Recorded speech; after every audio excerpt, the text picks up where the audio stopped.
They said you'd never be loved right again. The universe smiled and whispered, "Watch me." That's the sound of karma rewriting the script. The ones who underestimated you are about to witness something they can't explain. Because your next relationship, it's not just unexpected, it's poetic revenge written by the universe itself. Like a plot twist no one saw coming. You were the one they thought would stay broken, crying over what left.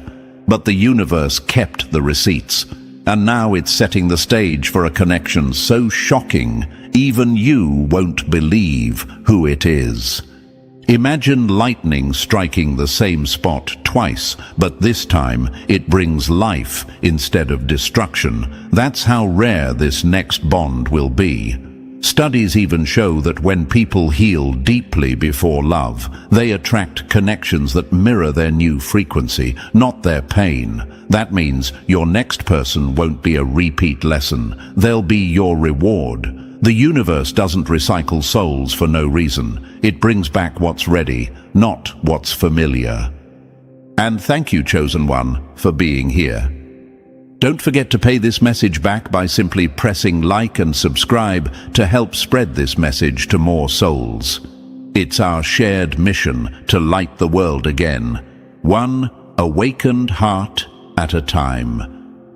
You are part of a force, one that moves silently, changes lives, and shakes timelines. Thank you for being part of it. Now, back to the story that's about to change yours.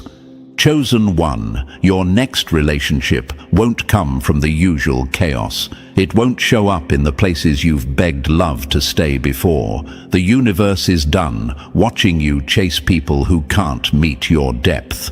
This time, love will chase you, and it'll come wrapped in mystery, a face you might have overlooked, or someone you never imagined would fit your world. That's the beauty of timing. When the universe decides it's your turn, logic takes a back seat. The next chapter of your love life will feel like the calm after a long, violent storm, so peaceful it'll scare you at first. But peace isn't boring. It's the sound of no longer fighting for attention that should have been freely given. Here's what's wild. When you rise in vibration, your energy sends out a silent signal. Not everyone can hear it. Only those vibrating on your level can. That's why people who once obsessed over you suddenly fell off. They couldn't handle your frequency anymore, but someone new, or maybe someone recalibrated, will. The connection will click in ways that feel fated, not forced. You'll sense a familiarity, but not in a painful déjà vu kind of way. It'll feel like recognition, like your souls finally made eye contact after lifetimes of near misses. And yes, people around you will talk. They'll act confused. How did they end up together? They'll ask, because from the outside, it won't make sense. That's the point. It's not meant to. Your next relationship isn't logical, it's energetic justice. Every tear you cried built this moment molecule by molecule. Every rejection was redirection. Every lonely night was training you to handle the kind of love that doesn't play games. Because when you meet them, you won't doubt it. You'll just know. Not with excitement, but with peace. The kind of peace that feels like home. The irony is that the one who once made you feel unlovable will watch this unfold like a movie they're not invited to. They'll see you loved effortlessly by someone who doesn't need to be told how to value you. That's the universe's favorite plot twist, giving the main character everything they begged for, just not with the person who took them for granted. It's poetic balance. What they thought was their victory was actually your transformation. They won an ending. You earned a new beginning. And the best part? This love won't drain you. It'll charge you. You'll feel inspired again, lighter, funnier, more you than you've ever been. Because real love doesn't cage, it expands. You'll start doing things you forgot you loved. You'll heal even faster. You'll glow in a way filters could never fake. The kind of glow that comes from finally being seen and understood. And you'll realize the universe didn't want you to settle for sparks. It wanted you to hold out for a wildfire that never burns out. So when it happens, don't question it. Don't sabotage it because it feels too good. You earned this. You walked through fire without turning bitter, and that alone changed your chemistry. You're magnetic now. You attract from peace, not desperation. That's why this next relationship will shock everyone, including the version of you that once begged for closure. You'll look back and realize you weren't being punished. You were being prepared. The universe loves a plot twist, and you, chosen one, are about to star in the one that proves every heartbreak was worth it. The next person you love won't be your distraction. They'll be your reflection, the mirror that finally matches your light. And hey, chosen one, thank you for being here. What's coming next will flip everything you thought you knew about love. This isn't just talk, it's revelation. So before we dive in, drop a comment below with the number 777 if you're ready to claim the relationship the universe has been secretly preparing for you. Every share, every like, every super thanks keeps this mission alive. It helps this message reach another soul who's about to give up on love right before their breakthrough. Whether it's 1 cent or 1,000, your support fuels the light that keeps this truth spreading. So take a breath, sit back, and listen closely. Because if you're truly one of the chosen, you'll feel something pull you to stay till the end. What's coming next will not only explain why it all had to happen, but who it's leading you to. Let's get started. Number 1. The universe cooked up a plot twist just to shut them up. They thought you were done, that no one would ever want you again. Joke's on them, your glow-ups arriving in human form. See, the ones who broke you? They didn't just walk away, they gambled. They bet that you'd stay broken, stuck in the same cycles, repeating the same mistakes. They assumed your silence meant defeat. They didn't realize the universe was building a storm behind that stillness. And now, that storm is about to walk into your life wearing skin, carrying a heart that finally knows how to hold yours right. It won't come when you expect it. It won't look how you imagined. And it sure as hell won't be approved by the people who secretly hoped you'd never heal. Chosen one, this next connection will not be some basic feel-good fling. It'll hit deeper. It'll mess with your peace in the best way. You won't be ready. You won't have the outfit, the hair, or the mindset for it. But that's the point. The universe isn't sending you someone to match your preparation. It's sending someone who matches your growth. The type of person who sees past your defenses and whispers, "You don't have to fight anymore. I'm here now." And when that moment hits, your soul will recognize them before your mind can process it. They won't tick boxes, they'll break them. They'll challenge everything shallow you used to settle for. They'll speak fluently in the language of your wounds, but love you like they never existed. You'll find yourself questioning how something so pure could come after so much pain. That's when you'll realize this was never a delay. It was design. The universe didn't forget you. It was protecting you. Every false love was a filter. Every heartbreak was a detour away from danger. And now you're standing at the final turn, right before everything clicks. You might ask, but why now? Why after I've stopped looking? Why after I've finally made peace with being alone? Because that's when you became aligned. When your energy stopped begging and started radiating. When you stopped chasing and started attracting. That's when you shifted into a frequency where real love could actually find you. Not the kind of love that drains or demands, but the kind that builds. The kind that doesn't come with apologies or manipulation. The kind that looks you dead in the eyes and says, "You're not too much. You're exactly what I prayed for." And you know what's going to drive your enemies crazy, watching you be chosen, watching you receive the kind of love they never gave and never believed you deserved. They'll say, "How did they end up with someone like that?" And the answer will be simple. Because you earned it in silence. While they played games, you did the inner work.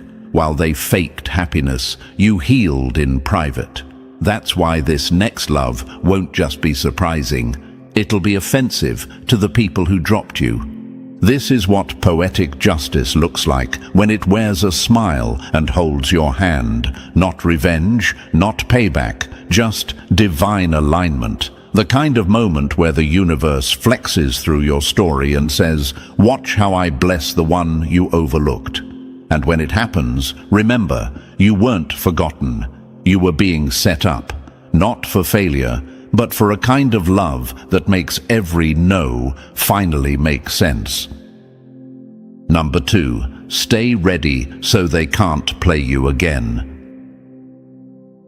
They're betting you'll waste your healing on another distraction. Prove them wrong. Be so prepared. The universe has no choice but to reward you. Let's be real. Most people don't miss out on love because they're unlucky. They miss out because they're unprepared. They're too busy scrolling, chasing, performing, or relapsing into old cycles. And while they're out here begging the universe for a soulmate, their energy is still tuned to chaos. That's not alignment. That's sabotage in disguise. But you, chosen one, are different. You're not just hoping for something good. You're getting ready for something great. And that changes everything. See, the reason your next relationship will shock everyone isn't just because of who it is, it's because of who you've become. This isn't about wearing crystals or chanting affirmations and hoping something magical shows up. This is about discipline, vibration, self-respect. Imagine trying to receive a love that respects your boundaries while you still don't know how to keep them. Impossible. That's why this stage, this quiet, raw, no one's watching phase, is sacred. It's your prep zone. It's the part the world doesn't see, but will later envy when they see what you attract. Imagine being invited to a red carpet event, but showing up in pajamas. That's how some people meet divine connections, unprepared, unaware, and still clinging to expired versions of themselves. You don't walk into destiny half-dressed. You arrive ready. That means sharpening your mind, healing your heart, and elevating your frequency until the universe has no choice but to match it. And trust me, when you start preparing like it's already yours, you speed up the timing. Because energy doesn't lie. The universe doesn't deliver when you wish. It delivers when you align. You might be wondering, what if I've done all the work and nothing's happened yet? Then guess what? You're not being punished. You're being protected. There's a difference between delay and disaster. The universe has no interest in handing over your heart to someone who still thinks love is a game. So if it's taking time, good. That's confirmation that your story is being written with intention. You don't want a fast chapter, you want a timeless one. Imagine this, you're standing in a grocery store aisle, reaching for your favorite cereal. Just as your hand touches the box, another hand reaches for the same one. Your eyes meet. That spark, that moment, that's not cheesy. It's how alignment feels, random to the world, orchestrated by the universe. But here's the catch. If your energy was still in survival mode, you wouldn't have even gone to the store that day. You'd be in bed, replaying the last heartbreak. Preparation puts you in position, and position makes the miracle possible. Another quote to tattoo onto your soul: the love you want won't survive in the mindset you're trying to keep. Harsh? Good. You're not here for soft lies, you're here for hard truth. The next person coming into your life isn't here to fix you, they're coming to build with you, but you can't build anything if you're still patching holes from the past. Preparation means cleaning out the corners of your soul where old ghosts still whisper. It means upgrading your standards so high that only someone real can reach them. Don't confuse loneliness with failure, this silence around you, this quiet stretch of time where nothing's happening. That's not a punishment, it's a portal, a reset, a divine pause that's giving you the chance to become the version of yourself that doesn't chase, only attracts. You're not being ignored, you're being primed. You're not behind schedule, you're ahead of the game, because you're not rushing into temporary comfort. You're standing still for permanent alignment. Now you might think, but I'm tired of waiting. I want love now, and that's valid. But let me drop this. Rushed love always comes at the price of regret. You've done too much healing to settle now. You've seen too much darkness to fall for fake light. The universe knows your heart has been through hell, and that's why it's planning to send someone who doesn't just understand that pain, but respects it. But again, it can't happen if you're still in the vibration of fear, or worse, desperation. So, how do you prepare? You elevate. You stop texting people who confuse you. You stop explaining your worth to the emotionally unavailable. You stop performing for people who don't even clap when you win. Instead, you invest in your peace. You protect your energy like it's royalty, because it is. And when that energy sharpens, you'll notice something. The wrong ones will naturally fall away. And the right one? They'll walk in like they've known you in every lifetime before this. They'll say the right things without being coached. They'll match your effort without needing reminders. They won't be intimidated by your depth. They'll be drawn to it. That's what happens when you prepare. You stop begging for crumbs because you finally remember you were always the table. So ask yourself right now, am I preparing like I believe it's coming? Or am I entertaining people and habits that delay it even further?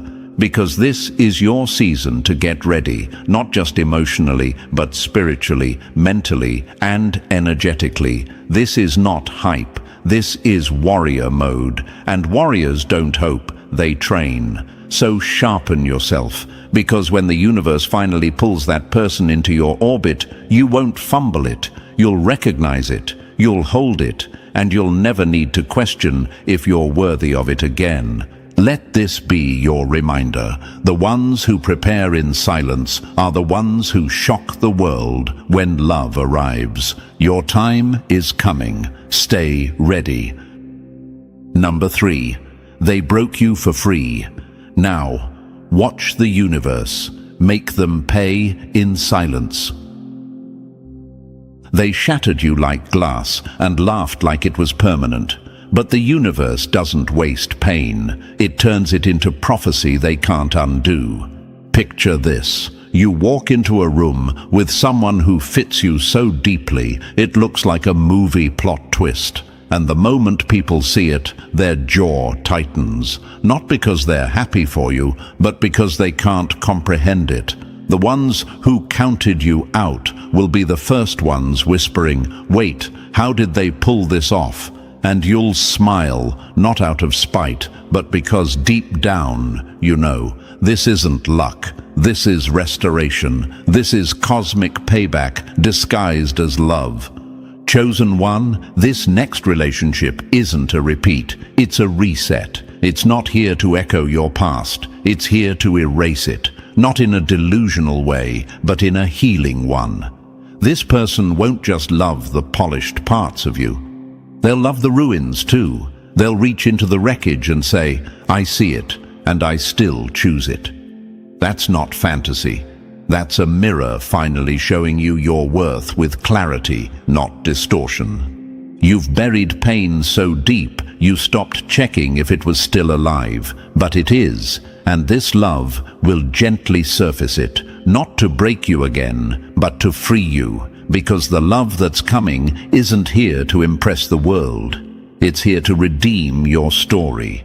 And no, you don't need to be fully healed to receive it. You just need to stop handing your heart to ghosts. Ask yourself, why are you still dragging dead weight through your destiny? Bitterness, unforgiveness, and resentment. That's heavy baggage, and love can't move through clutter. Let them go, not for their peace, but for yours. So the universe has room to deliver what's next, and what's next is sacred. Let that sink in. Number 4, not here to outshine you, here to stand beside you. They expected you to settle for someone who dimmed your fire. Now they'll watch you walk beside someone who reflects it. Chosen one, the next person entering your life won't come with noise, ego, or shallow spark. They'll come with presence, quiet, steady, undeniable. They won't try to impress you. They'll align with you. You'll feel it like gravity, pulling, not pushing.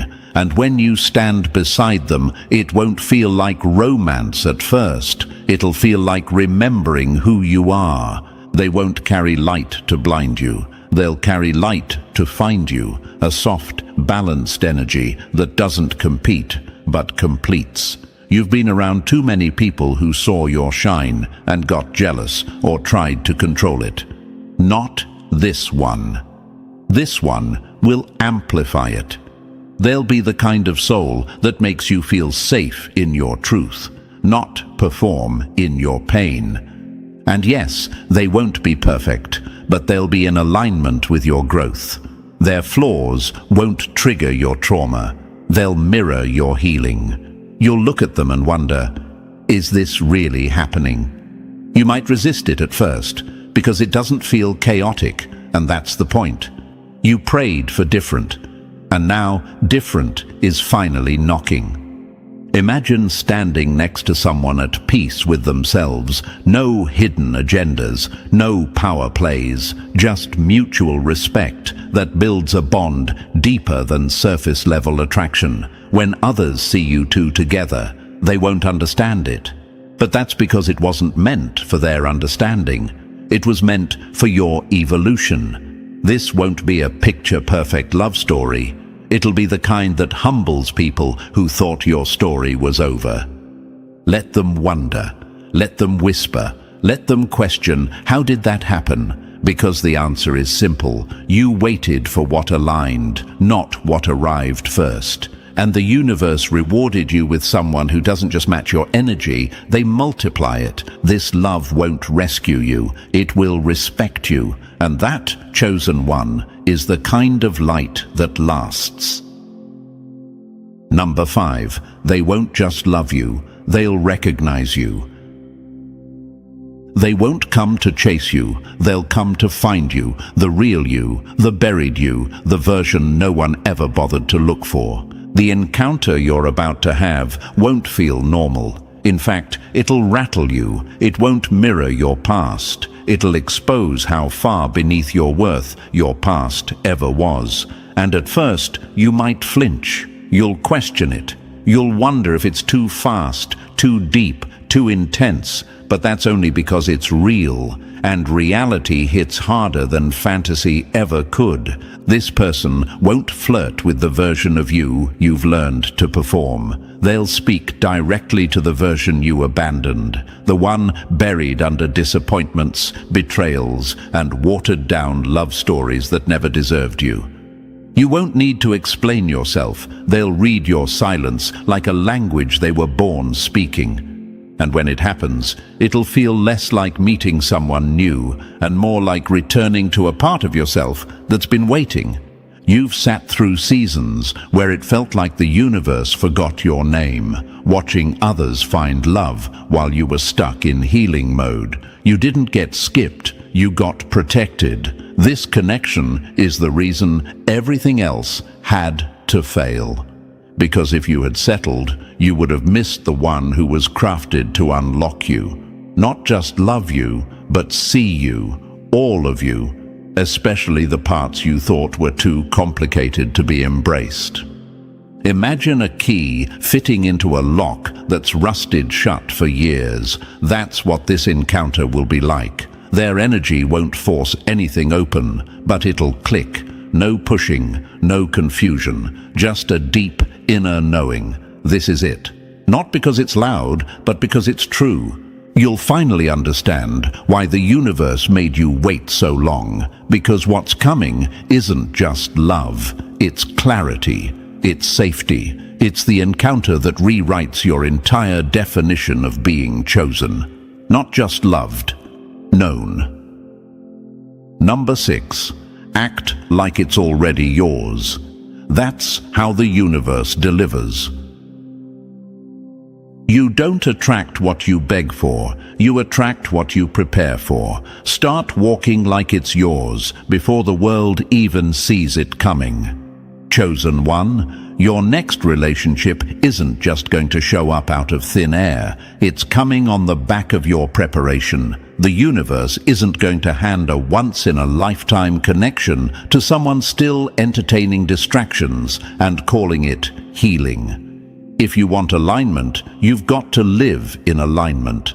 That means acting like what you asked for is already in motion, because it is. This love won't care about your social status, your bank account, or the mask you show the world. It'll care about your frequency. Are you calm? Are you clear? Are you finally done choosing chaos just because it feels familiar? That's the real checklist now. You're not preparing to impress, you're preparing to receive. That's a different energy. Imagine someone knocking on your door with everything you ever wanted, and your house is a mess, your mind is cluttered, and your soul is still tangled in old pain. Would you even recognize them? That's why preparation isn't a chore. It's the proof you believe it's real. Clean out your emotional closet. Throw out the habits that sabotage. Delete the numbers you shouldn't be calling. Make room. Speak like it's already yours. Think like it's already near. Wake up every day and say, I'm not waiting, I'm welcoming. The way you talk to yourself is the most powerful spell you'll ever cast. Your words shape the vibration you live in. So speak love. Speak strength. Speak surrender, not to others, but to the version of you who's finally ready to stop surviving and start thriving. Because when this person arrives, and they won't just love who you are, they'll be drawn to how you've positioned yourself. This isn't about luck, this is about readiness, and readiness isn't loud, it's consistent. The universe sees when you prepare in silence. That's when it says, now they're ready. Number 7. Not just fireworks. This one comes with a blueprint. Chemistry fades. Calling builds. Anyone can spark a fire. Very few can build a kingdom. Chosen one, the next relationship won't just give you butterflies, it'll give you direction. It won't be about late-night texts and temporary highs. It'll be about mission, about building something that doesn't crumble when life stops feeling romantic. This won't be based on a vibe, it'll be built on vision. The world taught you to chase sparks, to measure love by how intense it feels in the moment. But you're not here for flings, you're here for foundation. And this next connection, it's not coming to entertain your loneliness. It's coming to partner with your purpose. They'll see the version of you even you sometimes forget exists. The leader, the creator, the soul on a mission. And instead of being intimidated by it, they'll be ignited by it. Will it be easy? No. but it'll be worth it, because real love stretches you. It forces you to confront old wounds, shed dead mindsets, and grow past who you were. But unlike the past, this time you won't be doing it alone. This person won't run when it gets real. They'll lean in. You'll challenge each other. You'll sharpen each other. And together, you'll walk into rooms carrying a kind of alignment that can't be faked. Imagine building something that's not just romantic, but revolutionary. A love that's not just cute on the outside, but solid at the core. You won't be performing. You won't be guessing. You'll be building. The kind of love that has endurance, not just attraction. And while the world flexes relationship goals for likes and followers, yours will move in silence, carving out legacy. Because this isn't a trend, it's a template, one that inspires, uplifts, and sets a new standard. You'll stop chasing love and start mirroring it. You'll become the answer to someone's prayer because you've become what you once begged for. So don't rush, don't compare, don't settle for chemistry that fizzles out when it gets hard. What's coming is different. It's not just connection, it's calling. And when it arrives, you'll know why everything before it had to fall apart. Number 8. When it arrives, it won't just feel right. It'll feel like redemption. They broke you and called it character development. The universe answers with someone who treats you like you were never broken to begin with. Chosen one, this next love won't crash into your life. It'll arrive like something sacred returning home. It won't just feel good. It'll feel right in a way nothing else ever did. And not because it's perfect, but because it finally feels like the universe handing you back everything they tried to take from you, but upgraded. This isn't love that knocks you over. This is love that lifts you. You'll catch yourself smiling in disbelief. Is this real? For me, yes. For you, because you stayed, because you survived what should have crushed you, because you healed when no one clapped for it. And now, the universe is sending someone who doesn't just match your energy, they honor it. They'll love the version of you that grew in silence, the one who rebuilt without an audience, the one who kept showing up when it felt pointless. This won't feel like a continuation of your last heartbreak. It'll feel like a brand new story, not a chapter, a whole new book. Imagine finding someone who doesn't walk into your life to be the center of it, but walks beside you toward a future neither of you could have built alone. That's what's coming. Not chaos, not confusion, clarity. The kind that puts every past rejection in perspective and makes you say, "Ah, now I get it." And here's the kicker. It'll shock you more than anyone else. You'll be the one sitting in quiet awe thinking, "I almost gave up before this." And that's how you'll know it's real, because this love will come softly, but it'll shake your foundation. It'll soothe the ache you forgot was still there. It'll replace the "why me" with "thank you." This is the love that feels like grace, not earned, but gifted. So don't close off. Don't let the past steal the door key to your future. Stay open, because when this arrives, it won't just prove you were never forgotten. It'll prove you were being written into something they never saw coming. Number 9. This wasn't a coincidence. It was a setup. Some meetings are accidents, others are appointments. This one? It was written while you were still breaking. Chosen.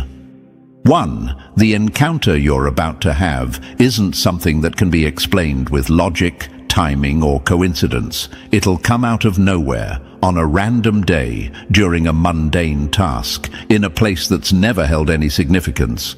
And yet, it'll change everything. That's how you'll know. It wasn't random, it was orchestrated.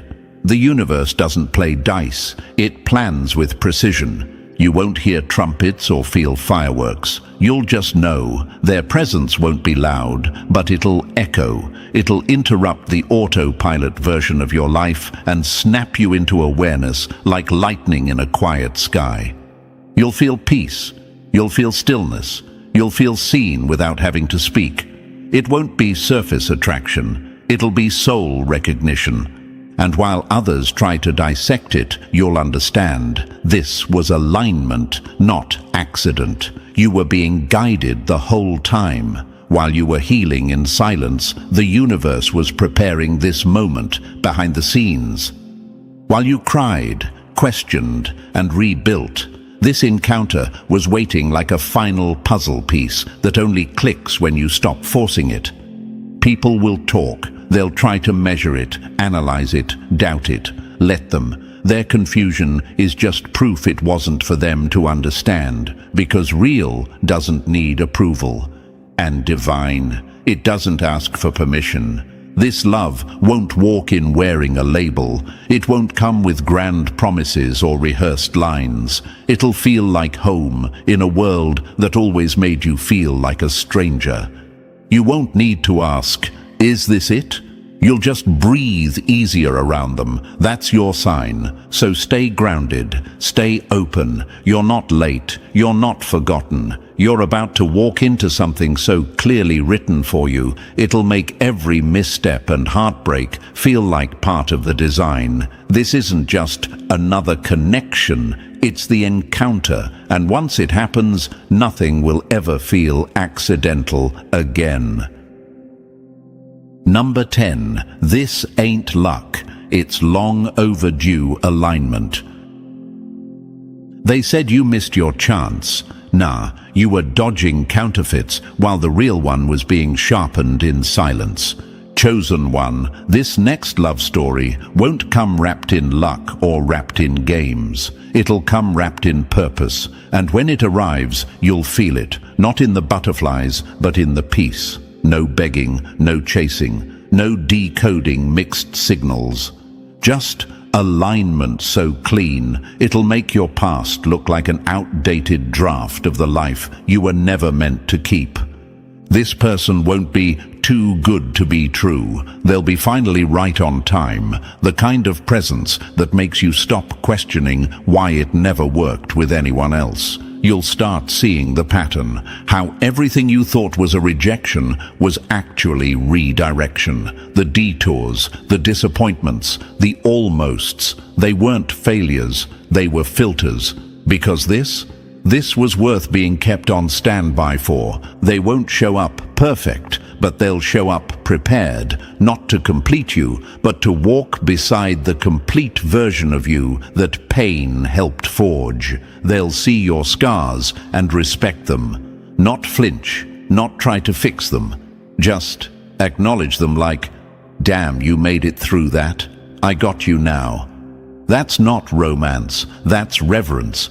You'll feel something strange in their presence, like you already knew them before time had names. That's not fantasy, that's recognition, because some souls are carved for each other in silence, then introduced by timing.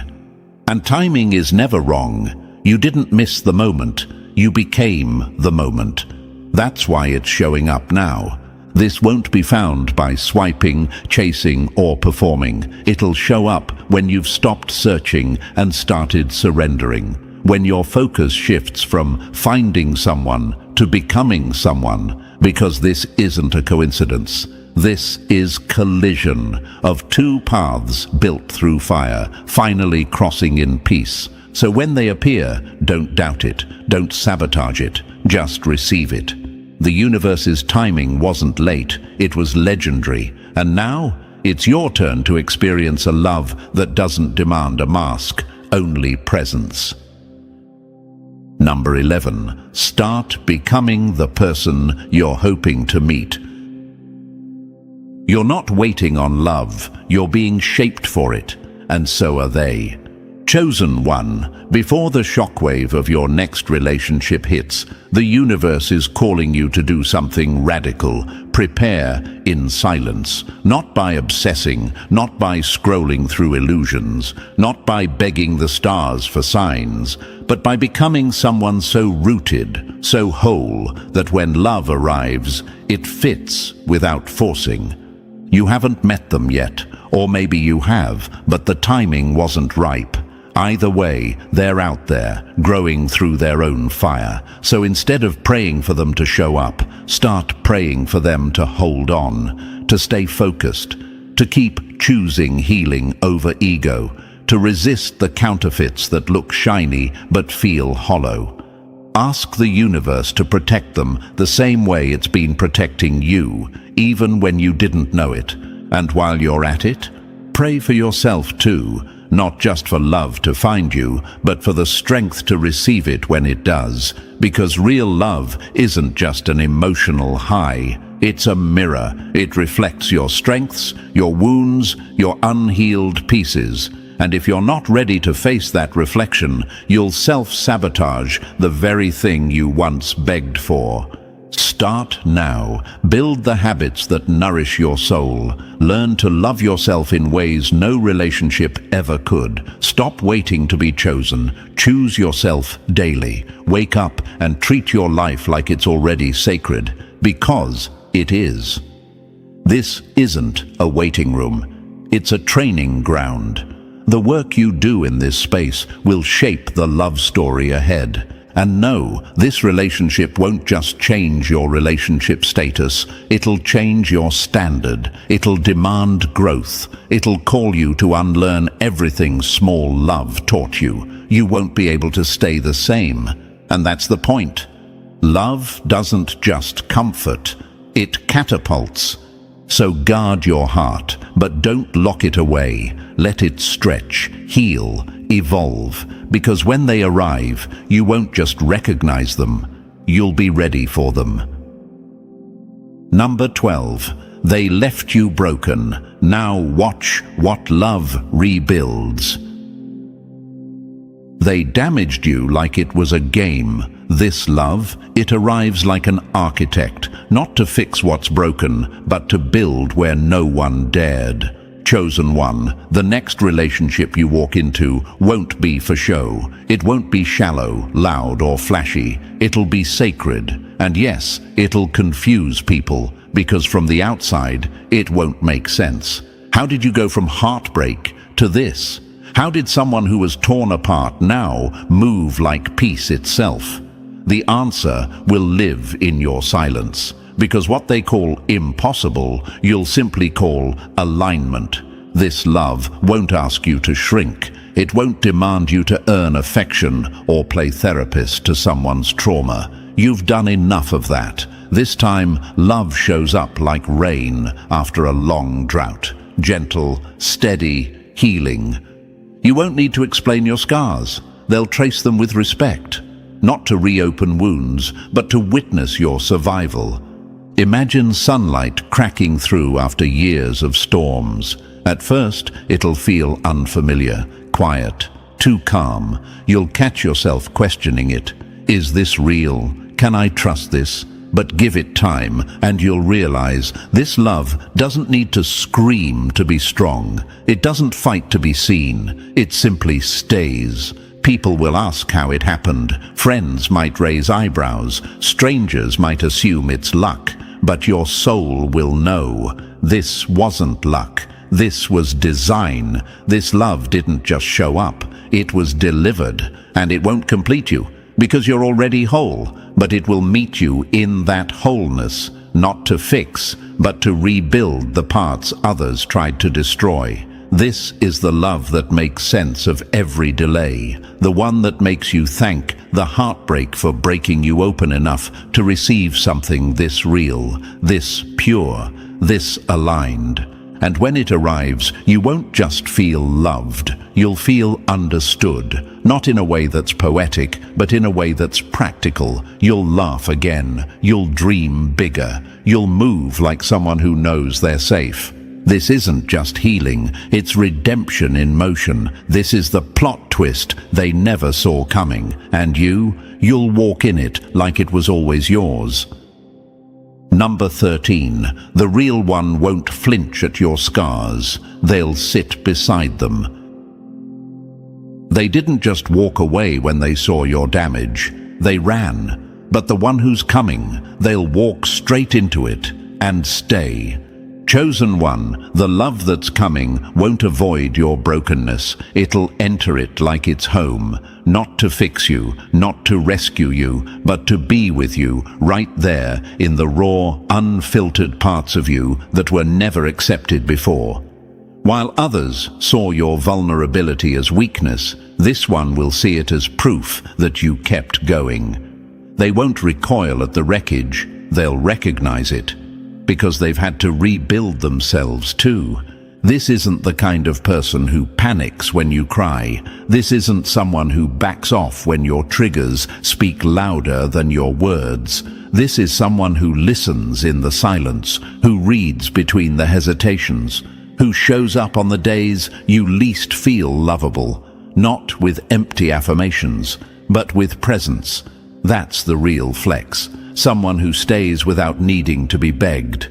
Imagine someone walking into the ruins of your past like it's a museum, not to judge, but to understand how your soul was shaped. That's what's coming. They'll run their fingers over the metaphorical cracks and say, I see what they tried to destroy. I see what you rebuilt. And I still choose you. And if fear still lingers in your chest, that's okay. Start small. Healing doesn't always feel soft at first. It's awkward, quiet, unfamiliar. But even dipping your toe back into joy is a rebellion against the voices that said you weren't worthy of it. Go take that walk, play that song, breathe deeper, laugh again, even if it feels like you're faking it. Every small moment of joy is proof that your story isn't over. This love will not come on your schedule, but it will come right on time. You don't have to chase it, you just have to stay open to it, because the right one won't ask you to be less broken. They'll make you feel less alone in it. And when they arrive, the healing won't be loud. It'll be slow, steady, sacred. You won't just feel seen, you'll feel safe. And that is how you'll know. This love wasn't sent to fix you. It was sent to honor the you who kept surviving without it. Number 14. It won't just feel right. It'll feel like coming home. They made you feel like you were too much, too complicated, too broken. But this love, it'll feel like someone finally turned the lights on in a room you've been trapped in for years. Chosen one, the love that's coming won't just spark chemistry, it'll spark clarity. You won't question it. You won't be stuck in loops, wondering what they feel, what you did wrong, or when it will fall apart. This time your soul will recognize safety before your brain even catches up. Because this isn't another detour, it's your destination. You'll feel it in the silence, in the way your nervous system calms around them, in the way they make the world feel less heavy just by being there. This love won't shake your foundation, it'll rebuild it. Not by fixing you, but by seeing you so clearly, you finally remember what home was always supposed to feel like. And here's the beauty. This connection won't distract you from your calling. It'll amplify it. You won't lose yourself trying to keep them. You'll find deeper layers of yourself just by walking beside them. Purpose won't pause for romance. Purpose will expand with it. Imagine waking up next to someone who doesn't compete with your light, but protects it, who doesn't get scared when you grow, but grows with you. Together, you'll unlock doors that were never meant to open until you met. You'll take risks, dream louder, heal deeper. Because this love won't be a pit stop, it'll be a launch pad. There will be days where you'll look back and whisper, "That's when it all shifted." And not because of some dramatic moment, but because everything just started flowing. The late nights crying, the breakups that almost broke you, the patterns you finally had the strength to stop. All of it was preparing you for this. This isn't just romance, it's a rebirth, a partnership built on purpose, timing, and truth. And when it arrives, you won't need to announce it. The way you move together will say everything. This love won't just hold you, it'll elevate you. And when it does, you'll finally understand. Real love isn't loud, it's liberating. Number 15. This time, love won't dim you. It'll level you up. They said you were too intense, too driven, too much. The right one. They'll call it power, and they'll match it. Chosen. One, the next person walking into your life won't just fall in love with your smile. They'll fall in love with your mission. They won't be intimidated by your ambition or need you to play small so they feel big. They'll respect your fire and feed it. Because this isn't just romance, it's a partnership that launches you into a version of yourself you've only seen in glimpses. With them, you won't have to explain why you dream big, why you need solitude, or why you hold yourself to a higher standard. They'll get it. You won't be too much anymore. You'll be finally matched. Where others made you tone it down, this one will say, "Turn it up. I've got you." Imagine walking beside someone who doesn't just tolerate your purpose, they mirror it. They bring clarity, not confusion, focus, not distraction. They challenge your excuses and celebrate your breakthroughs. It's not about codependence, it's about collaboration. You'll build more, believe more, heal faster. And people who once laughed at your vision, they'll go silent when they see the reality unfold. This love won't pull you away from alignment. It'll lock you deeper into it. You'll pray more, think bigger, move smarter. Not because they complete you, but because they complement the work you already started. The energy you've poured into becoming better, it'll finally echo back to you. You'll wake up feeling charged, not because they fixed you, but because they remind you who you are when the world tries to make you forget. Their presence won't be a weight. It'll be wind, pushing you higher, quietly, steadily, powerfully. So no, you're not too much. You were just never partnered with enough, until now. This is the relationship that turns vision into impact.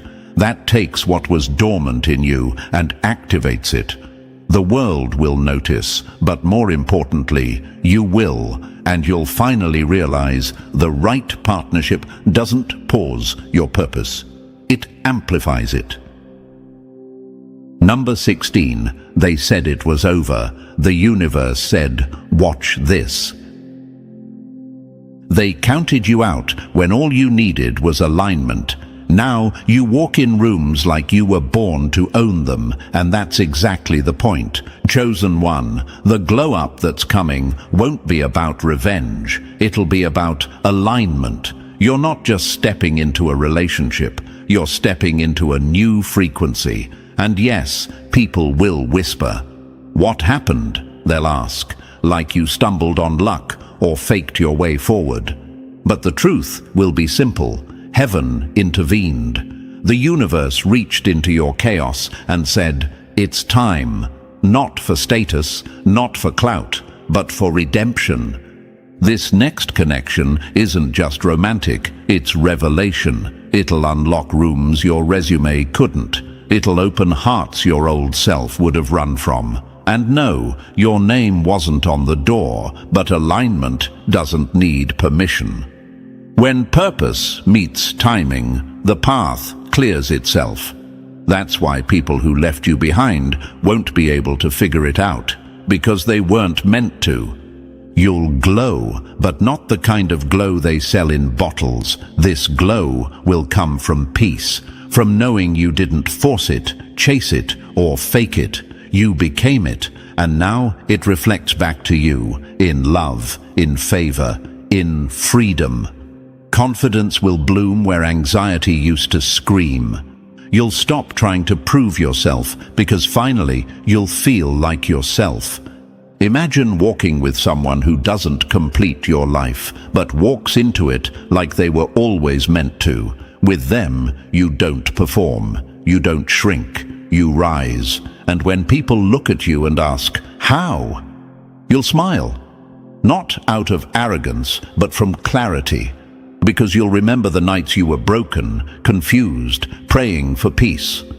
And now, peace walks beside you, in love, in alignment, in power. So no, it wasn't luck, it wasn't random, it wasn't forced. It was heaven's hand, quiet, deliberate, undeniable. And that glow they can't stop talking about, that's not your outfit, that's the evidence. You were never forgotten, you were just being positioned. And now that your story's being rewritten, watch who pretends they always believed in you. Let them. Your glow says more than you ever need to. Chosen one, if this message lit something inside you, peace, clarity, or even just hope, don't let it fade.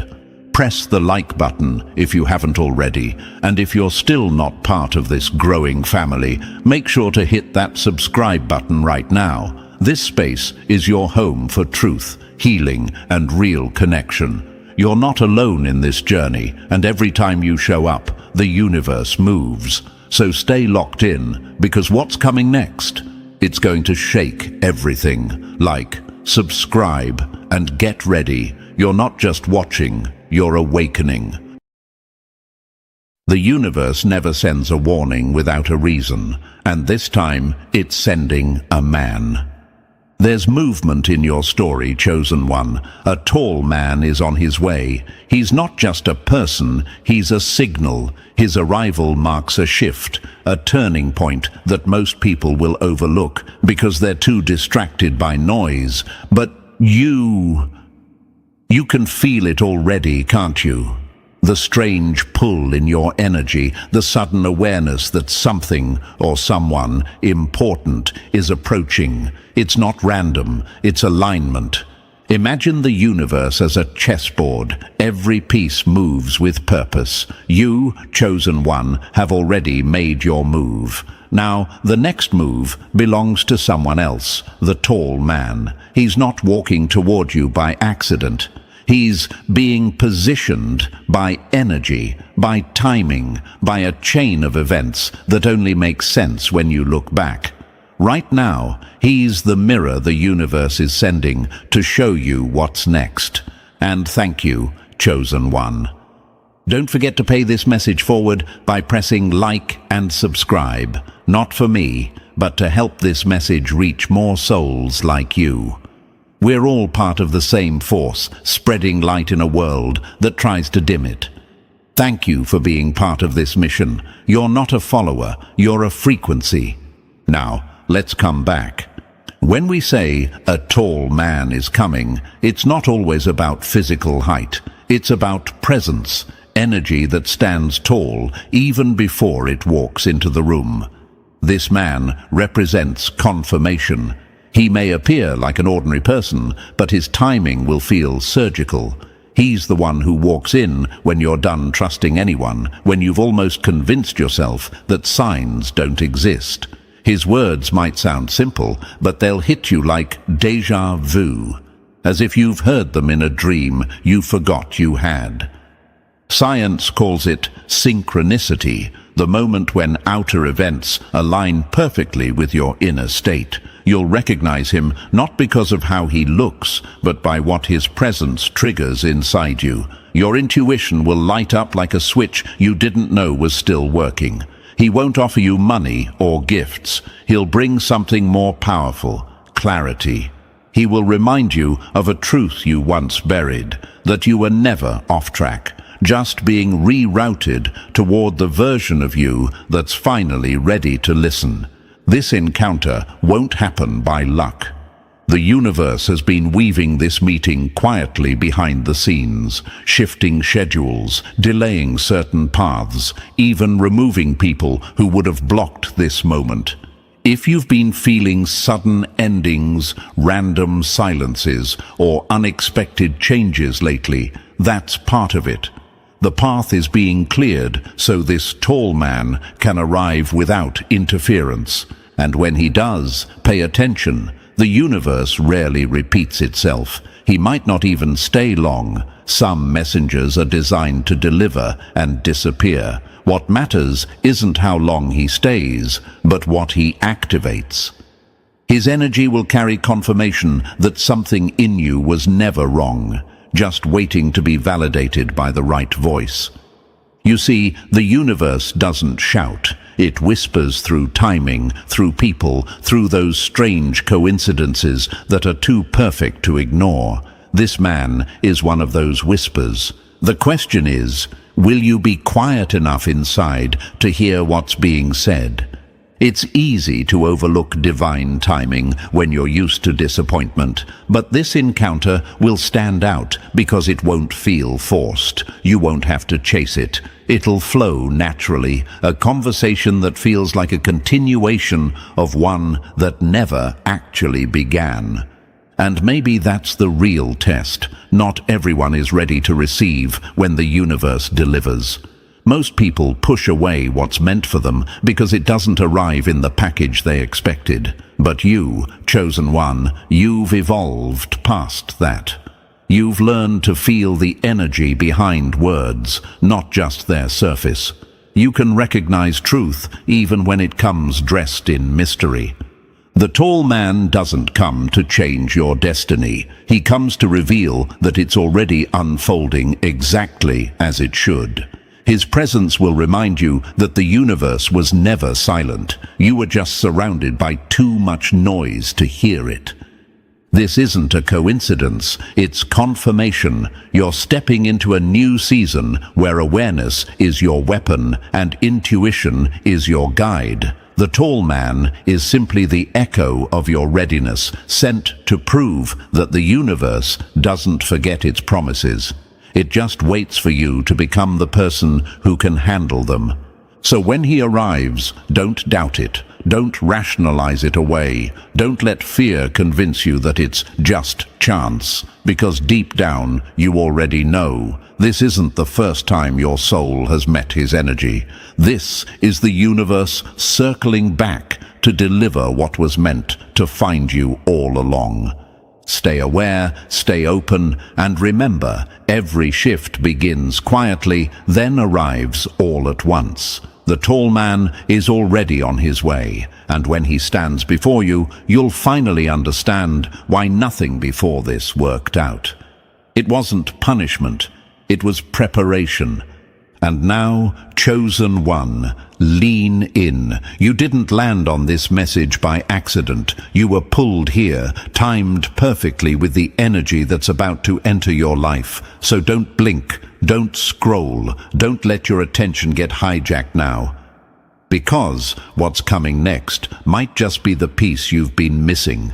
If you feel that pull in your chest, that pressure in your gut, it's the universe nudging you. Pay attention. This is for you. Drop a 777 in the comments if you can feel this shift too. And if this message already hit you deep, consider blessing the force behind it. Whether it's a scent or a mountain, energy returns to where it came from. You're fueling a movement, not just a message. And trust me, you'll want to stay until the end, because what's coming isn't just information. It's the moment where everything starts to make sense. Let's begin.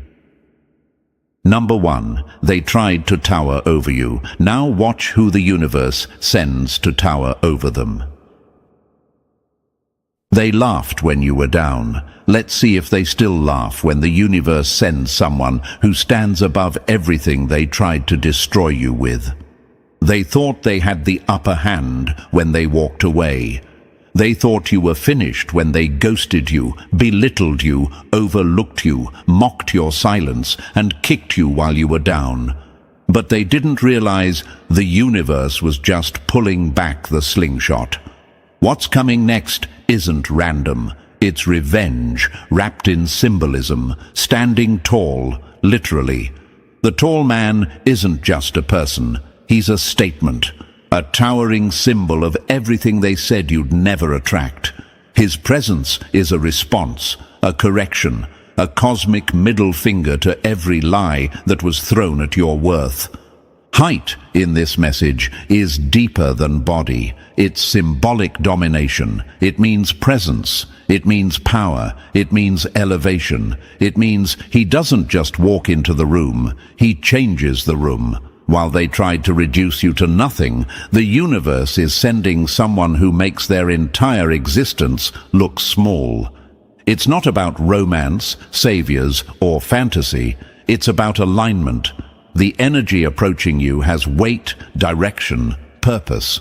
He is proof that the universe didn't forget your pain. It just took its time crafting the reply. And let's clear something up. No, he's not coming to save you, because you were never weak. You were in recovery. You were upgrading. He comes as a mirror, not a crutch. He doesn't replace your strength. He reflects it back to you. He arrives like a puzzle piece that makes the entire picture finally make sense. Not because he fills a void, but because he activates a part of you that's been dormant. That part of you that still believes in divine timing, even after all the betrayals. That part of you that still whispers, it has to get better than this, when no one else is around. And yes, the timing will confuse you. You'll ask, why now? And the answer is brutal, because you wouldn't have been able to handle it before. You had to lose those distractions. You had to let go of those false connections. You had to be emptied out just enough to make room for something real. The tall man is not a prize. He's proof that you've passed a test, that you didn't fold, that you endured, that you rebuilt your foundation in silence while they were busy clapping for your collapse. Let them watch now. Let them choke on their own certainty. The one they counted out, that's you, is about to rise in ways that even they will have no words for. They'll see him, hear about him, sense him from a distance. And it'll burn. Because this time, you're not begging for someone's presence. The universe is sending it straight to you without your effort. This man, this moment, is a sign that everything small they tried to box you into, it's broken now. You outgrew it, and now the universe is sending energy that matches your expansion. So when you see him, when his height, his presence, his words stop you in your tracks, don't run. Don't downplay it. Don't question if you're worthy. You earned this, not through perfection, but through pain. They thought they were giants because they could make you cry, but the real giant is on his way, and when he arrives, every lie they told about you is going to look microscopic. Stay ready. Number 2. If you're really ready, then prove it. Because the universe doesn't waste its gifts on the unprepared. Everyone says they're ready until the universe actually sends what they asked for. You say you're ready, but are you really? Because readiness isn't just about wishing for something good to happen. It's about becoming someone who can hold it when it arrives. A lot of people want signs, breakthroughs, alignments. But the moment the universe actually brings it, they shrink, they second-guess, they sabotage, they let fear answer the door instead of faith.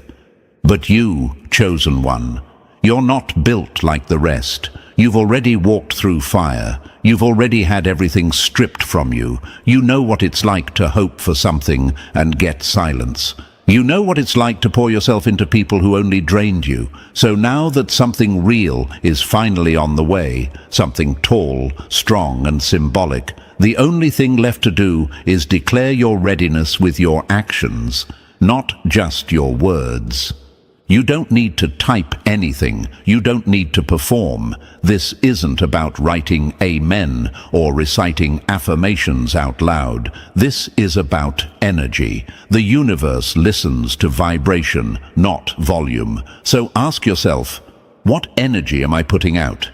Am I moving like someone who's preparing for alignment, or am I still mentally stuck in survival mode? The universe doesn't hand over clarity to someone still addicted to chaos. Readiness is a frequency. It's not about being perfect. It's about being present. It's about clearing the noise, so when the tall man enters your field, you don't miss the message he carries. Because make no mistake, he won't come shouting. He won't be flashy. His presence will be quiet, but powerful. It will feel like that moment when a storm stops, not because everything is solved, but because something has shifted. Imagine this. You've been climbing a dark staircase for years, thinking you're going in circles. Then one day, you reach a landing. You look up, and there he is, not waiting to carry you, but to walk with you into what's next. That's what's coming. But it only happens if you've cleared enough mental space to even see the landing when you get there. A lot of people are so used to disappointment, they miss delivery. They've been burned so many times, they treat every new person like a threat. But the tall man won't play games. He doesn't need to chase or convince. He arrives with a presence that says, I'm not here to play small. So if you're still stuck checking your phone for people who ghosted you, you're going to miss the man who was never hiding to begin with. You can't attract someone who's above everything you've outgrown if you're still chasing what broke you. The universe is strategic. It doesn't send alignment into chaos. It waits until you've made space. So this moment right here, this message you're hearing, is your test, not a test of intelligence or even faith. It's a test of readiness. Have you made peace with the past? Or are you still secretly hoping for an apology before you move forward? You can't hold a future in one hand while dragging your past in the other. You can't expect elevation while you're still arguing with ghosts. The tall man is part of your shift, but you have to claim that shift. Not with loud declarations, but with silent decisions. Imagine this. You're at a train station. You've been waiting for hours, maybe days, maybe years. People came and went. You got tired. You questioned if you were even in the right place. Then suddenly you hear the hum. The lights flicker. A new train pulls in. And it's not like the others. It's quieter, sleeker, but it's on time. You don't need to ask if it's yours. You feel it. That's the tall man. That's the energy that's coming. The question is, will you step on? Or will fear keep you sitting on the bench, watching another ride pass you by? Readiness is when your energy no longer flinches at the arrival of what you once thought was too good to be true. Don't confuse stillness with hesitation. It's okay to be nervous. It's okay to not have all the answers. But what's not okay, not anymore, is to pretend like you didn't ask for this. You did. Maybe in a whisper, maybe in tears, maybe in the silence of your own mind. But the universe heard you, and it answered in the form of a person who's not here to confuse you, but to confirm everything you already knew deep down.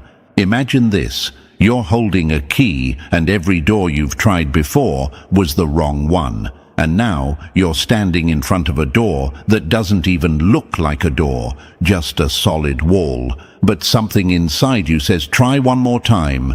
And this time, the key fits. It clicks. That's what this moment is. That's what this arrival means. But only if you're brave enough to try one more time. So before we move forward, take this seriously. If you're truly ready, then align your mind with what's coming. Drop the distractions. Stop begging the past to validate your future. Let the noise go. Sit in silence and feel what the universe is trying to show you.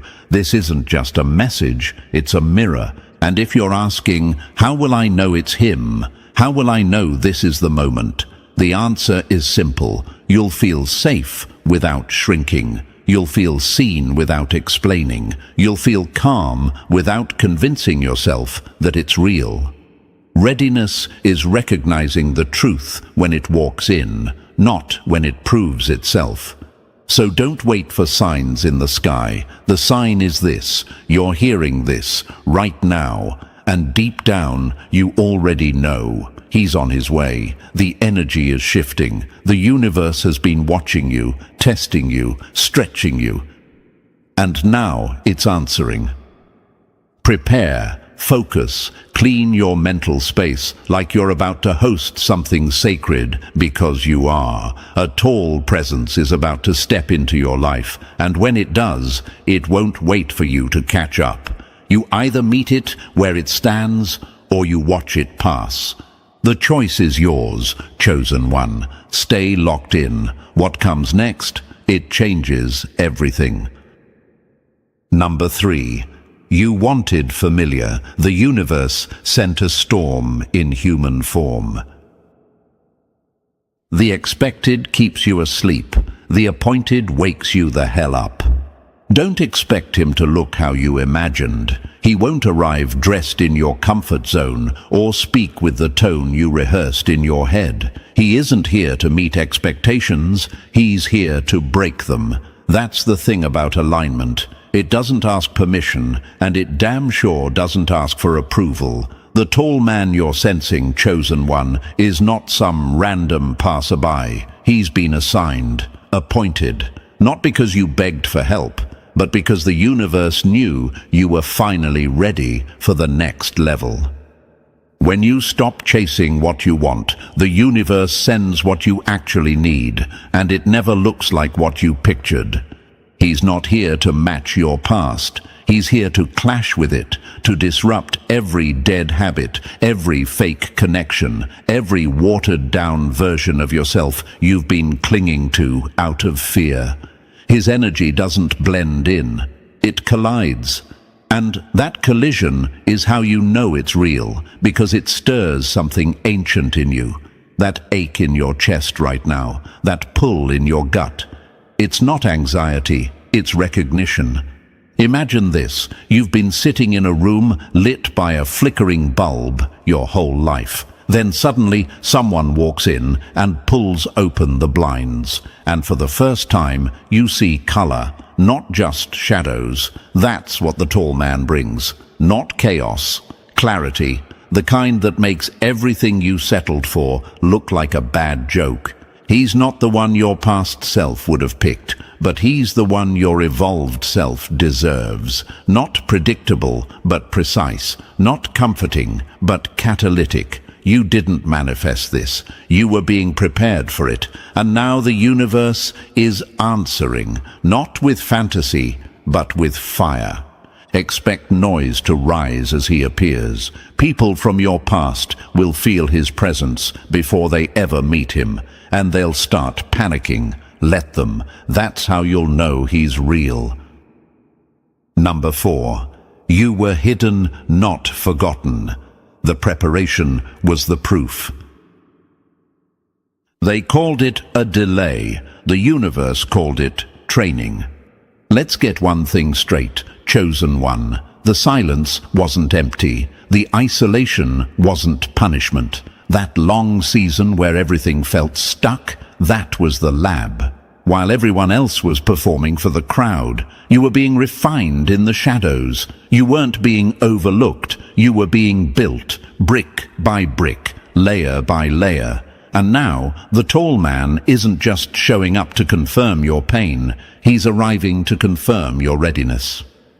The universe doesn't send powerful energy to fragile minds. It waits until the fire forges the steel. You weren't just waiting, you were transforming, quietly. While others were loud about things that didn't last, you were carrying weight they'll never understand. Nights with no answers, days filled with doubt. people who walked away because they couldn't handle your depth. But guess what? You're still here. And now the universe is moving, not because you begged, but because you endured. Imagine this, a seed in the ground, buried beneath layers of dirt, forgotten by everyone, until one day, without warning, it breaks through the soil, not because someone clapped for it, but because it was time. That's you. That breakthrough isn't random, it's earned. The tall man's arrival isn't a gift. It's a signal that this next level of your life will require the version of you that was forged in that silent season. You didn't just survive, you were sharpened. That's why his presence will stretch you. It won't feel easy because it's not supposed to. Growth isn't polite. It rips comfort apart and demands your next evolution. And when that voice inside asks, "Why me? Why now?" silence it. The better question is, why not you? You've done the work. You've bled behind the scenes. You've held your own when no one clapped. That's why this moment is yours. This isn't your reward. It's your assignment. Step into it like you were made for it, because you were. Number 5. He doesn't hand you the prize. He hands you the blueprint. Everyone wants the key, but most people ignore the hand that's holding it. The tall man isn't coming with fanfare, flattery, or fortune. He's not carrying a treasure chest. He's carrying a blueprint. And if you're not paying attention, you'll miss the moment and mistake it for something ordinary. That's the trap. The universe sends wisdom in quiet packaging, but people only chase what sparkles. When you're too busy chasing gold, you'll walk right past the map that leads to it. The hidden keys this man carries aren't loud. They're subtle, coded into conversation, embedded in timing, disguised as disruptions. He might come through a stranger, a challenge, an unexpected pivot, and you'll ask, is this really part of the plan? Yes, especially when it feels inconvenient. Real guidance rarely feels comfortable. Imagine this. A locked vault sits in front of you. You want it to open magically, but instead, someone hands you a torn piece of paper with strange numbers and says, "You'll understand later." That's what this man brings. Not the vault, not the reward. The damn combination. The rest is on you. He brings insight, but insight isn't passive. It demands attention. It whispers. It nudges. It shows up in moments you'd never expect, like the right words in the wrong person's mouth, or the lesson hidden inside a temporary loss. Don't dismiss the packaging. The loudest answers are often wrapped in silence. The keys don't always jingle. Sometimes they hum. You're not being asked to perform. You're being asked to listen differently. That's the challenge. That's the preparation. Can you recognize the message when it's not being shouted? Can you hold on to insight when it's inconvenient? Because what unlocks your next level won't come from the crowd. It'll come from clarity disguised as disruption. The tall man doesn't unlock the door for you. He shows you where it is, tells you where to stand, and hands you what you need to open it, if you're paying attention. So stay alert, chosen one. Most people miss the keys. But you were born to recognize them. Number 6. This isn't a turning point. It's the moment the universe stops playing nice. When the moment is ordained, nothing and no one can block it. Not fear, not failure, not even you. This isn't just another shift. It's not a random plot twist in your story. This is the moment, the one everything's been building toward while you were breaking, healing, and rebuilding in silence. The moment where everything finally stops feeling random and starts making brutal, blinding sense. You weren't forgotten. You were delayed on purpose, not because you weren't worthy, but because the moment wasn't ready for your power yet. And now, the timing has caught up with you. The tall man is not just symbolic. He's strategic. He is the embodiment of a shift so precise it couldn't come 1 minute early. It had to hit you now, when you've finally outgrown everything that used to hold you back. Ordained doesn't mean comfortable, it means unstoppable. His presence won't feel soft, it won't feel familiar, it'll feel like impact, like thunder arriving after years of silence. You'll feel it in your bones before your brain catches up. Why? Because this man is tied to your upgrade. He doesn't just show up, he shows you to yourself, who you've become, what you're finally ready to carry, what no longer fits. Imagine this, a door that's been locked for years finally clicks open, not because someone gave you the key, but because you finally turned the handle at the right time. That's this moment, that's his arrival, not forced, just perfectly timed. And yeah, your mind might whisper, what if this isn't real? But that flicker in your gut, that fire that refuses to die even after everything you've been through, that's your answer. That's how you know it's real. You feel it before it makes sense. You feel it in the stillness, not the noise. So don't scroll, don't run, don't hide under the weight of old disappointments. What's approaching isn't just tall, it's towering with intention. It's walking toward you like it knows exactly who you are. Because it does, and deep down, so do you. Number 7. This isn't coincidence. It's the universe calling your name on schedule. Silence doesn't mean forgotten. It means the universe was moving the pieces before showing you the board. Feel that pressure in the air, that weight behind your thoughts, that sudden pull in your chest for no logical reason. That's not anxiety, that's timing, and it's not yours, it's the universe's. You didn't stumble into this moment, you were brought here. This is an appointment with destiny, not a coincidence in your feed. The tall man you've been sensing. His steps are echoing because the time has finally caught up to your preparation. You spent seasons buried, not lost, but planted. You thought silence meant you were being ignored, but you weren't being ignored. You were being aligned. That delay you hated, that quiet you couldn't escape. It was the exact environment required to forge the version of you who's ready for this message, and for him. When the universe is quiet, it's not absent, it's busy. Imagine this.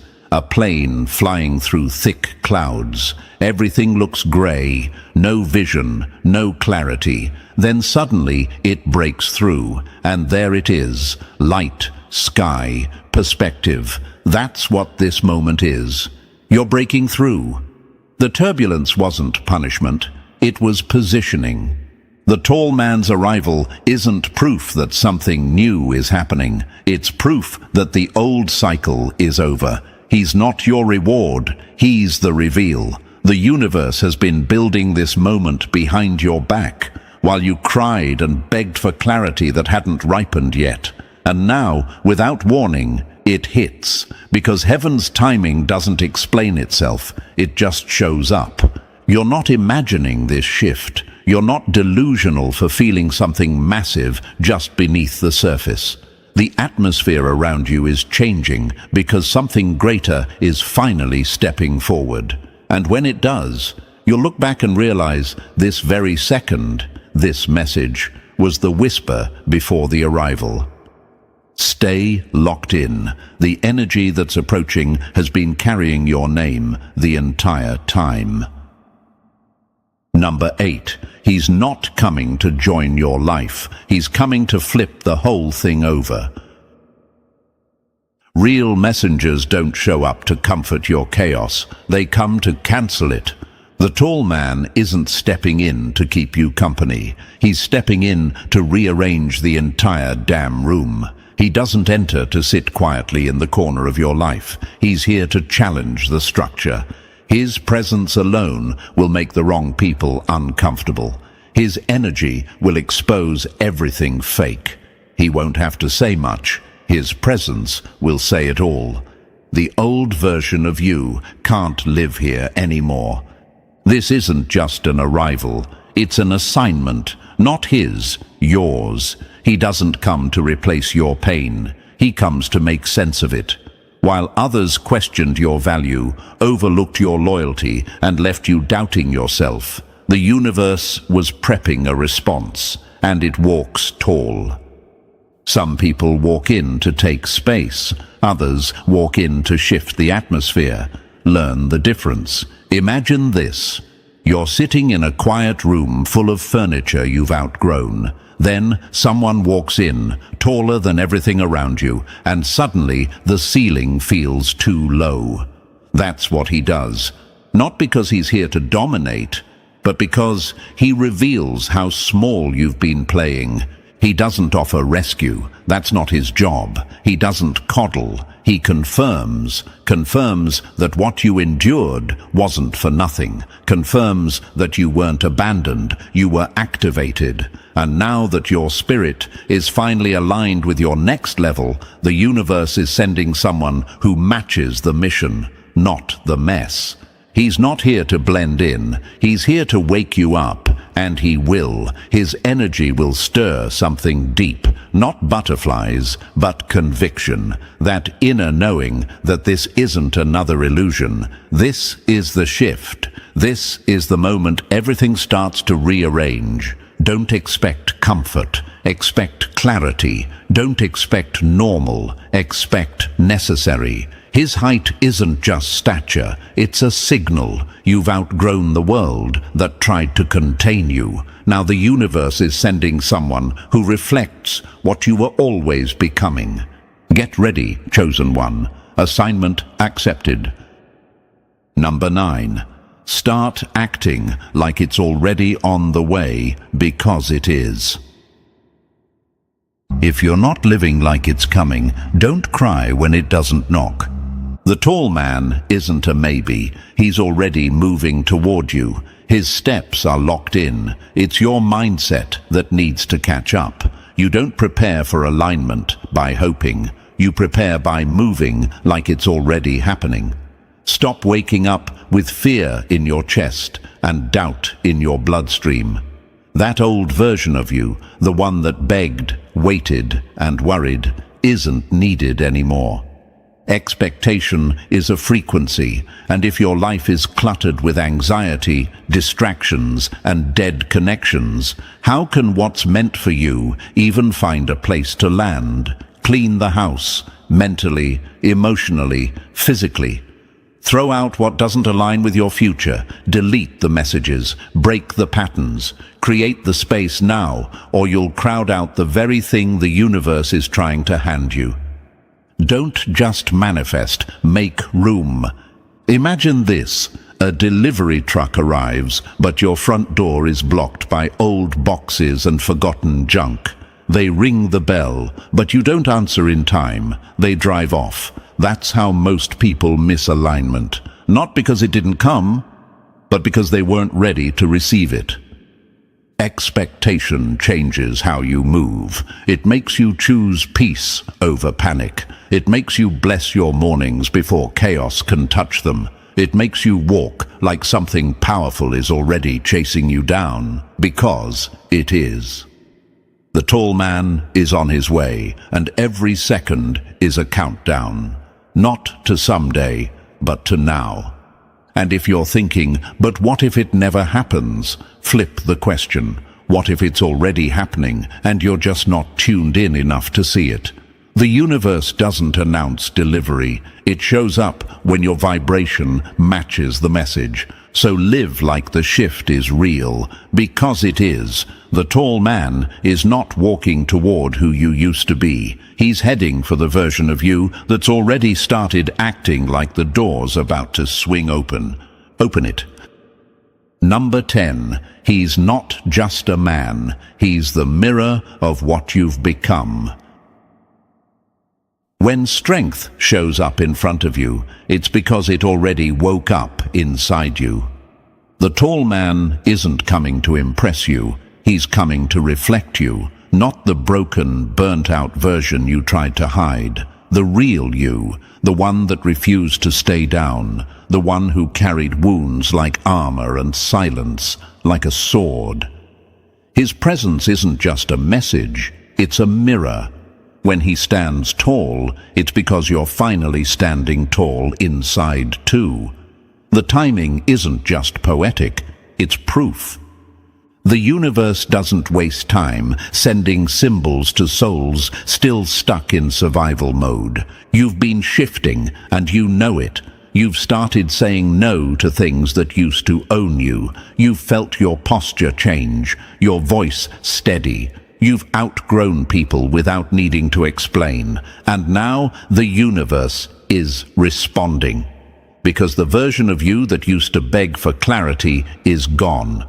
What's left is someone who's finally embodying the energy they used to only admire from a distance. Imagine this. You walk past a mirror that's been fogged up for years. You wipe it clean, and for the first time, you see someone staring back who looks like they belong in the life you once thought was too much. That's who the tall man confirms. Not a fantasy, a reflection. He's not here to do the work for you. He's here to echo the strength you've already activated. Every step he takes toward you screams, you're not the same person who waited. You're the one who rebuilt. The old version of you needed saving. This one just needs validation. And that's what he brings. Silent, solid, unshakable confirmation that your strength is no longer potential. It's visible. So when he arrives, don't question it, don't deflect, don't shrink. Look him in the eye and realize the reason he stands tall is because you finally do too.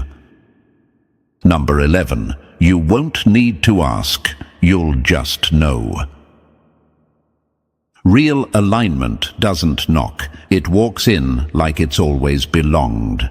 When the tall man steps into your atmosphere, everything will shift, and you won't need anyone to explain it.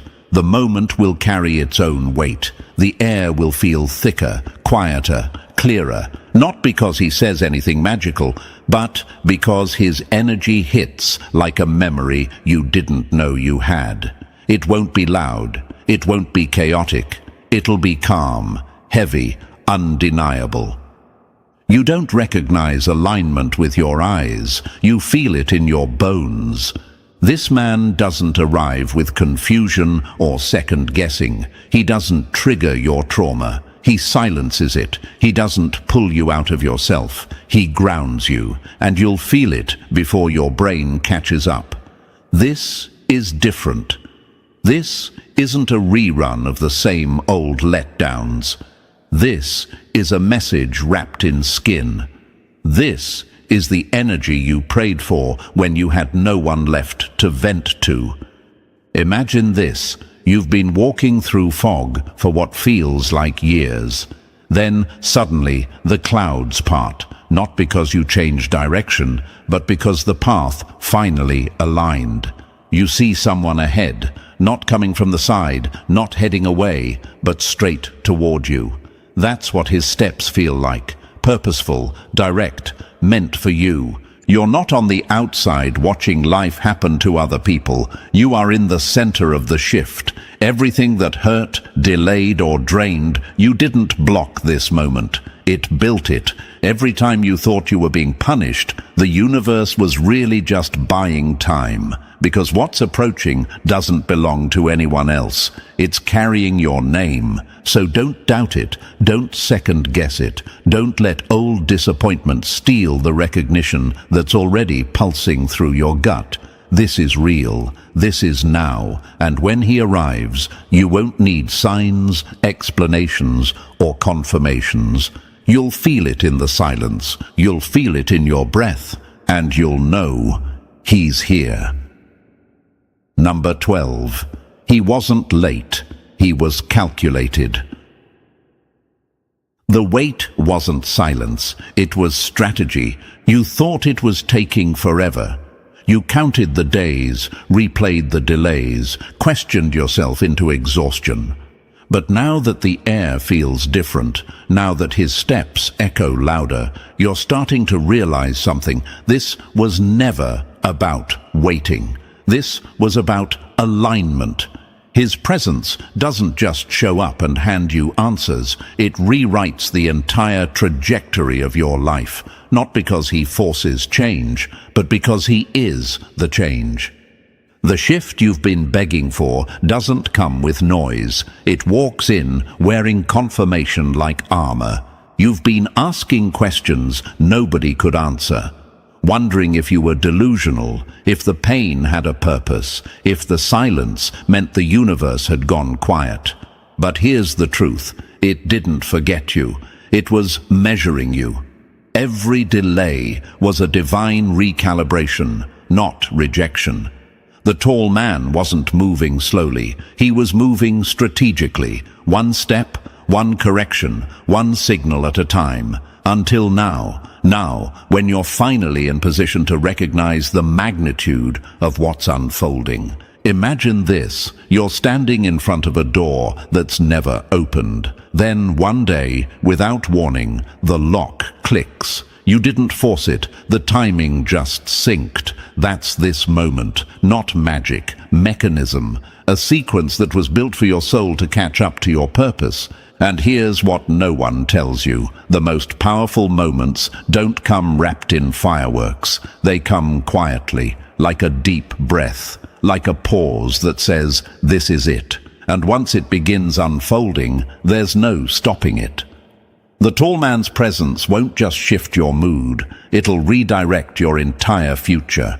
You're not crazy for feeling it, you're not overreacting for staying locked in. What's approaching was always meant for you, it just needed the right version of you to receive it. And now you're finally here. Now it's finally time. Let the revelation begin. Number 13. The final lock-in, a prayer for the ones who stayed. Every word you heard wasn't just content, it was a confirmation. This wasn't just a script, this was a transmission, a message wrapped in metaphor, pressure, clarity, and truth. And now it needs to be sealed, not with hype, but with presence. You're not the same person you were when this began. Something cracked, something clicked, and now you're ready to receive what's been chasing you this whole time. Here's your closing moment. Not religion, not routine, but a grounded, universal prayer. Let it settle. A prayer for the chosen one at the turning point. Universe, align what has been scattered. Let everything that delayed me now serve me. I surrender the noise, the fear, the doubt, and I receive what has always been mine in perfect timing. I release what no longer fits, so that what's aligned can finally take its place. Let the next steps be clear. Let my heart stay grounded, even as everything shifts. Protect the frequency of my spirit. Remind me that I don't need to chase what's already been assigned to me. I am no longer waiting. I am receiving. May every hidden answer now rise to the surface. May every unseen force that was working in silence now move in full force. Seal this moment. Let it be a turning point I never forget. Let this be the day I finally walk like it's already mine. And if this message pulled something real out of you, don't let it fade. Type "I'm ready" in the comments. Subscribe to this frequency. You're not here by accident. The tall man is near, and the next chapter already unfolding. They didn't hate you because you did something wrong. They hated you because you did something they couldn't survive doing. That's the difference between you and them. You faced your demons and walked out with scars that looked like medals. They ran from theirs and built fake smiles to hide the cowardice. You made peace with pain. They weaponized jealousy. They threw dirt on your name, thinking it would bury you, but it just made you grow roots. And now? Oh, now they can't stand to see the tree you became, casting shade over their lies. Every time your name comes up, their ego twitches. Every time you win, their insecurities convulse. They didn't want justice, they wanted control, but they lost it the moment you stopped needing their validation. Now imagine this for a moment. Chosen one. You walk into a room and the air changes. Laughter drops 2 octaves. Eyes flicker but avoid yours. That's not paranoia, it's pressure. Your presence exposes what they've been pretending to be. You were the mirror that showed them what mediocrity looks like next to authenticity. And that's why they attacked you, not for what you did, but for what your existence reminded them of. And here's the cold, undeniable fact. Studies in behavioral psychology show that envy activates the same neural regions as physical pain. Let that sink in. Seeing you thrive literally hurts them. You were right. Every strange energy, every fake laugh, every coincidental setback, you felt it because it was real. They were never neutral, they were threatened. You were not overreacting, you were decoding a war they tried to wage silently. And thank you, chosen one. Don't forget to pay this message back by simply pressing the like and subscribe to help spread this message to more souls. It's the responsibility of all of us to spread the light. Thank you for being part of this mission. You're not just a listener, you're part of a force. Now back to what they didn't expect, you to survive it. You see, people like that don't destroy lives, they reveal them. Every scheme they plotted became proof of your strength. They wanted to make you doubt your reality, gaslight your intuition, and rewrite your story. But your clarity ruined their script. Because while they were busy attacking, you were busy awakening. They thought they could discredit you by twisting your truth. But the truth doesn't need defense. It just waits for lies to collapse under their own weight. You were right the whole time. You sensed it when people started acting different after your wins. You noticed how the support turned silent the moment success stopped being shared. You caught the shade masked as jokes, the advice laced with doubt. You knew it wasn't coincidence, it was orchestration. The attack wasn't impulsive, it was a calculated attempt to dim what they couldn't duplicate. But here's the plot twist. They created their own downfall when they chose you as the enemy. Because when you tried to help, they mocked you. When you warned them, they dismissed you. And when you withdrew, they panicked. They underestimated the kind of strength that doesn't announce itself. They mistook kindness for weakness, silence for defeat, and grace for gullibility. But now they're learning that calm doesn't mean powerless. It means dangerous. You've become what they feared most, a walking contradiction to their narrative. You outgrew the lies they told about you, and now every rumor they spread looks stupid next to your reality. You see, chosen one, there's something they'll never admit out loud. They need your energy to feel alive. That's why they targeted you. You were the battery that powered their ego. They drained you for validation, then blamed you for being too much. But when you pulled back, their mask cracked. You didn't lose them, they lost their supply, and that's why they're mad. They're not angry at you for what you did. They're angry at the silence you left behind. Because now, without your energy, they're forced to meet themselves. The truth is, they attacked because you were proof that the system they worship is broken. You didn't follow their rules, yet you kept winning. You didn't beg for love, yet you stayed loved. You didn't sell your soul, yet you kept leveling up. That's what drives them insane. You broke the algorithm they thought they controlled, and now every attempt to stop you just accelerates your ascension. So let them talk, let them pretend, because while they're still rehearsing fake versions of confidence, you're out here living proof that authenticity is the ultimate revenge. You were right, chosen one. They attacked out of malice and spite, but in doing so, they proved exactly who the threat really was. You. And chosen one, don't go anywhere. That was just the warning shot. The real fire, it's coming next. You've only scratched the surface of what they did behind your back and why it all backfired. So if you've ever questioned yourself, doubted your gut, or felt crazy for sensing the shift in energy around you, stay locked in. This next part will confirm everything. Drop the number 777 in the comments if you know they didn't just dislike you, they targeted you. And if you feel this message speaking directly to your soul, bless the team behind this with a super thanks. Your support isn't just appreciated, it's fuel. You're not just helping a video, you're pushing a mission that's waking up the ones they tried to silence.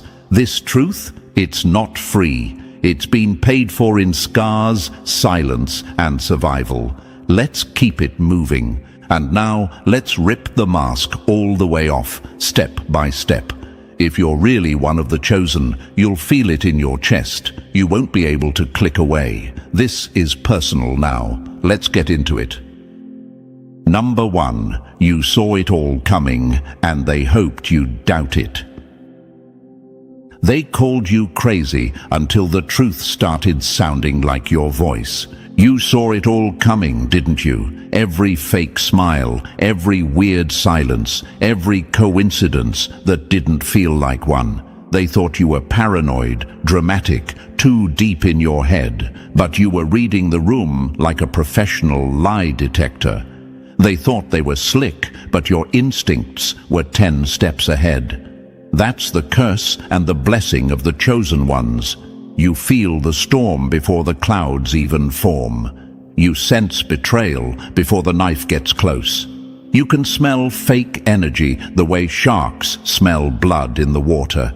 The moment you said, "Something's off," they laughed. Oh, they mocked you, rolled their eyes, made you question your own clarity. But who's laughing now? Because everything you said turned out to be exactly right.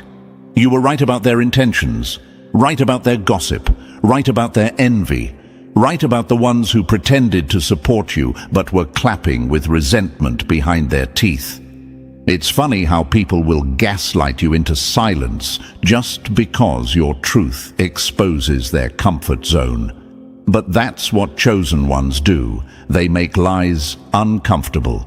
Now imagine this for a second. Chosen one. A wolf can always sense when something's stalking it in the woods. Long before the threat makes a sound, instinct kicks in. That's you. While everyone else is distracted by noise, you feel vibration. You don't just see the attack, you sense it. And that's what drove them insane. They couldn't manipulate someone who already saw their moves before they made them. You became their worst nightmare. The one they couldn't fool. The one who smiled through sabotage because you'd already seen the ending. Science even backs you up, by the way. There's an entire study on interpersonal intuition, where the human brain can detect lies and energy shifts through micro-expressions in as little as 0.04 seconds. That's how fast your subconscious picks up deceit. So no, you weren't overthinking. You were reading energy faster than they could fake it.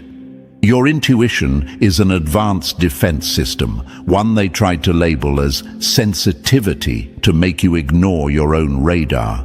But you didn't. You trusted it, and that's why you're still standing while their stories are collapsing. They wanted you to doubt yourself, because self-doubt is the only way to destroy someone who's already protected by clarity. You ever notice how they panicked every time you got quiet? It wasn't because you were weak. It was because your silence made them wonder what you knew. That's the power of someone who sees too much, the one who doesn't need to argue, the one who doesn't expose people, just disappears and lets the truth expose itself. You ever ask yourself, why do I keep sensing people's real intentions so early? That's not paranoia, that's spiritual pattern recognition. You've been through so much betrayal that your nervous system evolved into a lie detector. You can read energy through tone, through pauses, through that fake little ha-ha they force when they're jealous. You're not guessing, you're decoding. And you know what's wild? Every great visionary in history went through the same thing. Nikola Tesla was called insane because he saw energy patterns no one else understood. Joan of Arc was labeled delusional because her instincts didn't match the narrative. Even modern legends, like Steve Jobs, were mocked for seeing things that weren't there. But chosen ones, they always see it before the crowd does. And that vision comes with isolation. People don't believe what they can't comprehend, and you, my friend, were light years ahead of comprehension. That's why they tried to turn your awareness into a weakness. They whispered, "You're too sensitive." They said, "You read too much into things." No, you read correctly. You just didn't have the receipts yet.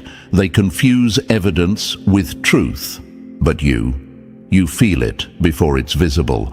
And when the receipts finally show up, boom, their fake confidence cracks like glass under pressure. Let's talk psychology for a second. Narcissists and manipulators hate intuitive people because intuition breaks their game. They thrive on confusion, and you removed that advantage. They wanted you second-guessing everything because doubt is their favorite leash, but you slipped it off. You chose awareness over approval, and that's why they had to attack you. They couldn't stand a version of you that wasn't under their illusion. You know what makes this story even more poetic? They knew you knew. The moment your eyes went quiet, the moment your energy withdrew, they felt it. That cold stare that said, "I see you." That was the end of their control, because nothing terrifies deceit more than exposure. You turned from their target into their mirror, and that's when the panic started. You were no longer predictable, you were powerful. People always say, trust needs to be earned, but no one talks about how doubt is earned too. You didn't start doubting people for no reason. They earned your suspicion through patterns, through inconsistency, through actions that didn't match their words. That's what intuition is built on, receipts disguised as feelings. Let's put it bluntly, they tried to make you question your reality because your reality scared them. You were decoding too much, seeing too far, connecting dots they wanted to keep scattered. They tried to blur your mind, twist your empathy against you, and play on your kindness. But your instincts cut through all of it like a knife through fog. Remember this, the same intuition they mocked is the reason you're still standing. That funny feeling in your gut saved your peace more times than you'll ever know. And now that your instincts have been proven right, they're panicking. Why? Because your accuracy means their manipulation is obsolete. You've become unprogrammable. That's what scares them most. You can't be fooled anymore. Here's the irony, chosen one. They thought making you doubt yourself would break you. Instead, it trained you. Every betrayal sharpened your radar. Every lie upgraded your discernment. Every heartbreak tuned your frequency. You evolved into someone who can't be tricked twice. That's your superpower now. You don't just survive deception, you study it. You turn it into data. You are the human version of a spoiler alert. They hate you because you ruin their performance before the act begins. That's the level of awareness you're operating on. You became the player who knows the entire playbook. That's why they call you intense, cold, or different. Those are the words people use when they realize their manipulation won't work anymore. And maybe a part of you wonders, will I ever be able to trust again? The answer, yes, but never blindly. You'll trust energy, not words. You'll trust actions, not promises. You'll trust patterns, not apologies. Because once you've seen behind the curtain, you can never unsee it. That's what they call wisdom, and it's not something you read in books. It's something betrayal taught you directly. So here's your reminder. You're not too intuitive. You're not too aware. You're just awake in a world that benefits from your confusion. They wanted to dull your senses, but you turned your sensitivity into strategy. You're no longer just noticing patterns. You are the pattern breaker. That's what being chosen means. It's not about luck or favor. It's about surviving enough illusions to finally see the code. They thought they could outsmart you. They thought your empathy made you weak. But empathy is just intelligence with heart. You're not broken. You're built differently. You're not emotional. You're accurate. And they can't stand that. Because deep down, they know you saw everything before it happened. And that's why they tried to make you doubt your power. But it's too late now. You've already decoded the game. You don't need revenge because your accuracy is the revenge. You don't need closure because their collapse is your confirmation. You saw it all coming and they hoped you'd doubt it. But you didn't. You believed yourself. And that's the moment you became unstoppable. Number 2. The jealousy pipeline, from envy to obsession to sabotage. They didn't want your life, they wanted your light, but since they couldn't have it, they tried to destroy it. That's where it always starts, not with a full-out war, not with a screaming match, but with a sideways glance, a compliment laced with envy, a joke that hits just a little too hard. You didn't do anything to them. You were just being you, existing in your lane, glowing without permission. But someone saw that glow and hated the reflection it cast on their own shadow. It's never really about what you have, chosen one.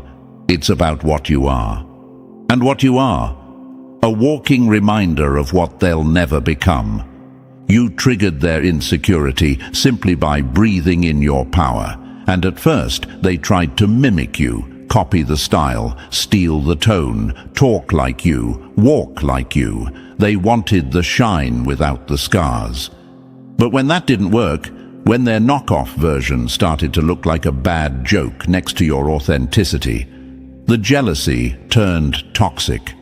That's the pipeline, isn't it? It always flows the same way. Envy turns to obsession. Obsession turns to sabotage. You didn't ask for fans, but they studied you like one. And when they realized they couldn't be you, they tried to break you. Now imagine this. Chosen one. Someone sits in a crowd watching you perform. They clap, they smile, but inside, they're seething, not because you did anything wrong, but because you're making it look too easy. They think, why them and not me? And that thought festers, becomes a quiet mission, not to elevate themselves, but to dismantle you. And what makes it worse? It's usually the ones you gave love to, the ones you supported, the ones who once looked up to you, but couldn't stand staying beneath you. Jealousy is a silent killer, and you felt it before you had the words for it. That weird energy when you shared good news, that uncomfortable silence when you succeeded, that sudden distance after a breakthrough. Their love was conditional, their loyalty had limits, and the moment you passed those limits, their mask slipped. You didn't outgrow them, you just stopped shrinking to keep them comfortable. There's a term in psychology called crab mentality. You know what crabs do in a bucket? When one tries to escape, the others pull it back down, not because they're evil, but because they don't know how to climb out themselves. That's how jealous people operate. They see you trying to rise, and instead of learning from you, they try to drag you back to their level. They'd rather see you fail than face their own failure. And the obsession? Oh, that part's real. They watched your every move like a spectator in a game they were never invited to. Your social media, they never liked your posts, but they never missed one. Your words, recycled, reworded, reposted. But your energy, never duplicated. And that's what burned them, because you weren't performing, you were being. And authenticity has a frequency that imitation can't reach. The truth is, they didn't want your job, your partner, your car, or your status. They wanted your peace, your self-respect, your spiritual immunity. They wanted to walk into a room and be felt the way you are. But that kind of presence? It earned, and they weren't willing to suffer for it like you did. So they did what all cowards do. They tried to destroy what they couldn't copy. And they didn't come at you directly. No, they used whispers, half-truths, passive-aggressive digs. They tried to poison your name in rooms you hadn't even stepped into yet, tried to erase your presence before you arrived. That's sabotage at its most pathetic. But what they didn't realize is this: real power doesn't need to defend itself. Your truth walked in before you did, and when your name hit their mouths, it hit with weight. Because no matter how hard they tried to bury you, people kept asking, but why do they still shine? You ever ask yourself, why me? Why do they keep targeting me? The answer's ugly, but it's real, because you made it out of a place they're still stuck in, because you healed something they haven't even faced, because your resilience exposed their laziness. Your evolution made them uncomfortable with their stagnancy. You didn't threaten their life, you threatened their illusion of it. Look at any legend. Beyoncé got accused of being too perfect. Kobe got called too intense. Michael Jackson got mocked for being too different. The world has a history of punishing people who master their lane, because excellence shames mediocrity without even trying. Your existence isn't neutral. You're not wallpaper. You walk in and shift the entire emotional temperature of a space, and people who run on ego hate that. They wanted to make you question your worth so they wouldn't have to question their own. They attacked your confidence so they could feel taller next to your silence. But here's where the story flips. Every time they sabotaged you, they sharpened you. Every trap they set taught you a new move. Every fake friend activated another upgrade. What they meant for harm, life twisted into growth. You became the weapon they never saw coming. You don't rise from sabotage by staying bitter. You rise by becoming unreachable. And that's where you are now. You've seen what people are willing to do when they feel threatened by your existence. And yet, you're still rising, still evolving, still walking with a calm that screams, I already won. That's why they're more mad now than ever. You survived the smear campaign, the betrayal, the isolation, and came back louder. You see, chosen one, people can't fake consistency. They can fake love, they can fake concern, but they can't fake growth. And that's what's exposing them now. They tried to become you through shortcuts, but shortcuts don't build foundation. That's why they're crumbling while you're thriving. Your roots go deep. Theirs were shallow. You grew in silence. They chased applause. And now the crowd's gone, and so is their relevance. Jealousy always backfires in the end, because when you attack someone who was just focused on their own lane, the universe responds. It says, you want to compete? Fine, but you better be ready to be humbled. And oh, are they being humbled?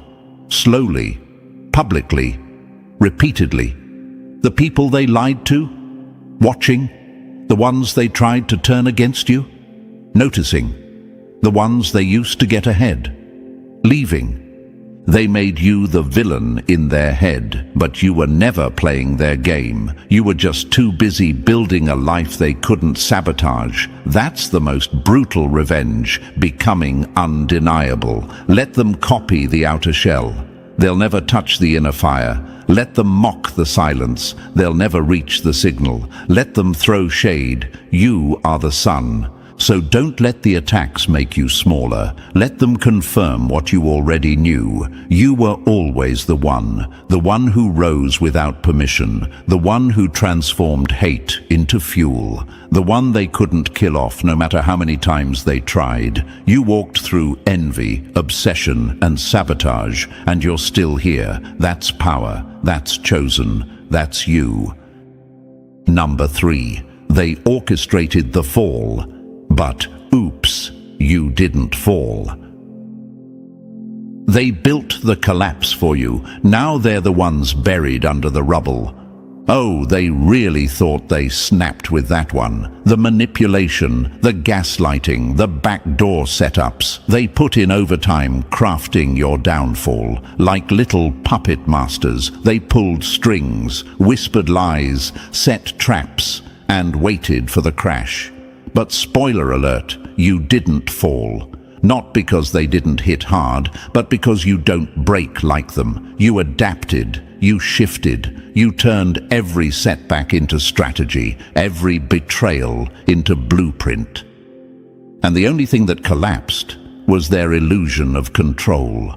They thought you'd self-destruct, that your pain would silence you, that isolation would suffocate you. Instead, you learned to breathe differently. You leveled up in silence while they celebrated too early.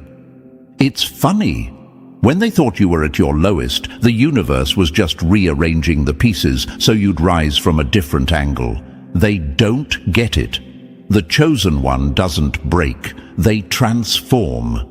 You ever notice how people get loud right before they think they've won? That's exactly what they did, running their mouth, twisting narratives, hyping up your fall like it was permanent. But oops, what they didn't plan for was your resilience. What they didn't factor in was how the universe was watching. You weren't being punished, you were being positioned. That's what makes you dangerous now. You're not naive anymore. You've seen what people are willing to do just to see you down. And instead of becoming bitter, you became smarter. You started paying attention to patterns, not promises.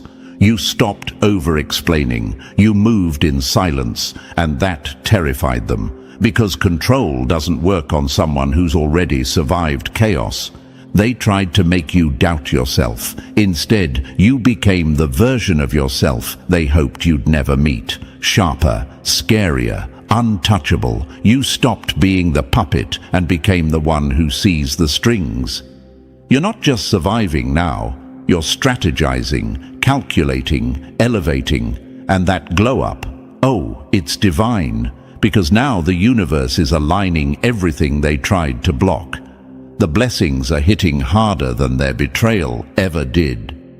So if you're wondering, why did they do all this? It's because they saw what was coming for you. Your destiny scared them more than your presence. They weren't trying to stop the current version of you. They were trying to stop the next one. But the universe doesn't take orders from cowards, and it never gives power to people who use it to sabotage. It gives it to you, so let them watch, let them flinch. You didn't just survive the orchestration, you turned the whole damn script against them. You were never the fall, you were the rise they couldn't stop. Number 4, payback ain't emotional, it's mathematical. They thought they got away with it until the universe showed up with receipts. Payback isn't about rage, chosen one. It's not about snapping back or getting loud. Nah, real payback. It's cold, it's calculated, it's mathematical. The universe isn't fueled by emotions. It's fueled by balance, energy, cause and effect. It doesn't forget. It doesn't need reminders, and it definitely doesn't need your help dragging anyone It's already tallying the bill. You see, while they were out here taking shots behind your back, draining your energy, lying on your name, celebrating your losses, you were quiet, you were healing, and the whole time, life was doing the math. Karma's not blind, it's patient, and the interest on their actions, oh, it's steep.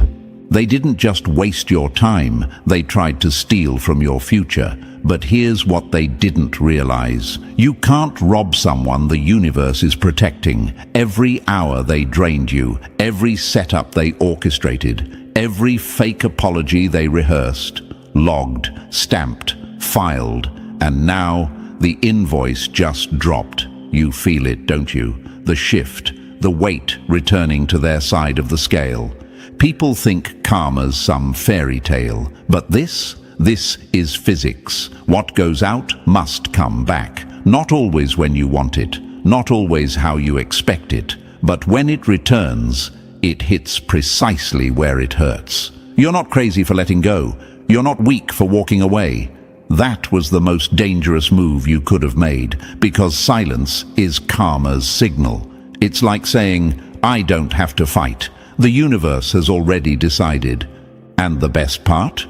You didn't chase revenge. You chased alignment. You elevated. You let life handle what was never your weight to carry. That's why everything is starting to turn in your favor. The jobs, the money, the peace, the clarity. None of it is random. It's just the universe paying you back with compound interest. So let them act confused when their life starts crumbling. Let them ask, why is everything going wrong? You already know why. The same energy they sent out is just showing back up, wearing their name. And this time, there's no deflection, no distractions, no scapegoats. This ain't about vengeance, it's about equation. They wrote the formula the moment they chose war with someone chosen. And now, the numbers don't lie. Welcome to pay-up season. Number 5. Welcome to the edge of the matrix. When you stop playing by their rules, you stop losing their game. You've made it, chosen one, to the edge, the border, the glitch in the system, and they feel it, that shift in your eyes, that stillness in your energy. You don't react like you used to. You don't need to prove anything anymore. You're not trying to be understood, accepted, or liked. And that's exactly what's driving them insane. You've stepped out of their matrix, out of their rules, their approval loops, their desperate little power games. You're standing at the edge of the world they tried to trap you in, and they hate it, because now they can't reach you. They used to control you with guilt, with fear, with silence.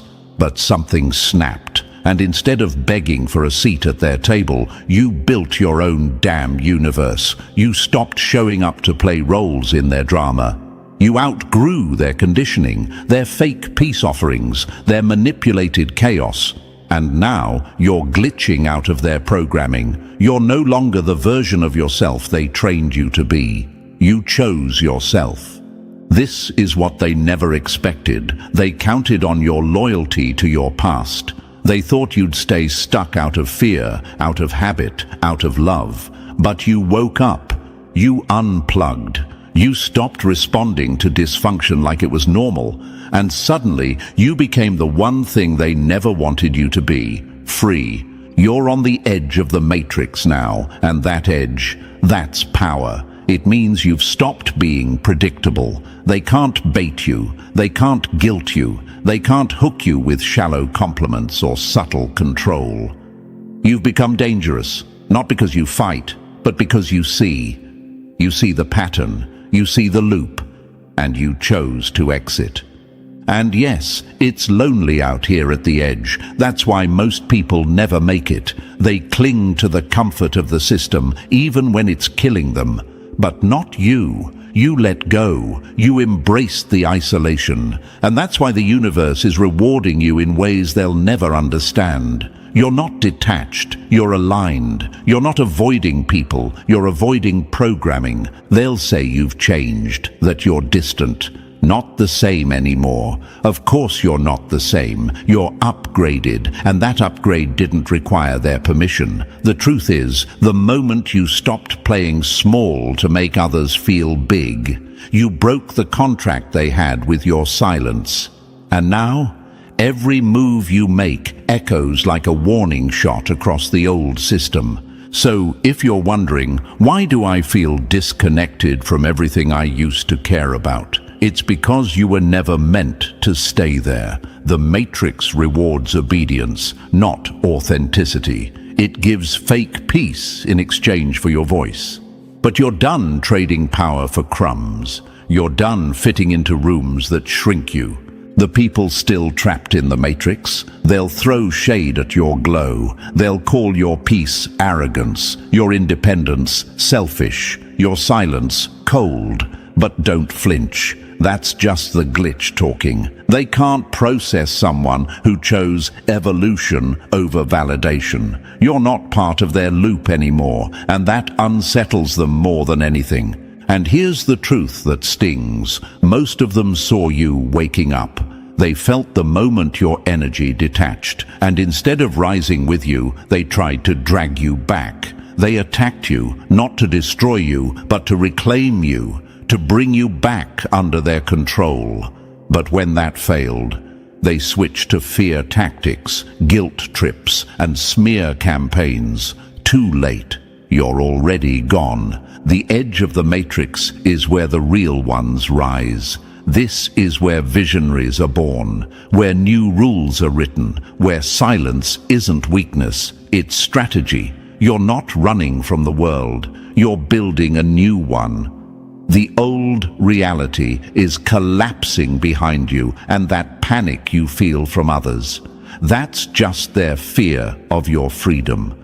And the universe? It's been waiting for this moment. It's not punishing you with isolation, it's preparing you for influence. You were never meant to blend in. You were designed to wake others up. That's why you couldn't stay in that old story. That's why you couldn't keep playing by rules made to keep you powerless. So no, you're not lost. You're on the edge, right where transformation begins. And while they scream for your attention, your validation, your reaction, you'll be too busy building the next dimension. They'll call you cold.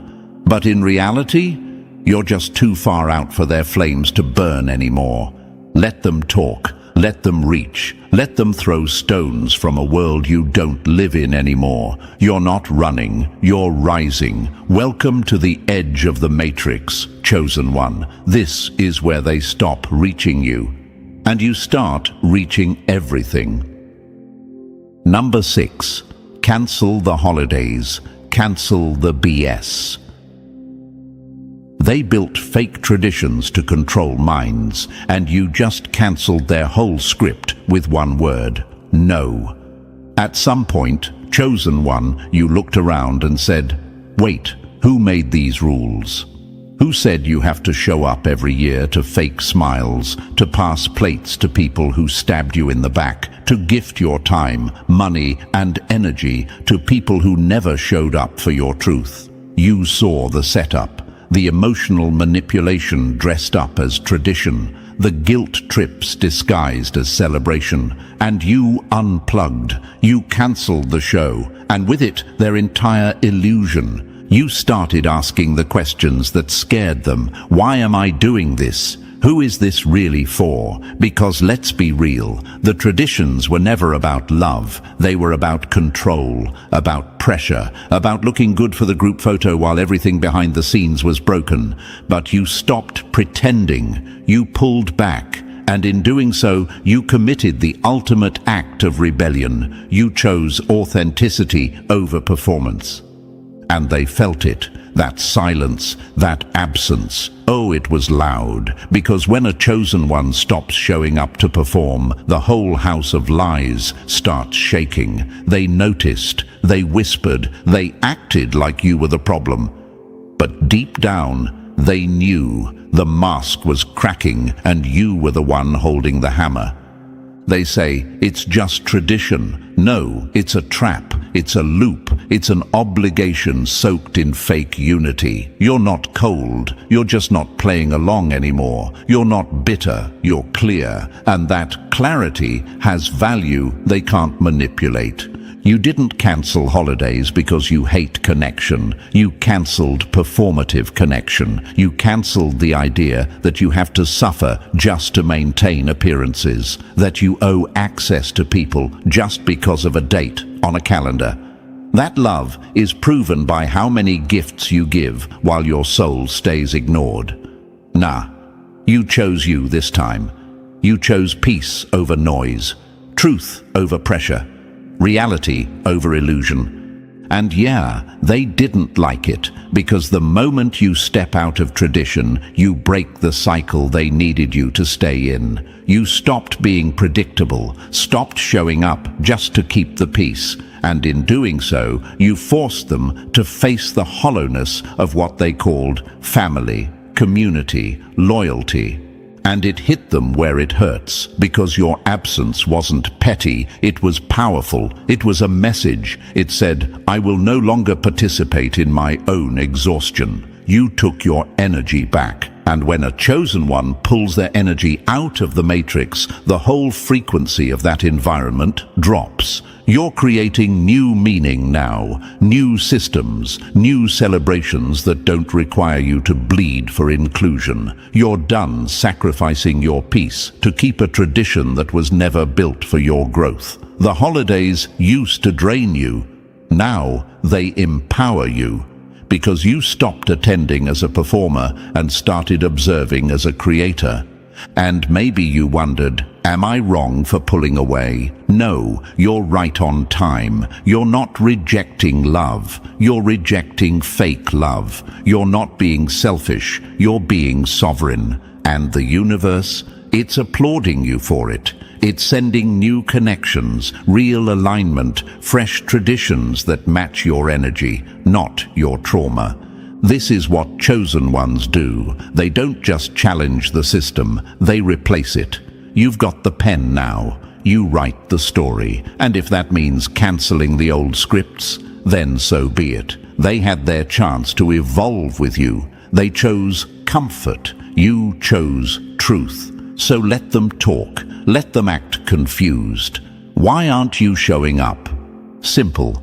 Because I'm not a puppet. I don't show up where I'm not celebrated. I don't play happy for people who throw shade when I'm not looking. I don't perform unity when there's division behind closed doors. You're not cold. You're not distant. You're free. And now that you've cancelled their version of tradition, you're free to create your own. New celebrations, new rituals, new energy, all rooted in truth. This isn't just about skipping a dinner or saying no to fake gatherings. This is about reclaiming your space, your time, your spirit. You're not missing out, you're rising out. And those who truly love you will rise with you.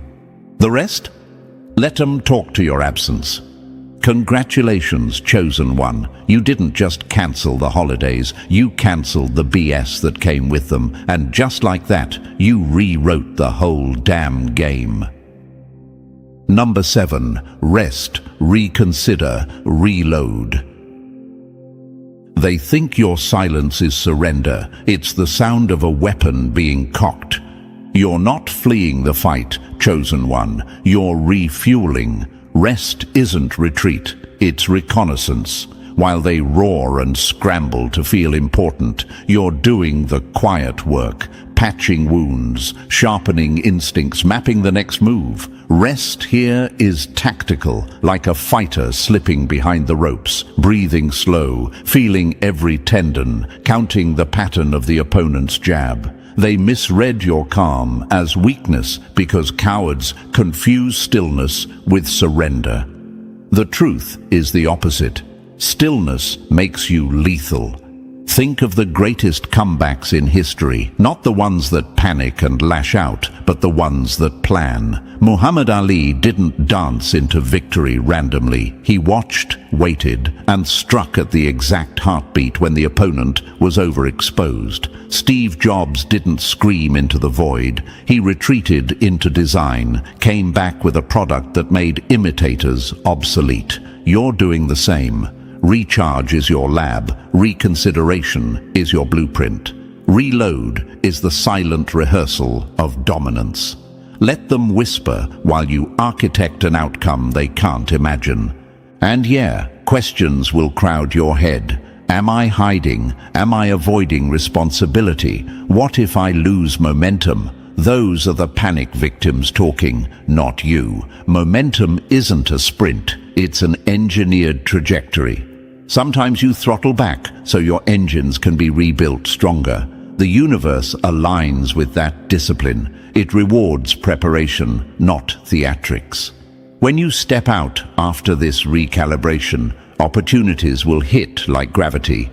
Unavoidable, inevitable. That's not luck. That's alignment. The cosmos backs the ones who respect timing. Let them assume you're asleep. Let the gossip feed itself on your silence. Every misstep they celebrate is a log they've stacked under their own platform. Your absence exposes the fragility of their noise. You're watching how they behave without your energy. Their habits, alliances, and panic give you intelligence. This is surveillance with integrity. You don't spy to hurt. You observe to choose what's worth keeping. You reload with precision. Boundaries, strategy, alliances that matter, and resources that can't be stolen. So rest, truly rest. Reconsider. Don't recycle old solutions. Invent new ones. Reload. Return with surgical intent. The universe is not passive. It's your co-conspirator in every quiet preparation. While they burn themselves loud and fast, you build in silence. And when you move, it's irreversible. Stay patient. Build cold. Strike warm. Number 8. The ball is in your court now. A chosen one with clarity is a walking extinction event for every lie built against them. The moment you saw it for what it really was, the game flipped. No more illusions, no more second guessing. You looked the devil in the eye, read the blueprint, and exposed the whole operation. And now the ball's in your court.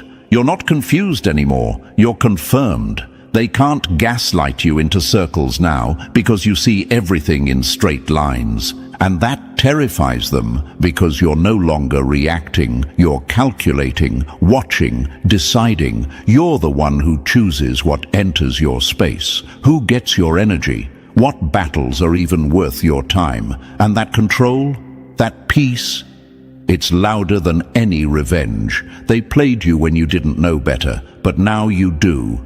You've seen behind the curtain, you've decoded their tactics, and nothing is more dangerous than a chosen one who's no longer blind to the setup.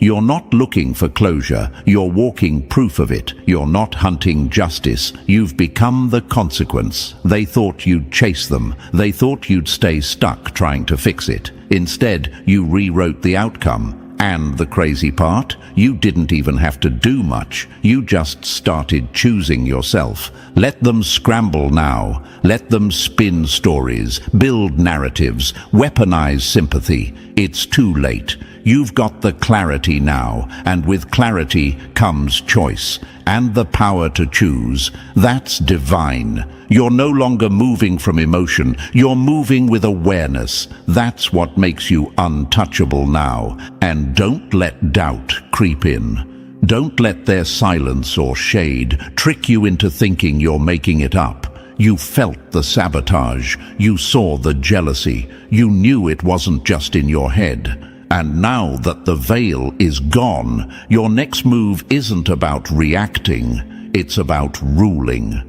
The ball is in your court, chosen one. What you do next doesn't just change the game, it burns the whole old playbook. You've got options, you've got power, you've got vision, and they've got fear, because they finally realize you're not confused anymore, you're in control. Number 9. Oh, they were bumping into you. Nah, they were stealing. Every oops they smiled through was written as a theft in the ledger of fate.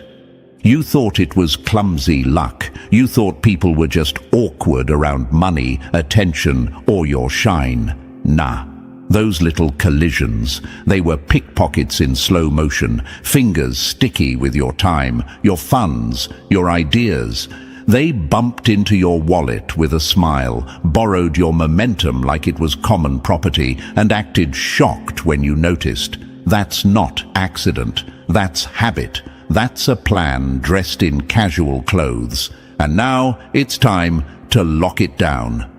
Listen up, chosen one. Thieves don't wear masks most days. They wear charm. They wear, "Oh, I didn't mean to," like cologne. The same people who clap when it's convenient will swipe when it's safe. They siphon your energy at dinners. They rebrand your ideas in meetings. They forget to reimburse. They gatekeep your contacts. They ghost you when loyalty costs them something. It's petty, it's cowardly, and it's predictable. The beautiful thing: predictability is a trap you can set. Practical moves: document everything. Receipts, screenshots, timestamps, witnesses. Gather the receipts like holy evidence, because people deny what they did without proof. Lock accounts, change passwords, put agreements in writing, and build a circle that isn't a revolving door. When they try to steal your narrative, hand the world the paperwork. When they laugh it off, show the timeline. The court of public opinion loves receipts. The universe respects records. You'll ask, what if confronting blows it up? Then don't confront. Contain, protect, strategize. You don't have to perform every reaction. Sometimes the power move is silence plus action. Legal letters, contractual clarity, new boundaries that sting like neon. Watch how the same oops people suddenly become allergic to accountability when the lights switch on. That's the part that will make them cough. And to the question that gnaws, is it petty to make them pay? No, it's stewardship. You steward your life. You bill energy the same way you bill work. If they treat you like free content, invoice them, emotionally, legally, practically. Make them understand there are consequences for theft, even if it's only a stolen minute or a repackaged idea. The math adds up. The universe isn't sentimental about unpaid debts. Don't forget, the cosmos is on your side. Synchronicities will line up to reveal what was hidden. Opportunities will show where the leaks once were. Use those signs to tighten the locks. Let karma do what it does, but do your part. Secure, record, build. Turn the bump into you crowd into evidence collectors for their own undoing. You weren't naive forever. You were studying human theft. Now you graduate with honors. Lock it down, chosen one. Set the trap with dignity. Make every oops carry a price tag they can't laugh off. Number 10. They threw their best shot right before the finish line. The punch always lands hardest when the throne is inches away, because they know they're about to watch you rule from a seat they swore you'd never reach. Let's call it what it is: desperation. The moment your breakthrough was peeking over the horizon, they launched their final missiles. Out of nowhere, the rumors started, the sabotage kicked in, the gaslighting turned Olympic level, and you stood there wondering, why now? But you weren't being punished, chosen one. You were being confirmed, because nothing exposes their fear faster than your proximity to the finish line. They sensed it, the shift, the glow, the quiet authority in your tone, the way you stopped explaining yourself. You were about to win, and when people with fragile egos feel that crown slipping from their grip, they don't try to elevate. They try to assassinate. Spiritually, emotionally, socially. They hope if they hit you hard enough, right before you rise, they can shake your faith, break your rhythm, or better yet, make you self-destruct. But here's what they didn't expect. You were built for this. They trained you by accident. Every petty jab, every whispered betrayal, every fake smile was a weight, and you lifted them all until your soul had muscle memory. They thought their last shot would knock you out, but it woke something ancient inside you. That finish line rage, that final form clarity, that supernatural knowing that the universe had you on schedule and no weapon formed against you could glitch the timing. It's the most ironic thing. They launched their deadliest strike at your strongest hour. That's how scared they were. They knew it was now or never. You weren't just close, you were chosen. You weren't just succeeding, you were fulfilling. And fulfillment? That's something haters can't screenshot or copy, so they panicked, played dirty, prayed for your breakdown while watching your breakthrough. And now, look at them, out of plays, exposed, exhausted. Meanwhile, you, still standing, still shining, and most dangerous of all, still moving. Because the crown, it's not coming, it's already sitting. Their best shot didn't stop you, it confirmed you. So keep walking, chosen one, don't turn around. That was their final move. Yours is next, and it's about to be checkmate. Hey, welcome, chosen one, and oh, look at them now, scrambling to pick up the same pieces they shattered when they laughed at you. Isn't it poetic? They thought you were crazy for seeing the storm coming. Now they're the ones screaming for shelter while you're standing in the eye of it, calm, collected, untouchable. That's the funny thing about ignorance. It always thinks it's invincible until it gets punched in the face by reality. And, oh, reality's swinging hard tonight.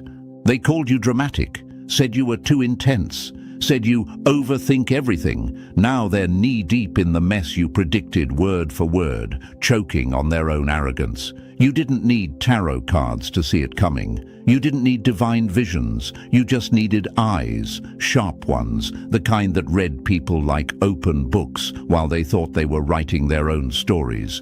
You tried to warn them, but fools don't listen when geniuses speak.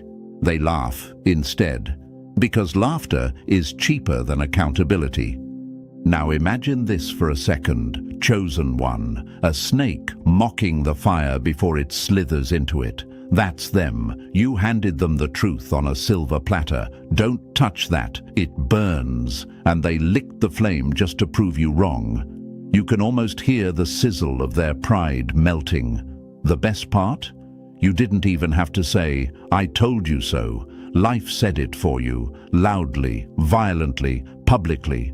Psychologists call it the Dunning-Kruger effect. The dumber someone is, the more confident they are that they're right.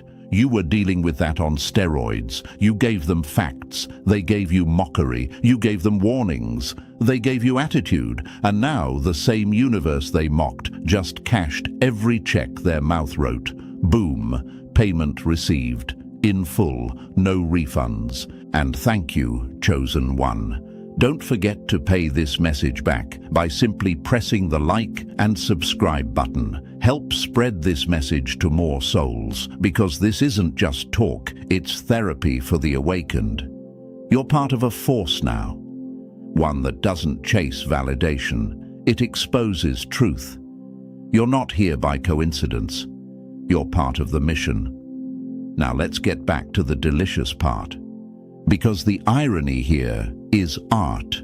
They spent months, maybe years, trying to prove you wrong, and in the process, proved you right. Every rumor they spread, every lie they told, every little jab they threw, all of it led them straight into the trap they built for you. That's the beauty of poetic justice. It doesn't knock politely. It shows up like a wrecking ball at 3 a.m., crashes through their comfort zone, and whispers, Remember when you thought you were smarter?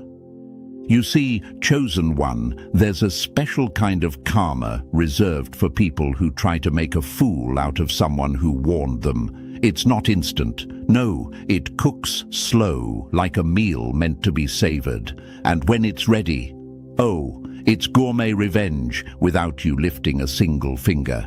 Their power crumbles quietly. Their connections turn cold. Their confidence evaporates, and you're just watching, sipping peace like fine wine, smiling because you knew. You always knew.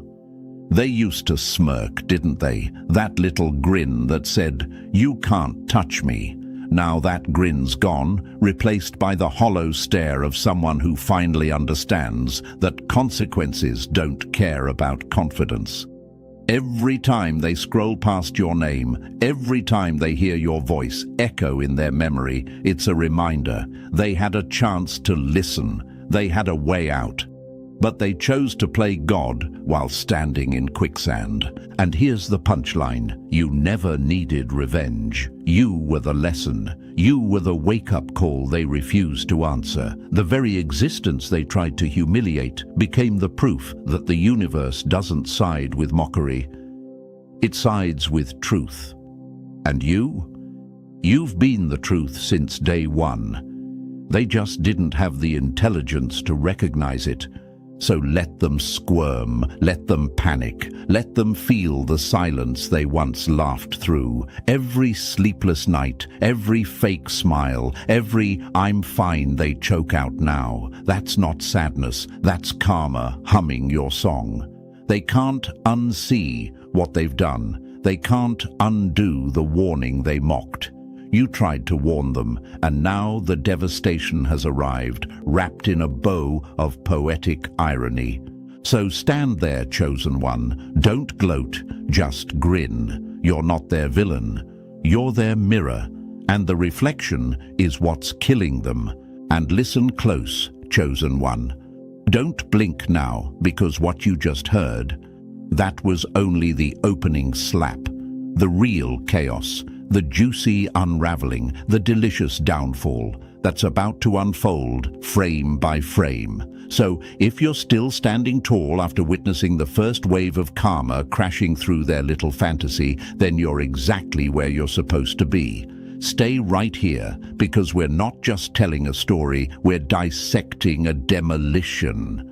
And trust me, the next chapters, they sting harder. They're going to feel every second of it, and you're going to understand exactly why you were never the villain in this tale. Drop the number 777 in the comments if you feel the justice in your bones.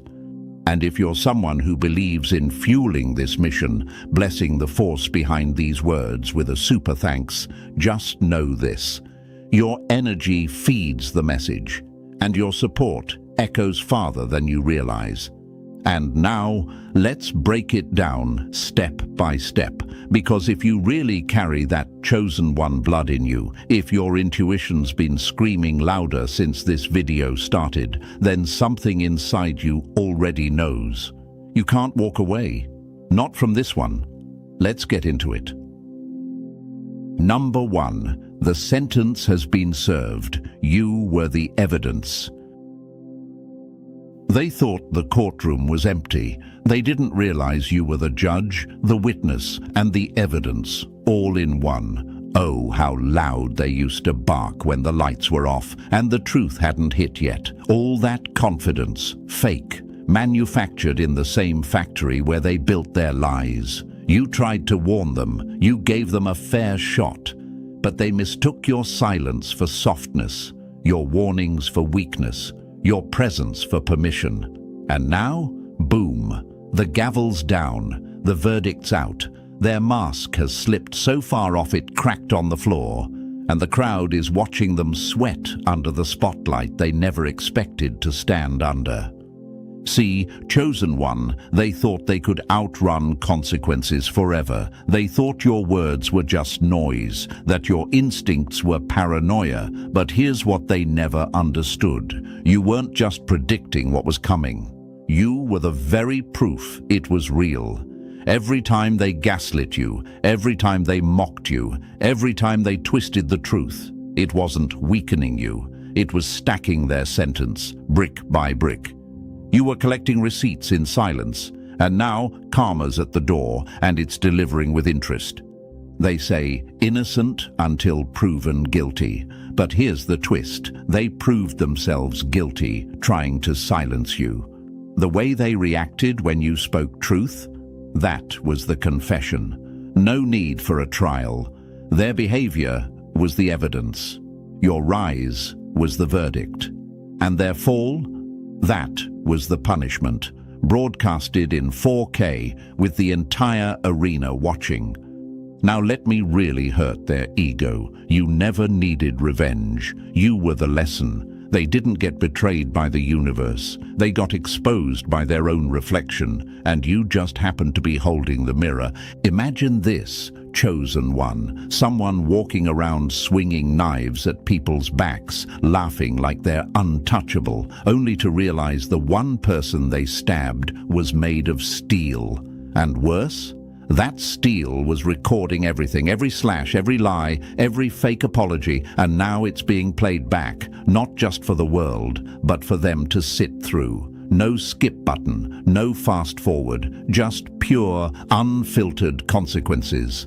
You weren't born to prove your worth. You were born to embody it, and they hated that, because deep down, they knew you were right. That's why they tried so hard to convince everyone else you weren't. And now that your glow is no longer theoretical, now that the success is material, the peace is visible, the strength is undeniable, they're breaking down quietly behind the curtains they used to perform in front of. Let's get psychological for a second, because I know your mind's asking the right questions. Why didn't they just admit they were wrong? Why go this far? Simple. Ego doesn't admit, it escapes. And when it can't escape, it self-destructs. That's what you're watching now, a demolition from within. No fire alarms, no sympathy, just rubble where the lies used to live. They told the world you were difficult, toxic, overreacting, but here's what they never expected: for you to survive the smear campaign and outshine the attackers. That's what happens when the truth is your foundation. And no, this isn't just talk. We've seen it in real time. Think of Johnny Depp. They tried to crucify him with lies, turned his truth into a circus. But truth doesn't stay buried, it erupts. And when it does, the silence is louder than any headline. That's what's happening for you now. You weren't just right, you were unshakably right. You were so correct, the universe decided to turn your life into a living exhibit. And now they're forced to walk through it, room by room, memory by memory, regret by regret. This is your museum now, chosen one, and they don't get a backstage pass. Do you get it now?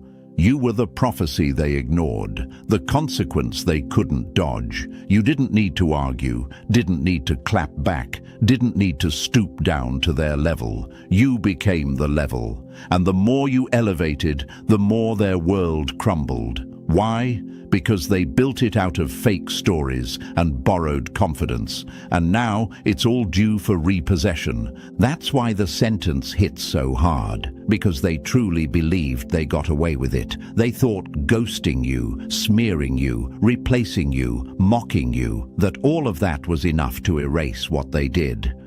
But the universe doesn't forget energy. It doesn't forget intent.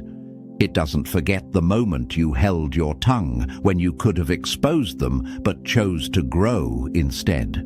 And let's make this even more clear. You didn't manifest their downfall. They chose it. Every lie was a rope. Every betrayal was a knot. You just stood still while they tied it tighter. And now they're hanging from the very noose they knotted, trying to act surprised. Funny how that works. So what now? Do you gloat? Do you mock them back? Nah, that's not what chosen ones do. You smirk, you walk, you continue building, because the loudest revenge is a life so full, so clean, so elevated, it makes their punishment feel like exile. And that's exactly what it is. They're exiled from your energy, from your peace, from your table. That's the real sentence, and it's lifetime. So stand tall, chosen one. You were the evidence all along. You were the "I told you so" wrapped in silence. You were the red flag they ignored, and the final chapter they didn't see coming. They played themselves, trying to play you. And now? They finally understand what it means when the warning was the weapon. Game over. Verdict delivered. Gavel slammed. Next case. Number 2. Behind closed doors, it's worse than you know. Behind closed doors, it's worse than you know. Oh, look at them now. Big smiles, loud laughs, curated posts, fake wins. They're trying so hard to keep up the illusion, aren't they? But you can see it, you can feel it, that twitch in their eye, that heaviness in their tone, that split-second delay before the smile lands. It's not joy. It's collapse in disguise, because behind closed doors, the real punishment is already underway, and it's way worse than they'll ever let on. You don't need front row seats to this downfall. You've got backstage access through intuition alone. You feel their energy shift the moment they walk in the room, don't you? You pick up the weight they're dragging under all that fake confidence. That's not your imagination. That's the truth poking through the seams of a life stitched together with lies. And now, the thread's snapping. See, the universe doesn't always make karma public. Sometimes it prefers a private screening. No applause, no audience, just pure soul-rattling correction. That's exactly what's happening. The same people who said, "You're overreacting," the ones who mocked your instincts, questioned your sanity, tried to paint you as unstable, they're now fighting demons you warned them about. But they're fighting them in silence, because pride won't let them scream. Imagine this. Chosen one, someone lighting their own house on fire, then pretending it's a spa day while the flames creep closer. That's what they're doing now, posting selfies with captions like healing and vibes, while they haven't slept in 3 nights, and the guilt is clawing at their spine. You warned them the stove was hot. They touched it anyway. Now the burn is blistering, and they're trying to smile through the pain like it's part of the plan.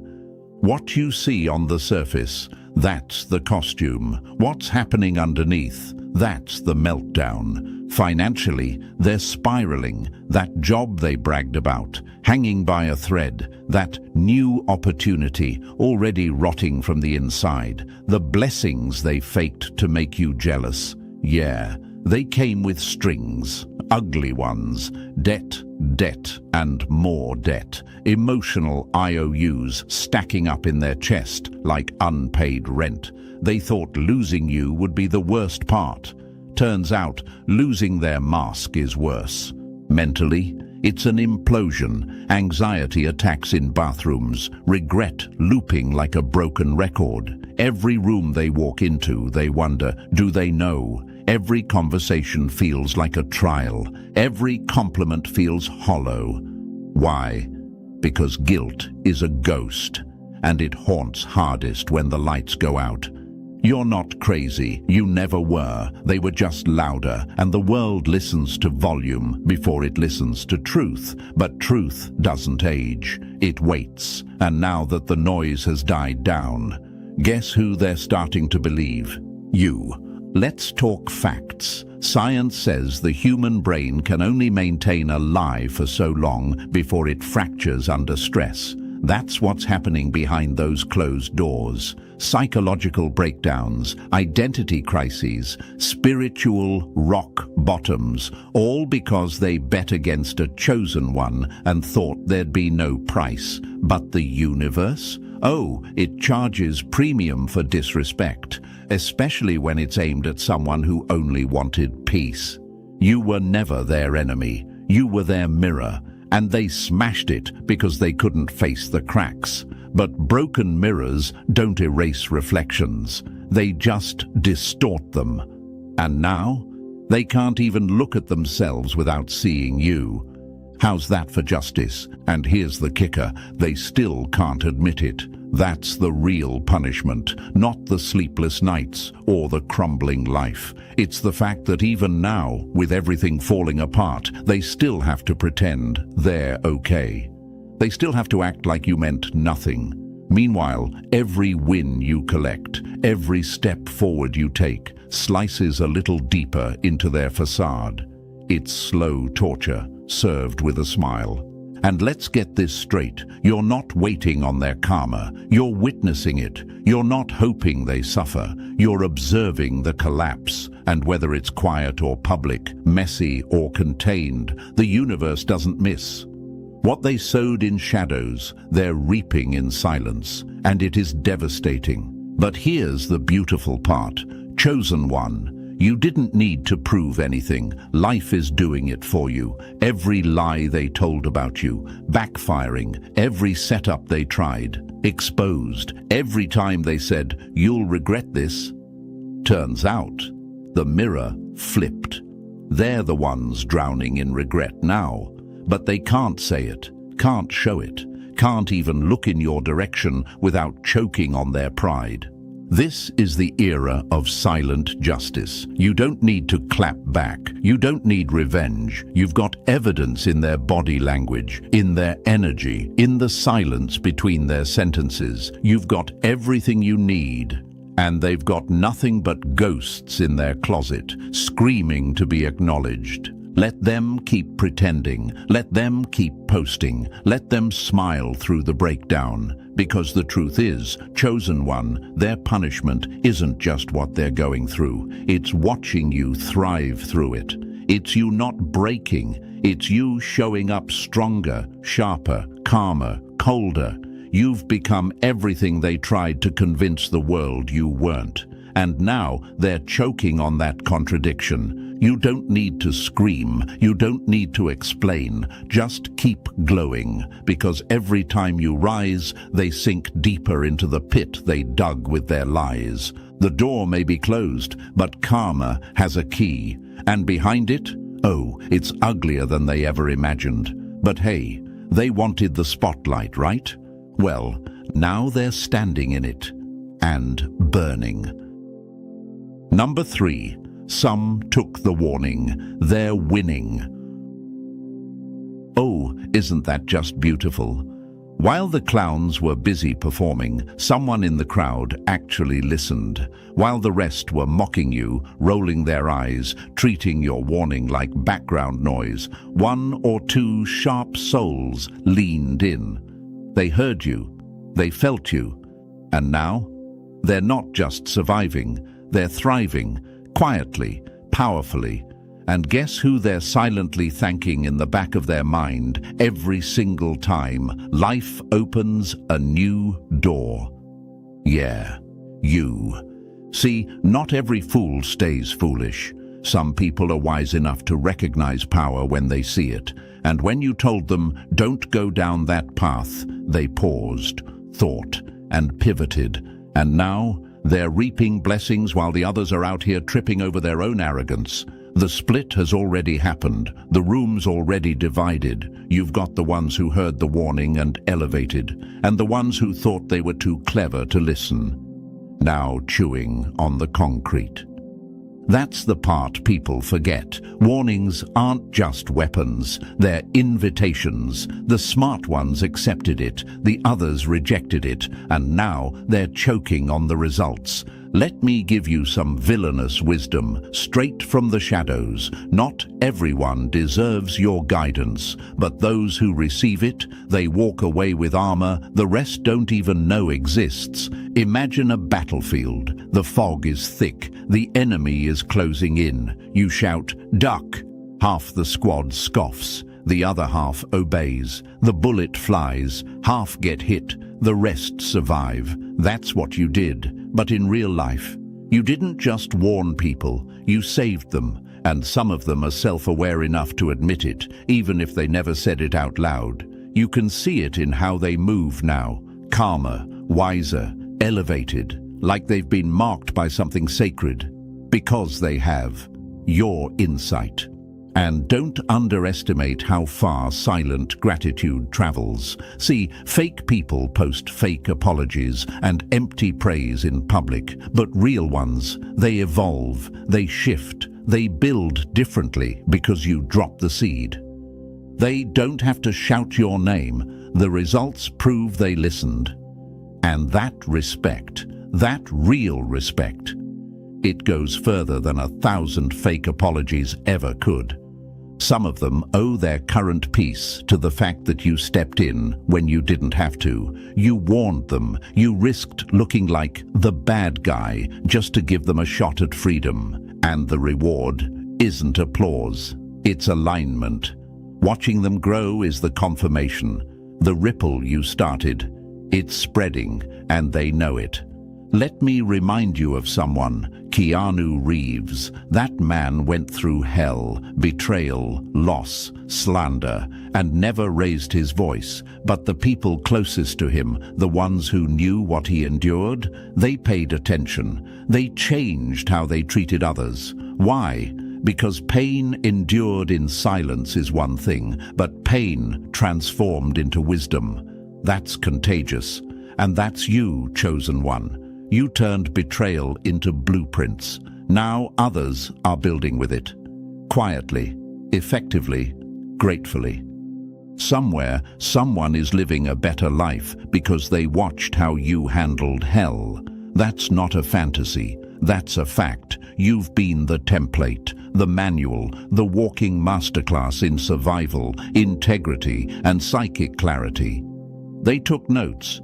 You might not know who they are yet, but they do. And they remember exactly who said, "Watch out." And when the split came, they moved with you. That's legacy. That's power. And let me address what's been crawling in your mind. But why didn't more people listen? Why did most of them still betray me? Simple. Most people can't hear a message that requires them to kill their ego. The ones who did listen, they had enough strength to choose evolution over pride. And now they're part of your silent army. Maybe they're not beside you yet. Maybe they're not in your circle, but they're walking in your direction. And that matters more than any spotlight. You don't need their applause. You already shifted their timeline. You don't need them to shout your name. They already feel your echo in their peace. Some of them are winning because they lost you. That distance, that silence, that was the wake-up call. You removed yourself and gave them a front-row seat to what your presence actually meant. That's why they started changing. Not out of guilt, out of realization, out of respect. They saw who you were after you stopped trying to convince them. And don't worry, that respect, it'll find its way back to you. Energy never dies. It just returns in upgraded form. So while the clowns who ignored you are still playing tag with consequences, the few who listened are ascending. And they're doing it with quiet eyes, firm steps, and a sense of direction they didn't have before you came into the picture. You were never just a person in their life. You were the pivot point. So don't downplay what you did. Don't minimize the impact. You weren't just venting when you warned them. You were channeling truth. You were giving out GPS coordinates to people driving blindfolded. And a few of them woke up in time. That matters. Let the rest fall. Let the arrogant ones drown in their own pride. But for the few that chose to listen, just know they're winning now, not by luck, but because they were smart enough to follow a chosen one when it counted most. That's your impact. That's your legacy. And that's why you're unstoppable. Number 4, you told them, "Don't touch that." They set themselves on fire. You didn't yell, you didn't throw a tantrum, you didn't chase them down screaming about consequences. Nah, you simply said, "Don't touch that. It's dangerous." Calm, collected, cold. And what did they do? Oh, they ran toward it like children chasing a shiny red button marked self-destruction. Now look at them, standing in the ashes, covered in the very flames you tried to keep them from. Skin peeling, ego torched, dignity burned to a crisp. And guess what? They still won't say your name. That's the part that gets me, chosen one. You didn't try to control them. You didn't threaten them. You just offered clarity, wisdom, a chance to avoid the mess. But when you're dealing with arrogant minds, truth sounds like an insult. Boundaries feel like betrayal, and warnings, they get treated like noise until the fire eats through the floor and they start screaming for someone to save them. Too late. That's what they don't get. Being the bigger person isn't silence. It's strategy. You didn't waste time debating. You didn't beg them to understand. You dropped the seed, then let nature handle the rest. Because the truth? It doesn't need to be forced down their throat. It just needs to exist. And when the time comes, when the smoke fills the room and the air turns toxic, they remember. They remember what you said. You ever seen someone touch a hot stove after being warned? The moment their skin meets that heat, there's no debate, no denial, just pain. That's what happened here. You didn't curse them. You didn't wish them harm. You warned them. They cursed themselves by thinking they were smarter than the heat. Let's break it down psychologically. It's called reactance theory. When insecure people feel like their freedom is threatened, even slightly, they rebel, even if it means hurting themselves. That's what they did. They weren't trying to prove you wrong. They were trying to prove they were in control. They needed to believe they could touch chaos and walk away unscathed. But now, they're limping, bleeding, lying through their teeth while trying to convince the world they're fine. Spoiler, they're not fine. You were never being dramatic. You were being precise. They just didn't respect the voice that delivered the truth. That's the real kicker, isn't it? You weren't ignored because you were wrong. You were ignored because you made them uncomfortable. And that discomfort, that was the mirror showing them everything they didn't want to face. Weakness, denial, fear. So what did they do? They laughed, mocked, pushed back, and walked straight into the pit. Let me tell you something cruelly poetic, chosen one. The punishment for touching what you told them not to isn't just the burn. It's living with the fact that you were right. That's the scar that never fades. Every time they see you, every time they hear your name, every time your energy enters the room, they flinch. Not because you hurt them, but because you tried to save them and they spat in your face. There's a word for that, regret. But regret doesn't rewind time. It doesn't unburn bridges. It doesn't remove scorch marks. It just lingers, quiet, heavy, permanent. And now, they're left trying to act like their life didn't just implode, putting filters on disaster, trying to look unbothered while they bleed out behind closed doors. But energy doesn't lie. Their posture is lower. Their light is dimmer. Their confidence cracked. You don't need to confront them. You just need to keep walking. Your existence is their consequence. Your glow is their ghost. You were the warning. You were the don't do it. And now you're the proof. They set themselves on fire trying to prove they didn't need your advice. And now they're begging the world to pretend they're not melting. But you know the truth, and so do they. Number 5. The dream coming true? That's the real punishment. You want to know what's worse than karma slapping someone in the face? It's watching the person you mocked become everything you said they couldn't and doing it without you. No clapbacks, no drama, no shade, just silence and success. That's your revenge. chosen one. That's the slow, burning, ego-shattering punishment they never saw coming. They didn't just doubt your dream, they mocked it, laughed behind your back, whispered to their little group chats. Who do they think they are? They thought your vision was a phase, a cute little fantasy, something you'd outgrow like an old hoodie. And now, they're choking on every sarcastic word they ever spit, because the fantasy turned into reality. And the worst part, they're not even invited. That's what's so cold about this phase, chosen one. You're not even looking back. You're not arguing. You're not trying to prove anything. You're not seeking closure. You're just building, thriving, becoming. And they're watching from the sidelines, pretending not to care while secretly checking every update, every post, every win, just to confirm what they already fear. You made it without them. Let's get psychological. Humans hate being proven wrong. But what they hate more is watching someone they discredited become undeniable. It's one thing to be ignored. It's another thing to be erased from the story. That's what you did. You outgrew their relevance. You became the plot twist that exposed how little they actually mattered. And here's the wicked truth. Your dream coming true isn't just a success story, it's a mirror. It shows them what they could have been part of, what they chose to sabotage, what they tried to block, only to end up blocked from access to you forever. That's not just regret. That's spiritual exile. Imagine that, watching the same door you slammed shut for someone else open to a new world. But this time, you're on the wrong side of it, begging but unheard, screaming but unseen. That's their reality now. You were the gate. They chose to spit on it, and now it's locked.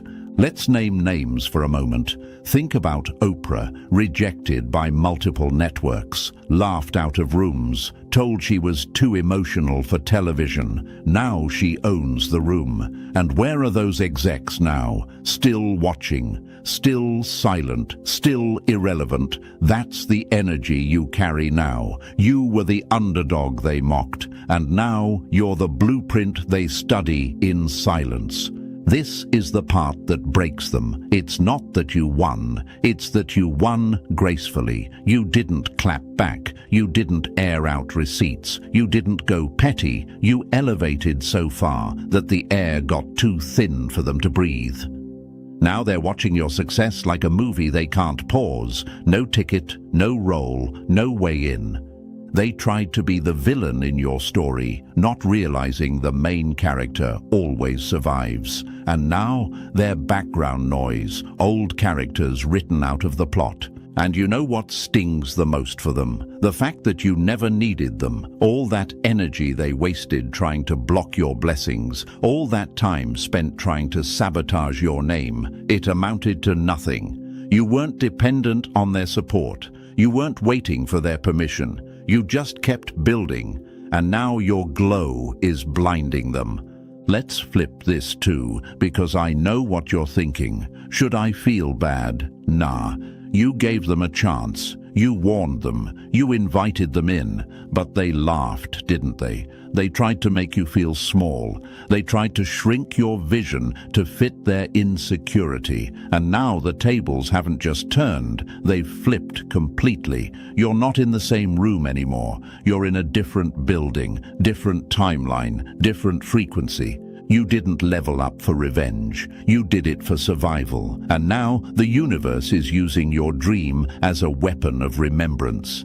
Every win, a gut punch. Every smile, a reminder. Every goal you crush, another nail in the coffin of their ego. The punishment isn't loud, it's slow, silent, and inescapable. So keep going, keep rising, keep being the dream they swore would never happen, because you were never delusional. You were just ahead of your time. They weren't ready, and now they're realizing they never will be. Your dream coming true was never just a success story. It was their judgment day. Number 6. You were the test they couldn't cheat. Isn't it funny? They thought you were the problem, but you were actually the exam, and not the multiple-choice kind either. No shortcuts, no crib notes, no copy-paste from someone else's personality. You were the kind of test that revealed everything fake about them, their values, their patience, their character. And guess what? They failed. Not with a B-, not with a needs improvement. No, they flunked with flying colors.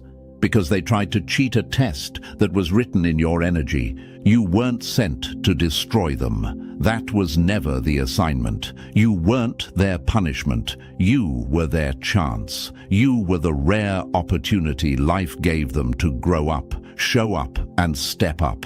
And instead, they panicked. They lied. They chose ego over evolution. And now they've been expelled from your universe. Permanent. No makeup test. No retake. No do-over. Class dismissed. They thought they could manipulate their way through you, that they could game the system, say the right things, pretend to care, fake the emotions, mirror your light. But what they didn't realize is, you weren't listening to their words. You were reading their soul. You were paying attention to their patterns, their timing, the way they acted when no one was watching. You caught every inconsistency, every contradiction, every red flag. And still, you gave them the chance to do better. You waited, you warned, you stayed longer than you should have. But they failed, not because they didn't know better, but because they refused to be better.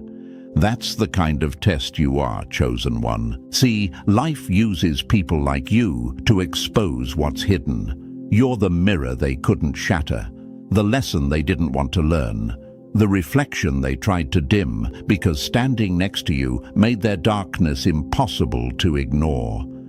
You didn't attack them. Your existence triggered them. That was the real test. Could they handle truth? Could they handle accountability? Could they stand beside someone who wasn't fake, who wasn't playing, who wasn't built on lies? And the answer, no, they couldn't. Let me break it down in villain-level wisdom. They weren't ready to meet someone like you. They wanted the benefits of proximity without the responsibility of presence. They wanted to be close to your light, but refused to stop living in their shadow. And when you didn't fold, when you didn't let them rewrite your values to make them feel more comfortable, they turned on you. That's when the game started. Gaslighting, smear campaigns, acting confused, playing the victim, all because they knew deep down you saw through them. They failed because they couldn't manipulate you like they do everyone else. They couldn't sweet-talk their way out of consequences, couldn't guilt-trip their way into more chances. They couldn't find the cheat code, because there isn't one when you're dealing with someone real. And that made you dangerous. Not because you were cruel, not because you were cold, but because you were undeniable. You ever watch someone lie to your face and try to smile through it? That's what they did, hoping you'd look the other way, hoping you'd doubt yourself, hoping you'd lower your standards just a little, just enough for them to slither by. But you didn't, because real ones don't bend for nonsense. You stood your ground, and that's what pushed them over the edge. You became the test that exposed their immaturity, their cowardice, their lack of growth, and now they're bitter, not because you hurt them, but because you exposed them. You showed up like a final exam they weren't ready for. And now they're stuck repeating the same cycle, in the same grade, wondering why nothing in their life is moving forward. That's the part they'll never admit. You were their opportunity to level up, to heal, to grow, to confront their own BS. But instead of rising, they ran. And now they're out here trying to rewrite the narrative, acting like you were the storm, when really you were the forecast. You told them it was coming. They just didn't want to believe the clouds were real. And the worst part for them, they're now watching others pass the very test they failed. Other people are stepping into your life, treating you right, aligning with your energy, matching your depth, and they're stuck in the hallways of their own delay, mad at you for being uncheatable. Let's get even deeper. People like them don't hate you for what you did. They hate you for what you didn't allow. You didn't allow mediocrity. You didn't allow games. You didn't allow their pain to poison your peace. You didn't allow them to use you as their emotional punching bag. And that is why they cracked. Because you drew a line in the sand and they realized they couldn't cross it unless they actually changed. And here's something else to chew on. They'll never find another you. They'll find placeholders, replacements, distractions, people who let them slide, people who let them stay small, but never another you, because you require growth. You require honesty. You demand realness, and that's not something they can fake forever. So don't mourn their exit. Don't chase after what chose to fail. You weren't rejected. You were revealed. The minute they chose ego over elevation, they disqualified themselves from your reality. And now their life's stuck on repeat, because the test is gone, and they don't even know what they were supposed to learn. You, chosen one, are the kind of test that makes or breaks people. You were the moment in their life that could have turned everything around if they were strong enough to pass it, but they weren't. And that's not your guilt to carry. That's their assignment, the one they'll have to keep repeating until they finally get it right. But you won't be there next time, because your class has moved on and they've been permanently left behind. Number 7, they laughed before the miracle. Now they're silent. Oh, how loud they were when you were down. That fake confidence, that smug little laugh, the whispering, the eye rolls, the behind-your-back smirks. They thought you were the joke, that your vision, your silence, your so-called faith was delusion. They thought you'd crumble, that you'd stay there, that your fall was permanent. But what they didn't realize is that the fall was the setup, the silence was the reload. And that smirk they wore? It's gone now. Now they're mute, dead quiet. Unusually silent for people who used to talk so much, because the miracle they swore would never come. The breakthrough they laughed off? It's here. It showed up, dressed in glory, dripping in success, and it has your name written all over it, not theirs. That silence, it's not peace, it's shock, it's disbelief. It's the stunned silence of someone who just realized they bet against the wrong one and lost everything. Let's be real, chosen one. Life didn't forget what they did. Life watched. The universe saw them clapping when you were hurting, saw them celebrate your rock bottom, saw them mock your process, downplay your pain, and gossip about your name like it was a game. But life plays chess, not checkers. That silence, that's not just guilt, that's exposure, because the same people who said they'll never come back from this are now watching you walk through the fire untouched, unburned, rebuilt. You came back like vengeance wrapped in light, and now they don't know what to say. You didn't need to clap back. You didn't need to defend yourself. You let your breakthrough speak. And it screamed. Your glow is louder than their gossip ever was. Your success turned their mockery into background noise. And the best part? You didn't need them to fall for you to rise. You just kept walking, one step at a time, even when it hurt, even when no one believed, even when they laughed. Because real ones don't break. They build quietly. They saw you struggle and assumed it was weakness. They mistook your isolation for irrelevance. But what they didn't know is you were just being hidden, not rejected. Protected, being prepared in silence for a public display of divine reversal. And now that you've arrived, that smirk they wore has turned into tight-lipped panic. Oh, they're watching. Don't get it twisted. Every win you post, every level you rise, every time your name comes up in a room they didn't invite you to, they feel it. It stings because they remember every word they said, every jab, every doubt, every sarcastic, "Good luck with that." You were the one they counted out, and now you're the one everyone's counting on. And let's be surgical here. It wasn't just strangers. It was people close to you. People who smiled to your face and laughed at your vision in private. Some of them were family, friends, lovers, mentors, people who should have known better. People who did know better, but chose ego anyway.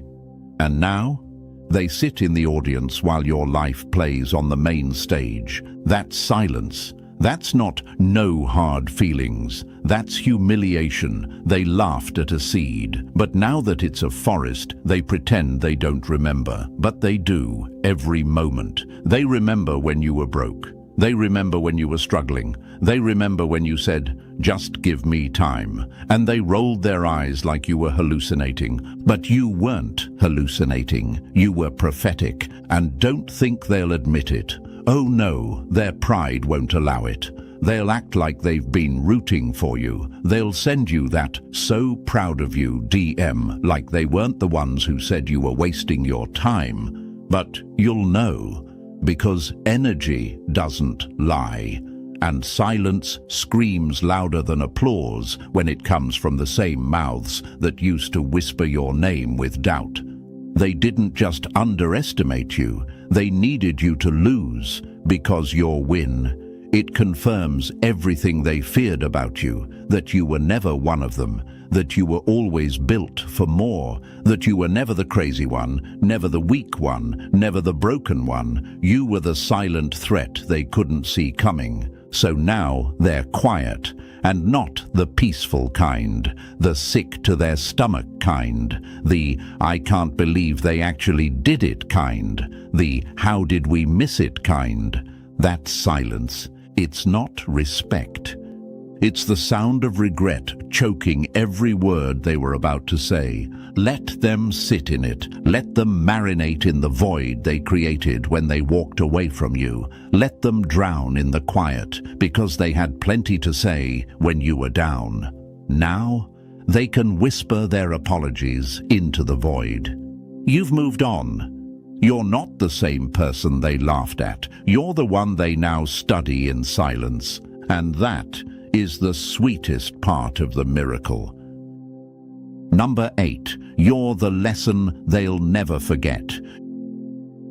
You weren't a detour in their story. You were the wake-up call that smashed through the fog of their delusions. You weren't just some person they crossed paths with. You were the moment, the one that split their life into 2 timelines, before you and after the damage was done. And oh, they'll never forget what came after. Some thought you were just a phase, a name they'd one day forget. But life had other plans, because the warning you gave, the one they mocked, ignored, rolled their eyes at, it aged like a prophecy. The signs showed up, the karma arrived, and your voice, calm and clear, started echoing through their chaos like thunder they can't escape. They thought they could get away with it, pretend, delay, cheat the truth, but you were the truth. And now every choice they made around you is tattooed in consequence. Some are humbled, some are haunted, but all of them are learning the hard way. You weren't here to be recycled. You were the one they were supposed to grow from. And now, this isn't your season to explain, repeat, or prove anything. It's your season to receive, in silence, in power, in full. They thought they were destroying you, but they were just following someone else's script. That's the kind of pain that hits like a mirror, shattering in slow motion. Your ex thought they were the director of your downfall, the one in charge of every scene, every rumor, every silent treatment. But here's the twist. They were only an actor in a film they didn't even write. Someone higher up in the chain, maybe jealous friends, toxic influences, or unseen manipulators, convinced them that turning against you would make them powerful. Instead, it made them a pawn. The universe has a funny way of flipping the board when arrogance takes the throne. It's said that when people think they're in control, that's usually the moment the real power is testing them. A research study from Stanford once found that manipulation feeds on ego. The more someone believes they're the smartest in the room, the easier they are to control. That's exactly what happened here. Your ex wasn't the villain. They were the volunteer. They got used as a distraction, a tool, a messenger in a plot that was never meant to end in their favor. And when the truth finally surfaced, it hit them like a psychological earthquake. Everything they believed, every smug move they made, now exposed as part of someone else's dirty plan. And thank you, chosen one. You're not just watching this, you're decoding it. Don't forget to pay this message forward by simply pressing like and subscribe so we can spread this light to more souls who are waking up to the truth. You're not alone in this. You're part of a global force, a movement that the universe itself is backing. So thank you, chosen one, for being part of this mission, because your awareness is your weapon, and your calm is your victory. Now back to our story, and it's a heavy one.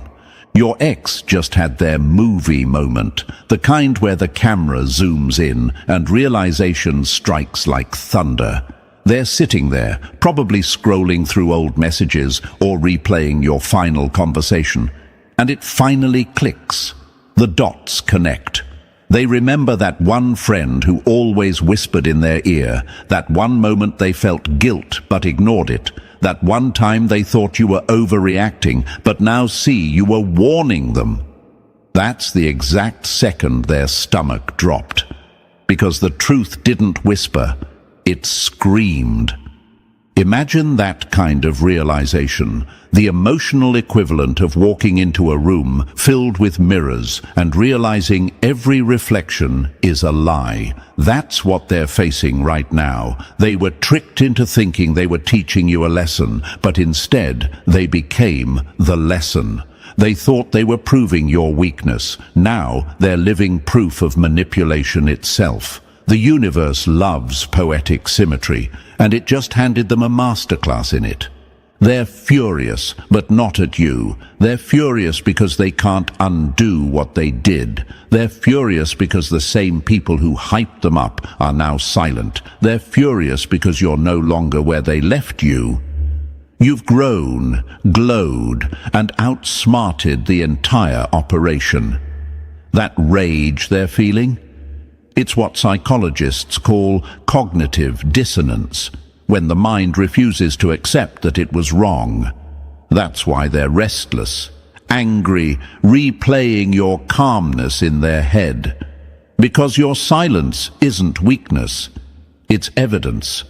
And now the twisted plot that was meant to ruin you is falling apart piece by piece. The people who once whispered against you are whispering about each other. The ones who said you'll regret losing them are realizing it's the other way around. What was once gossip is now guilt. What was once laughter is now paranoia. The same social circles that mocked you are now questioning your ex, asking why things played out the way they did. Because truth has a scent. And no lie can cover it forever. Here's what's really wild. Even the universe seems to be pulling strings to expose every hidden detail. Random encounters, unplanned confessions, screenshots appearing out of nowhere. It's like a movie where every secret finds its way to the surface. And through all of this, you stayed silent. You didn't chase, you didn't argue, you didn't try to convince anyone of your worth. You just let time do what truth always does. That's the kind of power that doesn't need a stage. It commands the audience from silence alone. Your ex once thought their silence was punishment. Now they're learning that yours is prophecy. They realize you never needed revenge. The truth is doing it for you. And it's a special kind of torment, because now they can't unsee what they've seen. They can't unhear the lies they repeated. They can't escape the weight of realizing they helped build their own downfall. Every memory of you is a reminder of the trap they fell into, and the person who walked away without bitterness, just clarity. The universe doesn't let manipulation win forever. It tests the pure, exposes the deceitful, and rewrites every script that was written in secret. And in this story, you, the chosen one, were never the victim. You were the test. You were the one that revealed everyone's true face without even trying. That's why this moment feels so heavy. Because now your ex sees it all. How they were set up, how they let pride blind them, and how they lost something real, trying to impress people who never cared. So if you've been sensing strange energy lately, flashes of guilt, sudden attempts to reconnect, or odd messages through mutual friends, trust it. That's not coincidence, that's consequence. The plot that started against you has boomeranged with perfect accuracy. Your ex isn't angry at what you did, they're angry at what they allowed. And that kind of realization burns more than heartbreak ever could. Because in the end, this story isn't just about betrayal, it's about awakening. Your ex woke up too late, but you woke up right on time. And now, every move you make is proof that no weapon formed through lies can last forever. The universe has already balanced the scales, and whether they admit it or not, they finally see who the real player always was. And chosen one, thank you for being here. You have no idea how important this moment is. What you're about to hear will confirm everything your intuition has been whispering. So before we dive deeper, take a second to drop the number 777 in the comments if you've ever felt like people turned against you for no reason, only for the truth to reveal itself later. Your support, your energy, and even your words keep this mission alive. If you can, bless the team behind this message with a super thanks, because exposing the truth and protecting souls like you takes time, courage, and heart. It doesn't matter if it's a cent or 1,000. What matters is your vibration behind it. You are the reason this message reaches others who are still in the dark, still blaming themselves for what was never their fault. And now, let's break this story down step by step, because if you are a true chosen one, you'll feel that magnetic pull to stay till the very end. Trust me, you don't want to miss what's about to unfold. Every piece connects. And by the end, you'll see exactly why your ex's fury is proof of your power. Let's get into it. Number 1, they thought they were the mastermind, but they were just the puppet on a string. The cruelest twist of fate is thinking you're in control, while someone else is pulling your strings. That's exactly what just happened, chosen one. Your ex thought they were running the show, calling the shots, breaking your heart, proving some imaginary point. But they were never the director. They were the actor, the decoy, the bait. Every move they made was guided by someone whispering in the shadows, someone who saw their weakness long before you ever did. Pride, ego, insecurity. Those were the handles the manipulators grabbed and twisted until your ex danced like a marionette, believing they were the one with power. They laughed, thinking they'd won. They bragged about how you'd crumble without them, how you'd regret losing what they offered. But what they didn't see was the trap closing around them. See, the universe has a strange sense of justice. It lets people hang themselves with the very rope they thought they'd use to tie you down. That's exactly what happened. They thought they were punishing you, but they were performing for an audience they didn't even know existed. Someone behind the scenes, maybe jealous friends, a controlling influence, or a toxic voice in their ear, played them like a pawn in a bigger game. And the question you might be asking right now is, why would someone do that? Why would anyone want to turn your ex against you? Because, chosen one, people fear what they can't manipulate. They saw your peace as a threat. They saw your strength as defiance. They couldn't break you directly, so they went after the one closest to you, using emotion as a weapon. They didn't need to fight you head-on when they could use someone you loved to do it for them. That's not romance, that's psychological warfare. Let's be real, your ex wasn't evil. They were naive, they wanted validation, and someone offered it at the perfect time. That's how control works. It disguises itself as comfort. They were fed lines like, "You deserve better." They're toxic, or "You need to teach them a lesson." And in their eagerness to feel powerful, they obeyed. They became the sword that someone else sharpened. Now the blade has turned on them. It's brutal but fair because the universe doesn't protect arrogance. And now they're sitting with that heavy realization that every cruel thing they said, every cold silence they gave, every little betrayal wasn't even their idea. It was influence, manipulation, programming. They were so busy trying to look strong that they never noticed how weak they'd become under someone else's control. The same people who hyped them up are now laughing behind closed doors. The same hands that clapped for their cruelty are now pointing fingers, saying, "We didn't tell you to go that far."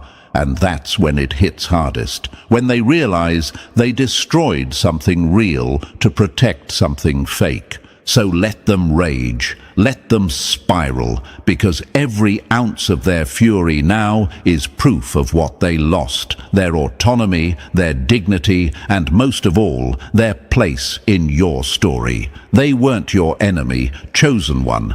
They were a lesson. And while they were busy trying to wound you, the universe was busy promoting you. They thought they were breaking your peace, but they were just breaking their own mirror. And now, all they see staring back is the truth they ran from. Number 2. They built the trap, but forgot who was watching. The universe doesn't punish, it mirrors. Whatever energy you throw out returns to show you who you really are. That's exactly what your ex is learning right now, chosen one. They thought they were part of a power move, a clever alliance, a secret plan to humble you. In their mind, they were finally taking control. But in reality, they were just tightening the noose around their own peace. The universe was watching the whole time, and every action they took, every lie they co-signed, was another step toward the hole they're sitting in today. They thought they were building your downfall. What they built was a mirror that reflected theirs. It's ironic, isn't it? They wanted to prove you wrong, but all they proved was that you were right about them all along. They joined forces with jealous people, those bitter souls who couldn't stand the fact that your light still glowed even after heartbreak. Those same people whispered lies, played puppet master, and convinced your ex that joining their side was the smart move. But you can't build power out of poison, and your ex learned that the hard way. Betrayal is like fire. It always burns its maker first. They didn't realize it back then, but every rumor they spread, every dig they threw, was just fuel waiting to ignite under their own feet.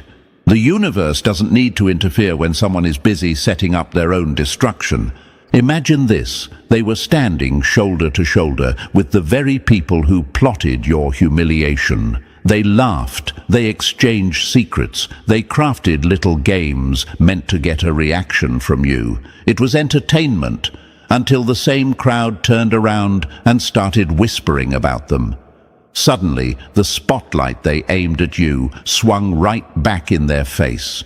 They forgot that snakes don't have loyalty, only hunger. The same venom they used on you was sitting in the mouths of those they trusted. And when the time came, they got bitten too. Another quote fits perfectly here. The trap you set for others always remembers your scent. That's the law of energy. It never forgets where it started. You can run, you can pretend, you can deny. But when you sow chaos, it knows your signature. And right now, every ounce of that energy they released is finding its way home. They're realizing the irony that the same darkness they used to block your path is now blocking theirs. The same lies they told are now circulating in their direction. The same names they dragged yours through are now doing the same to them. You might wonder, why didn't they see it coming? Because arrogance blinds. They thought aligning with your enemies made them powerful, but power built on deceit is like a house built on sand. It looks strong for a moment, but the first wave of truth wipes it out, and that wave just hit. Now they're watching the walls of their false alliances crumble, and the people they trusted scatter like shadows in daylight. Every fake alliance eventually self-destructs because truth doesn't need loyalty. It demands exposure.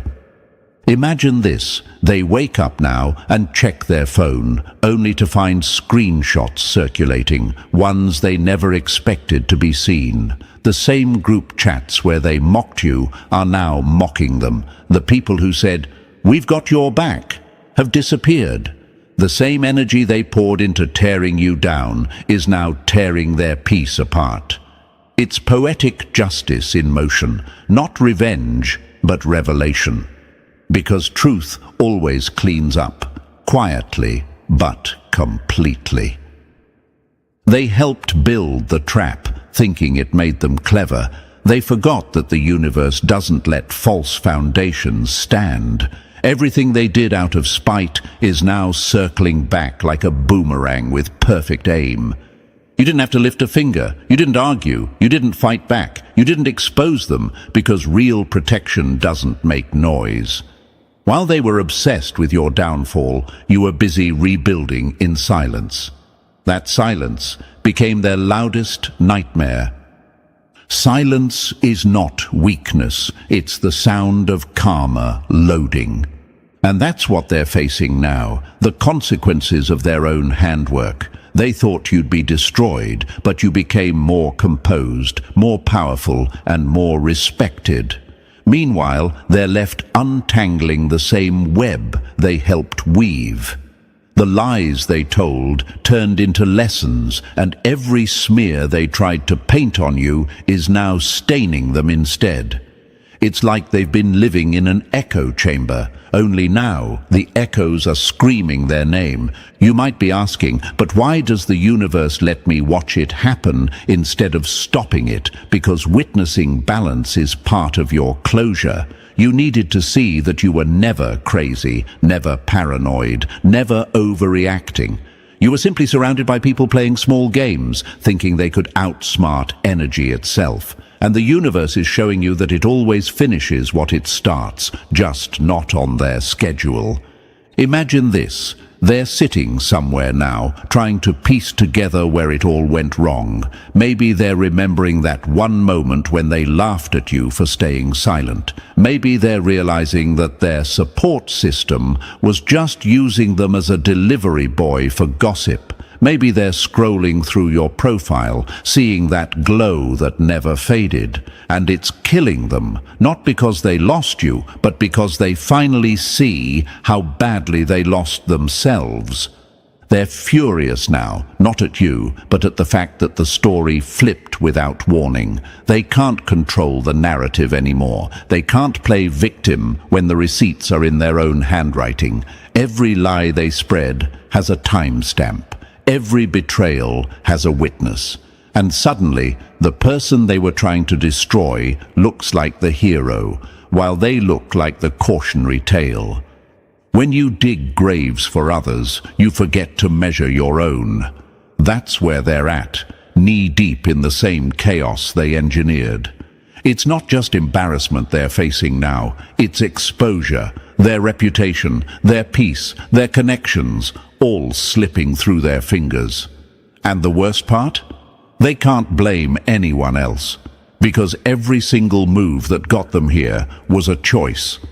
But here's the beauty of it, chosen one. You didn't need revenge. You didn't even need closure. The truth is doing the work for you.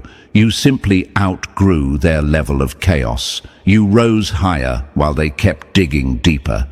And when the light rises, darkness doesn't disappear. It just hides from view. So now, the people who once laughed at your pain are watching you heal, watching you thrive, and wondering how the story flipped so hard. But you already know, it's not luck, it's alignment. It's the universe keeping score in silence. They helped build the trap, but it was never yours to fall into. It's theirs, always was, always will be, and now they're the ones screaming for mercy in the very cage they built, while you, chosen one, walk free, glowing and unbothered. Number 3. Their rage isn't guilt, it's the shock of seeing the mirror crack. Nothing hurts the ego more than realizing the fool was never you. It was them all along. That's the storm brewing inside your ex right now, chosen one. They're not angry because they lost you. They're angry because they lost control of the story.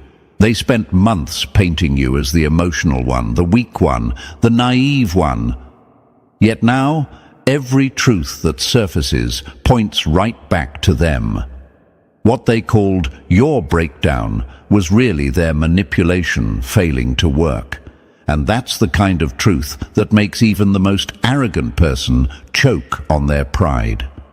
Psychologists say that when someone's identity gets threatened by truth, their brain releases the same stress hormones triggered by physical pain. That's what's happening here. It's not heartbreak, it's humiliation. Imagine this. They're sitting in silence, scrolling through old messages, suddenly realizing that every move they made was predictable, every mind game transparent. The mask is slipping, and now they're seeing what you saw long ago. How they were being controlled by ego and outside influence. They rewrite the story in their head to protect themselves. They tell people, I left because I was tired, or they were too sensitive. But deep down, they know none of that is true. What they're really tired of is the reflection that won't lie back to them anymore. The one that says, you were used and you helped, and that realization burns hotter than any breakup ever could. Anger is just regret wearing armor. They're furious because they traded something genuine for something temporary. You offered them peace, they chose applause. You gave loyalty, they chased validation. Now the crowd is gone, and all they have left is silence, a silence that screams. You healed, evolved, and reclaimed your focus, while they're stuck replaying the same scene over and over, hoping the ending changes. But it won't, because the universe already closed that chapter. They didn't lose you to someone else. They lost you to the truth. And that's the kind of loss no one recovers from. Number 4. The energy supply is cut off, and now they're starving for what they mocked. They didn't love you. They loved how they felt in your light. And now that it's gone, their world feels like permanent night. That's the reality they're drowning in right now, chosen one. The connection you had wasn't just emotional, it was energetic. You were their calm in chaos, their balance when their own thoughts were burning them alive. They used to feed off your stability like oxygen, taking in your peace to soothe their storms. But the thing about energetic bonds is simple. When the giver detaches, the taker collapses. For the longest time, they mistook your energy for free therapy. You became their peace project, the anchor they'd call when their own demons got too loud. They mocked your stillness, made fun of your patience, called your kindness boring. Yet that calm was the only thing keeping them from self-destruction. They didn't realize that being around someone balanced can create an illusion of being healed. Once you walked away, that illusion shattered. You don't realize how much peace someone gave you until the noise in your mind becomes deafening. That's exactly what they're facing now. Imagine them trying to fill the silence with distractions, parties, rebound connections, endless scrolling, yet nothing feels right. Every room feels colder, every laugh feels forced. Sleep doesn't come easy anymore because their mind keeps chasing the frequency that used to soothe it, yours. And maybe you've wondered, why can't they just move on? Because it wasn't love they were addicted to. It was regulation. Your energy stabilized them. You carried them without realizing it. They thought they were dominant in the connection, but you were the battery keeping everything alive. When you unplugged, their system crashed. Now they're in withdrawal, emotionally, mentally, spiritually. That's what happens when someone takes your peace for granted. They forget it was borrowed, not owned. The light left when you detached, and now they're learning the hardest truth of all. You weren't their weakness, you were their equilibrium, and without your energy, they're finally seeing just how unstable their world really is. Number 5, they laughed at your intuition until it became their sentence. Mocking someone's intuition is easy until the truth starts repeating their words back to you. That's the quiet nightmare haunting your ex right now, chosen one. They laughed at your instincts. They rolled their eyes when you spoke your truth. They called you too emotional, too intense, or too sensitive. Anything to dismiss what they secretly feared, that you could see them. You felt things before they happened, noticed patterns before they collapsed, and warned them about the snakes hiding in their circle. But instead of listening, they mocked the very radar that was protecting them from disaster. It's ironic, isn't it? Every warning you gave, every "I don't trust that person" or "something feels off" has now proven itself right in full color. The people they defended turned out to be the ones betraying them. The situations you cautioned against became the traps they fell into. And now, the same intuition they laughed at has become their greatest fear, because it's too late to unsee what they once ignored. When you're guided by truth, people lost in illusion will always call you dramatic. That's the price of discernment. You weren't paranoid, you were protected. You weren't emotional, you were alert. What they labeled as drama was your spirit warning you that something wasn't right. But they were too blind, too arrogant, too wrapped in ego to recognize wisdom when it was standing right in front of them. Imagine them now, replaying every conversation, every time they mocked your gut feeling, every moment they rolled their eyes while you spoke. Each memory now stings like a slap, because they finally see how every word you said came true. The crazy one was never crazy. They were just early. And now, while you're at peace, they're surrounded by the very darkness you tried to warn them about. Discernment isn't judgment, it's self-defense. You saw what was coming because the universe gave you sight beyond the surface. They didn't believe you. Now they're living in the proof. Their laughter has turned into silence because you, chosen one, were right all along. Number 6. They didn't just lose you, they lost the force that kept them safe. You don't realize who was protecting you until life starts hitting where they used to shield. That's the harsh truth they're facing now, chosen one. They thought walking away from you meant freedom, but it meant exposure. Because you weren't just love, you were balance. You were their grounding wire in a world full of emotional short circuits. Your presence had a way of calming storms before they even started. You made chaos make sense, and while they were busy mocking your peace, they had no idea that peace was what kept their world together. The universe works in silence, but it keeps receipts. The moment they betrayed you, that silent protection lifted, and everything started to unravel. Suddenly, their luck ran out. The same doors that used to open easily started closing. Relationships that once felt secure began crumbling. Even simple things began to feel off. Miscommunications, drained energy, endless restlessness. It's not bad luck, it's balance correcting itself. They lost access to the frequency of calm you carried, and without it, life feels like a constant storm. When you mistreat someone who protected your name in rooms you'll never enter, you curse your own reputation. That's what they're learning now. You were that quiet shield, the one who spoke kindly about them when they weren't around, who calmed their outbursts, who softened their image when others saw through them. You unknowingly absorbed the tension that was meant for them. And when you detached, that spiritual insurance expired. The universe doesn't allow people to feed off pure energy while giving back poison. Once you left, cause and effect came to collect.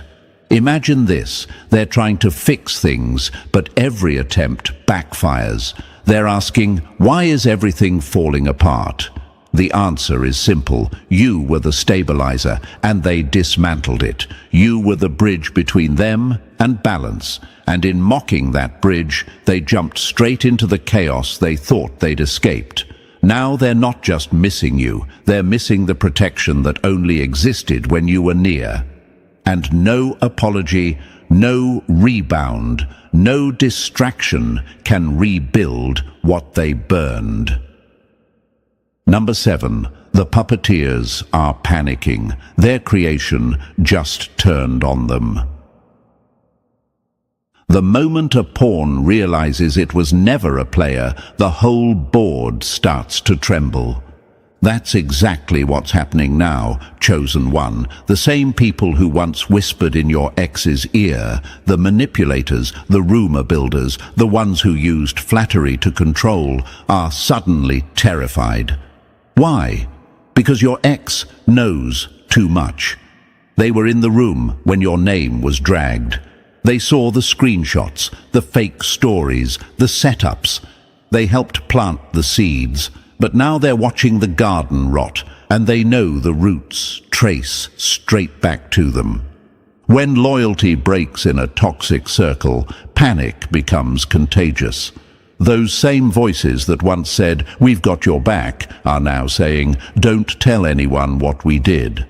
They're pretending everything's normal, acting friendly, cracking jokes, but underneath they're trembling, because they know one outburst, one moment of guilt or rage from your ex could expose every hidden message, every lie, every betrayal that once felt untouchable. Fear always finds the loudest mouths first. These manipulators built their power on deception, but now that control is slipping. Your ex's anger, the same anger that once aimed at you, is shifting direction.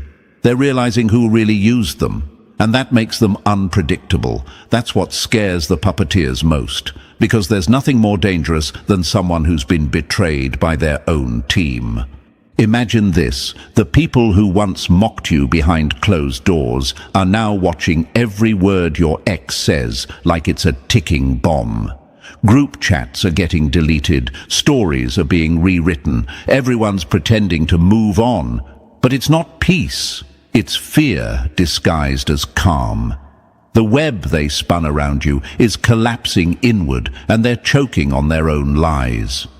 Karma doesn't knock, it walks in like it owns the place. That's what poetic justice looks like. The puppeteers have lost their strings, and now their puppet has become their biggest threat.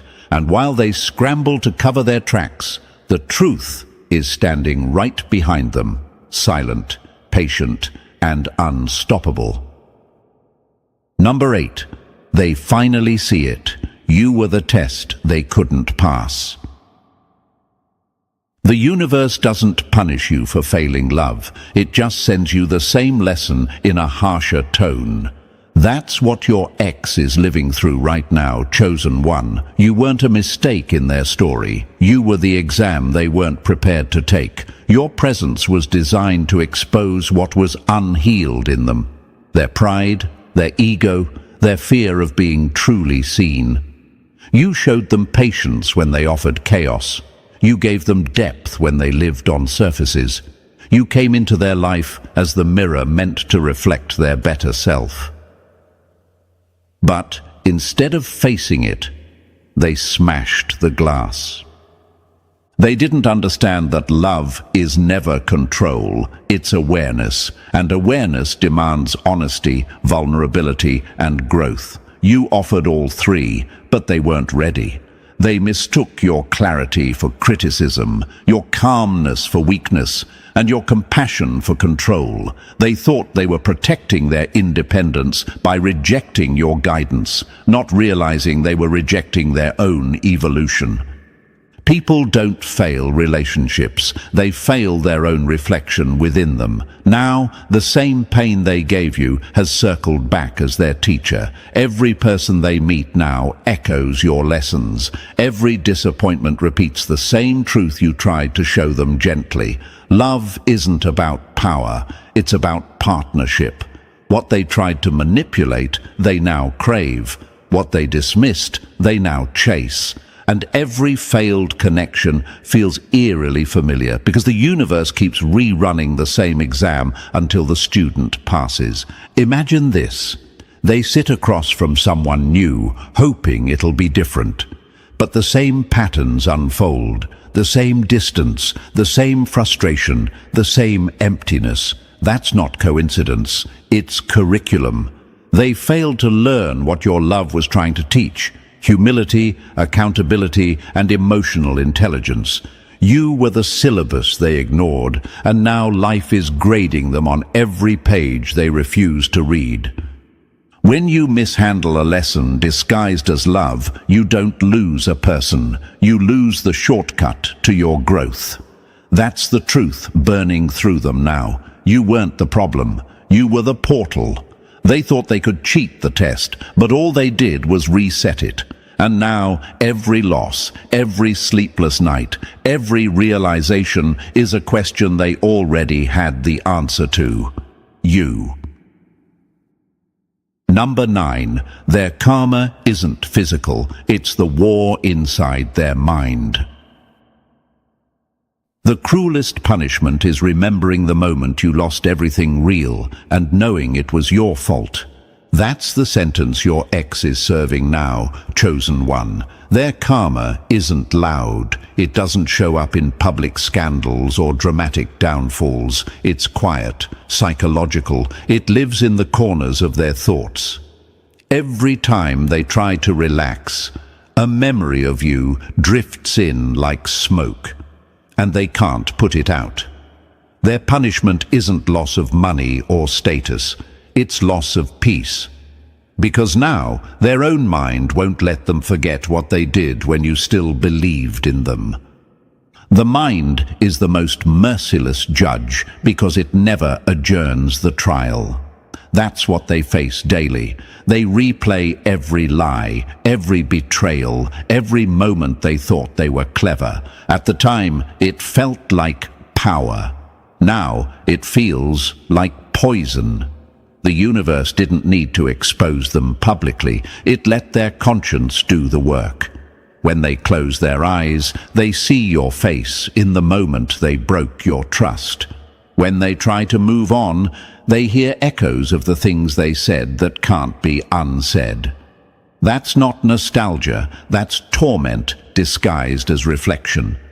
Imagine this: they're lying awake at night, scrolling aimlessly through their phone, trying to drown the noise in distractions. But no matter what they watch, listen to, or text, the guilt keeps bleeding through. They're haunted by the calmness you showed at the end, by the way you didn't seek revenge, by the quiet strength you carried when they expected chaos. That's the part they can't escape, because silence has a way of echoing louder than screams. Karma doesn't break you from the outside. It traps you inside your own awareness. And that's what they're living now, the realization that they can't escape themselves. Every attempt to forget you is another reminder of how deeply they wronged you. You don't have to wish them harm, chosen one. They're already living in it. Their mind is the prison, their guilt the guard, and the memories of you, the life sentence they'll never outrun. Number 10.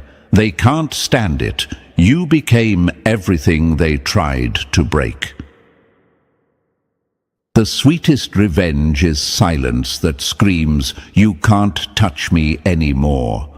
That's exactly what's eating them alive, chosen one. They're furious, not because you attacked back, but because you didn't have to. You survived what was meant to destroy you, and worse for them, you did it beautifully. Every insult, every setup, every smear campaign they fueled, you turned it all into armor. They tried to humiliate you, but the universe flipped it and handed you wisdom instead. Now they can't touch you. Not emotionally, not mentally, not spiritually. You're untouchable, and it burns them to know that their power over you expired the moment you stopped reacting. You don't lose power when you stop responding, you reclaim it. That's what they never understood. They fed on your reactions because your energy made them feel significant. Every time you defended yourself, it fed their ego. But when you went quiet, their control collapsed. Silence is unpredictable. It doesn't give closure, it gives consequences. And now they're choking on the emptiness where your attention used to be. Imagine this. They're watching you thrive from afar, waiting for proof that you still care, but all they see is growth. You look unbothered, you sound grounded, you glow differently now, not because you're showing off, but because you're no longer in survival mode. They can't compete with that kind of peace. They can't replicate it either, because it wasn't built on revenge, it was built on resilience. They tried to bury you, but you were the seed. Everything they did to weaken you only taught you emotional intelligence, boundaries, and detachment. They wanted you dependent, but now you're self-sufficient. They wanted to see you cry, but now you're glowing in silence. And that's what drives them mad, because there's no move left to play against someone who no longer reacts. Their fury isn't about you, it's about their failure. They realize they can't shake you anymore. You became the calm they can't disrupt, the strength they can't compete with, and the closure they'll never get. Your silence isn't absence. It's proof that you won. Because in the end, your peace became their punishment. Number 11. They tried to destroy you, but the universe chose you instead. When your intentions are pure, even your silence becomes a weapon the universe will use for you. That's the part that shook them to their core, chosen one. They saw it with their own eyes. Every scheme, every plan, every whispered setup they tried against you somehow flipped right back in their face. The timing was too perfect, to be luck. They'd plan something malicious, and within days the same energy would return, doubled and magnified. Suddenly, things started breaking down for them. Opportunities slipped, secrets leaked, and alliances fell apart. It wasn't random. It was the universe defending you in ways logic can't explain. They can't admit it out loud, but they're terrified. Deep down, they know you never retaliated. You didn't gossip, you didn't seek revenge, you didn't even speak their name. And yet, everything they sent your way came back to collect from them. That's when fear replaced arrogance. Because when someone realizes the person they tried to destroy is protected by something invisible, it shatters their illusion of control. The universe doesn't shout when it protects you. It rearranges reality quietly until the truth stands alone.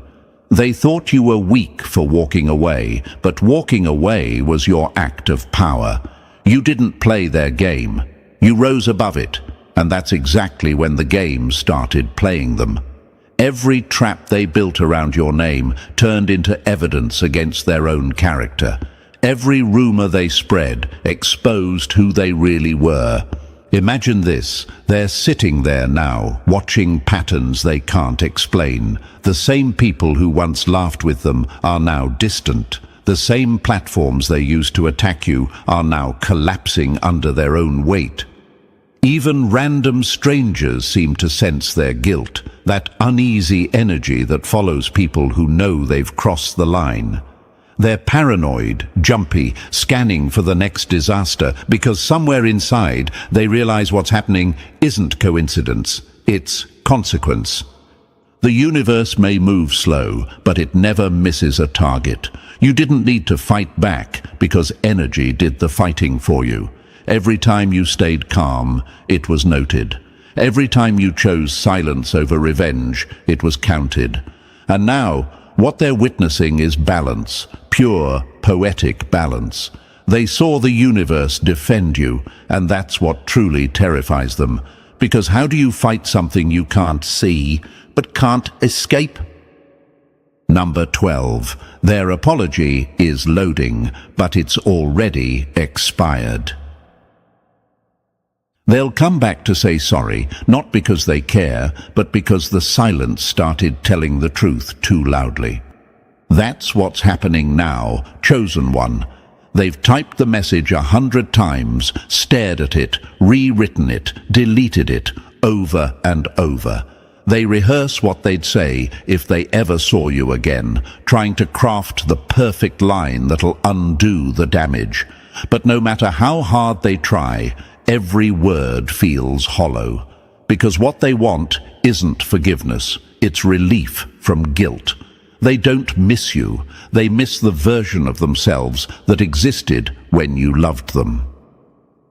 Apologies don't fix what awareness already exposed. They're not haunted by your absence, they're haunted by your calm. You didn't chase closure, and that unsettles them more than anger ever could. They expected tears, confrontation, drama, something that would make them feel relevant again. Instead, you gave them nothing, and that nothing became everything. Your silence speaks in frequencies their ego can't handle. Imagine them lying awake at night, phone in hand, typing, "Hey, I just wanted to say I'm sorry." But before hitting send, they stop, because even they know it's too late. Too much has shifted. You're not the same version they hurt. The peace you carry now doesn't have space for explanations or recycled apologies. Forgiveness isn't about letting them back in, it's about letting yourself move forward. You've already made peace. You learned that closure doesn't come from conversations, it comes from acceptance. You healed in silence, and that healing became their punishment. Every time they think of reaching out, they remember the distance between who you were and who you've become, and that distance is irreversible. Now, their apology is just a whisper against the wind, too late, too small, too irrelevant. They finally found their words, but the universe already wrote the ending, and the version of you that would have answered no longer exists. Number 13. Their regret is on display. Yours became your power. The universe hides the wounded to heal them, and spotlights the arrogant to humble them. That's the difference between you and them, chosen one. You bled in silence, rebuilt in the shadows, and turned your pain into power without announcing it. While they flaunted, you focused. While they mocked, you mastered your peace. You did the hard work privately, crying when no one saw, forgiving when no one apologized, and healing when you had every reason to harden. That's why your rise looks effortless now, because no one saw the rebuilding. They, on the other hand, did everything for the crowd. Their ego demanded witnesses, validation, attention. They wanted to be seen winning, even if it meant faking it. But the universe doesn't bless illusions. The same audience they entertained with your pain is now watching their performance collapse. Every rumor, every lie, every act of superiority is being replayed. But this time, they're the ones under scrutiny. Revenge makes noise, balance makes headlines. They thought they could escape accountability by controlling the narrative, but truth doesn't care about image. It exposes when the timing is perfect, not for you to gloat, but for them to learn. The same people who once laughed at your silence are whispering now, wondering how everything flipped so fast. Imagine it, the same crowd that once sided with them is slowly stepping back. The whispers are changing direction. The sympathy they expected has vanished. Every public stumble, every rumor about their downfall feels like a mirror reflecting what they did to you. And they can't stop it because the universe doesn't allow falsehood to stay center stage forever. You were hidden so you could heal. They're exposed so they can finally feel. That's not revenge. That's alignment. You rose quietly, built privately, and healed deeply. They're falling loudly, learning the cost of playing with truth. Your peace became sacred. Their regret became spectacle. And in that perfect contrast, you were vindicated without ever having to say a word. Number 14. They finally see it. You were the truth they spent their life avoiding. Some people don't hate your truth. They hate that it exposes what they've spent years pretending not to be. That's the painful awakening your ex is living through now, chosen one. You were never just a lover or a companion. You were a mirror. Your presence reflected who they truly were, not who they pretended to be.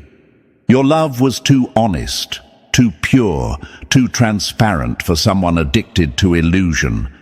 Every time you showed compassion, it reminded them how cold they'd become. Every time you spoke truth, it echoed through their lies. You didn't have to expose them. Your energy did it naturally. They thought silencing you would silence accountability, that by discarding you, they could erase the reflection they couldn't handle. But that's not how mirrors work. Breaking them doesn't change the face.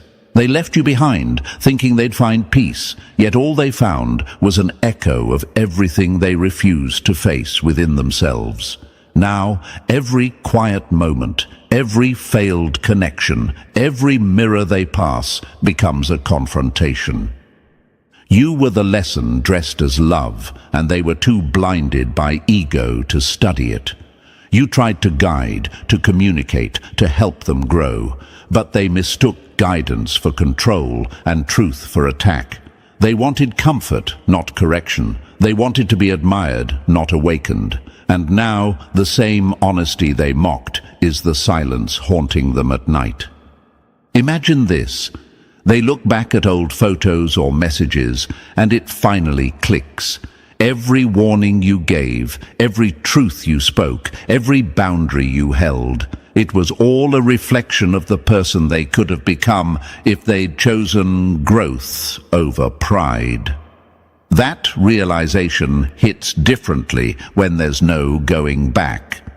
Losing you wasn't punishment, it was the removal of their final chance to evolve. They finally understand it now. You weren't there to wound them, you were there to wake them. You were the mirror that showed them what healing looked like. And they smashed it out of fear. But mirrors don't disappear, chosen one. They follow you in silence, reflecting what they lost and who they could have been. And that's the full truth, chosen one. Everything they tried to do against you only revealed your strength and their weakness. You didn't just survive what they planned, you transformed through it. The universe exposed every hidden hand, and you walked out untouchable. If this message resonated with you, press that like button right now. It helps this truth reach more souls who need it. And if you're not yet part of this growing family, make sure to hit the subscribe button so you never miss another message made for you, chosen one. Your evolution has just begun. Never underestimate the quiet one in the room. It's usually the one mapping everyone's weaknesses in silence. That's the new fear running through your enemies like static. You became the storm they never saw coming. The same people who once dismissed you as harmless are now whispering, "That one's smart, scary smart. Don't mess with them." You're no longer the topic of idle gossip. You're a psychological puzzle that keeps them awake at night. Think of it like this.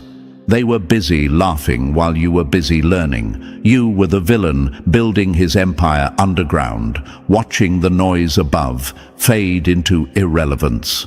By the time they realized your silence was strategy, you'd already rewritten the rules of the game. It's poetic, really, how those who once mocked your stillness are now terrified of the mind behind it. And here's a fact that cuts deep.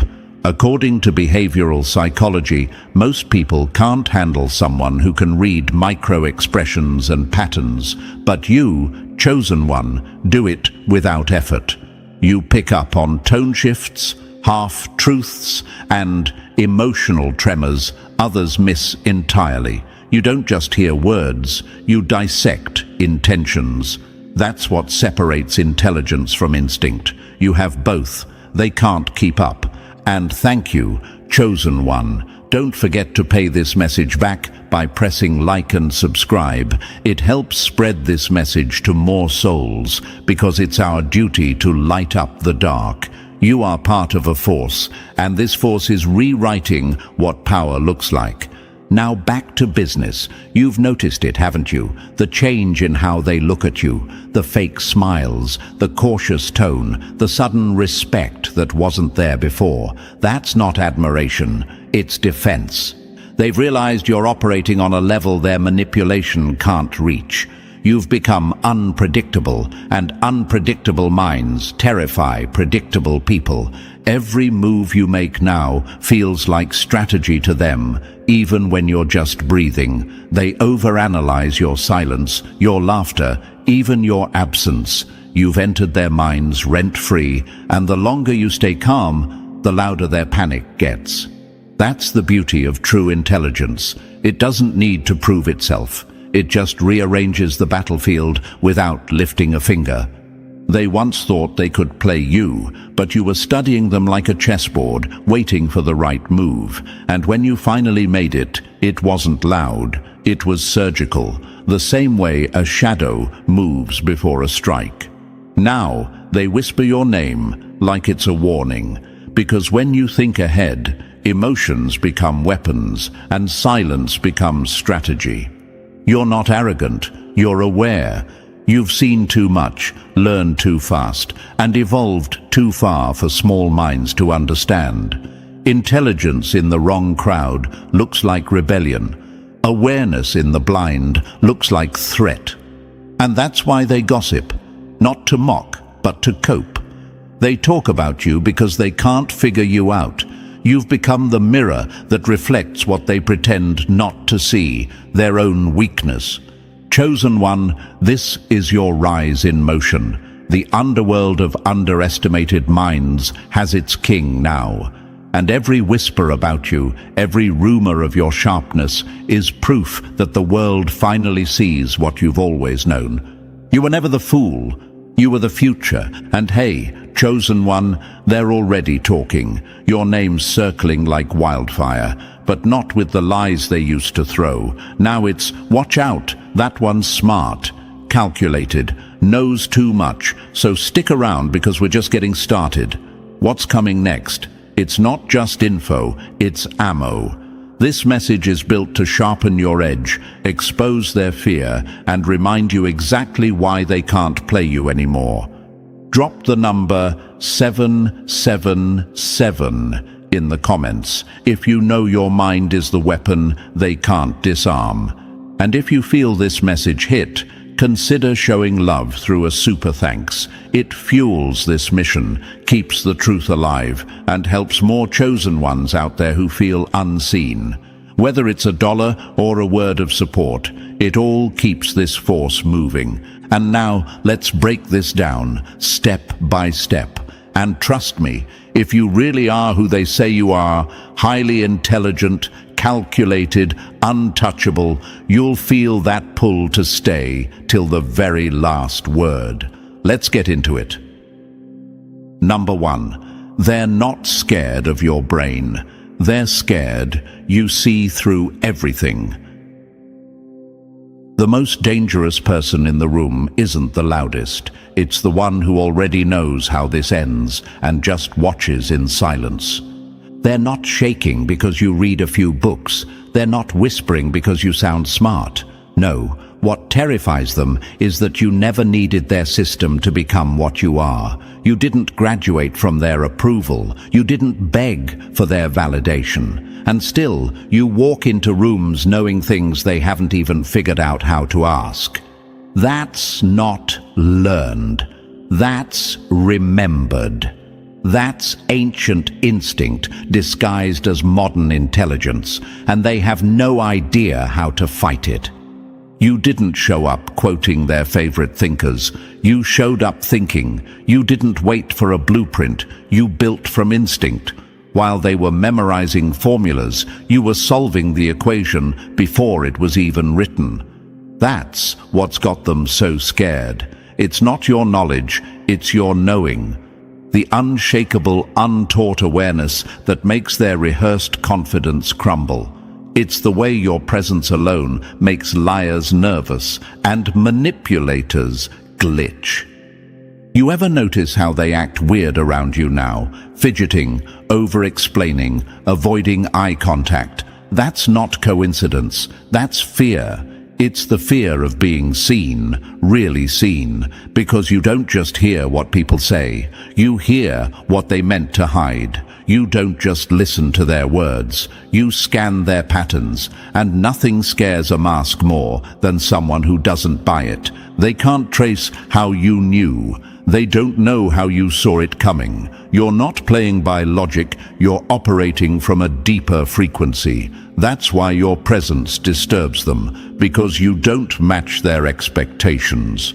You break their mental models. They can't pin you down, so they call you dangerous. You can't be boxed in, so they label you too much. But deep down, they know the truth. You're not too much.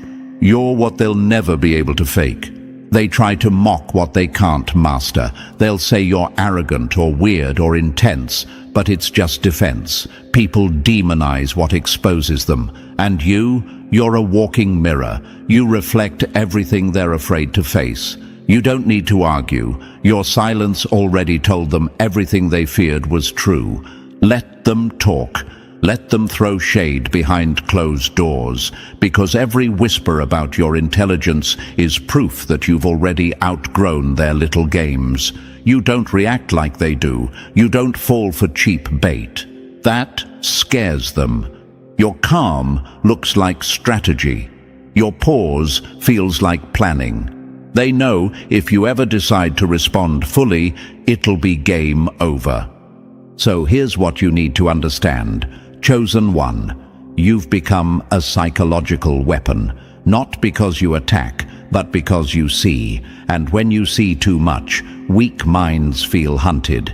They feel exposed. That's why they gossip about your intelligence. That's why they try to discredit what they can't control. But here's what hits the hardest. You didn't force this. You didn't beg for attention. You just remembered who you were. And now they're learning what it feels like to be outclassed by someone who never needed a degree to become undeniable.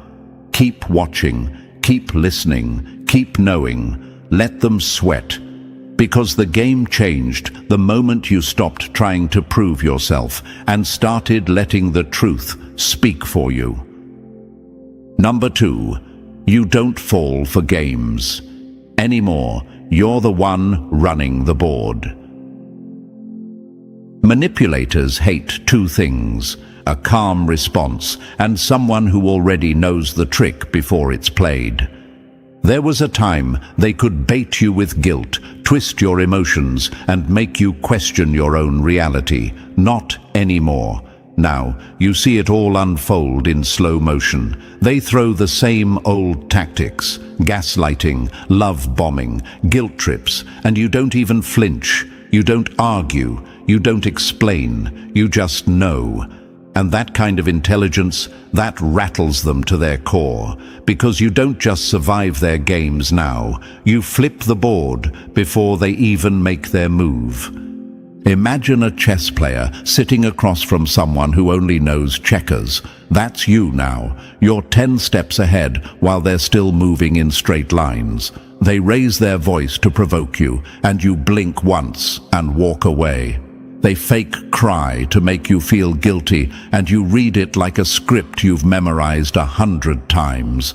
You're no longer confused, you're calibrated. Your mind doesn't panic under pressure. It analyzes. It doesn't react. It responds. And that quiet power, that disturbs people who rely on chaos. It's not that you became colder. You just became unplayable. The old you would have sat up late, replaying conversations, wondering if you were the problem.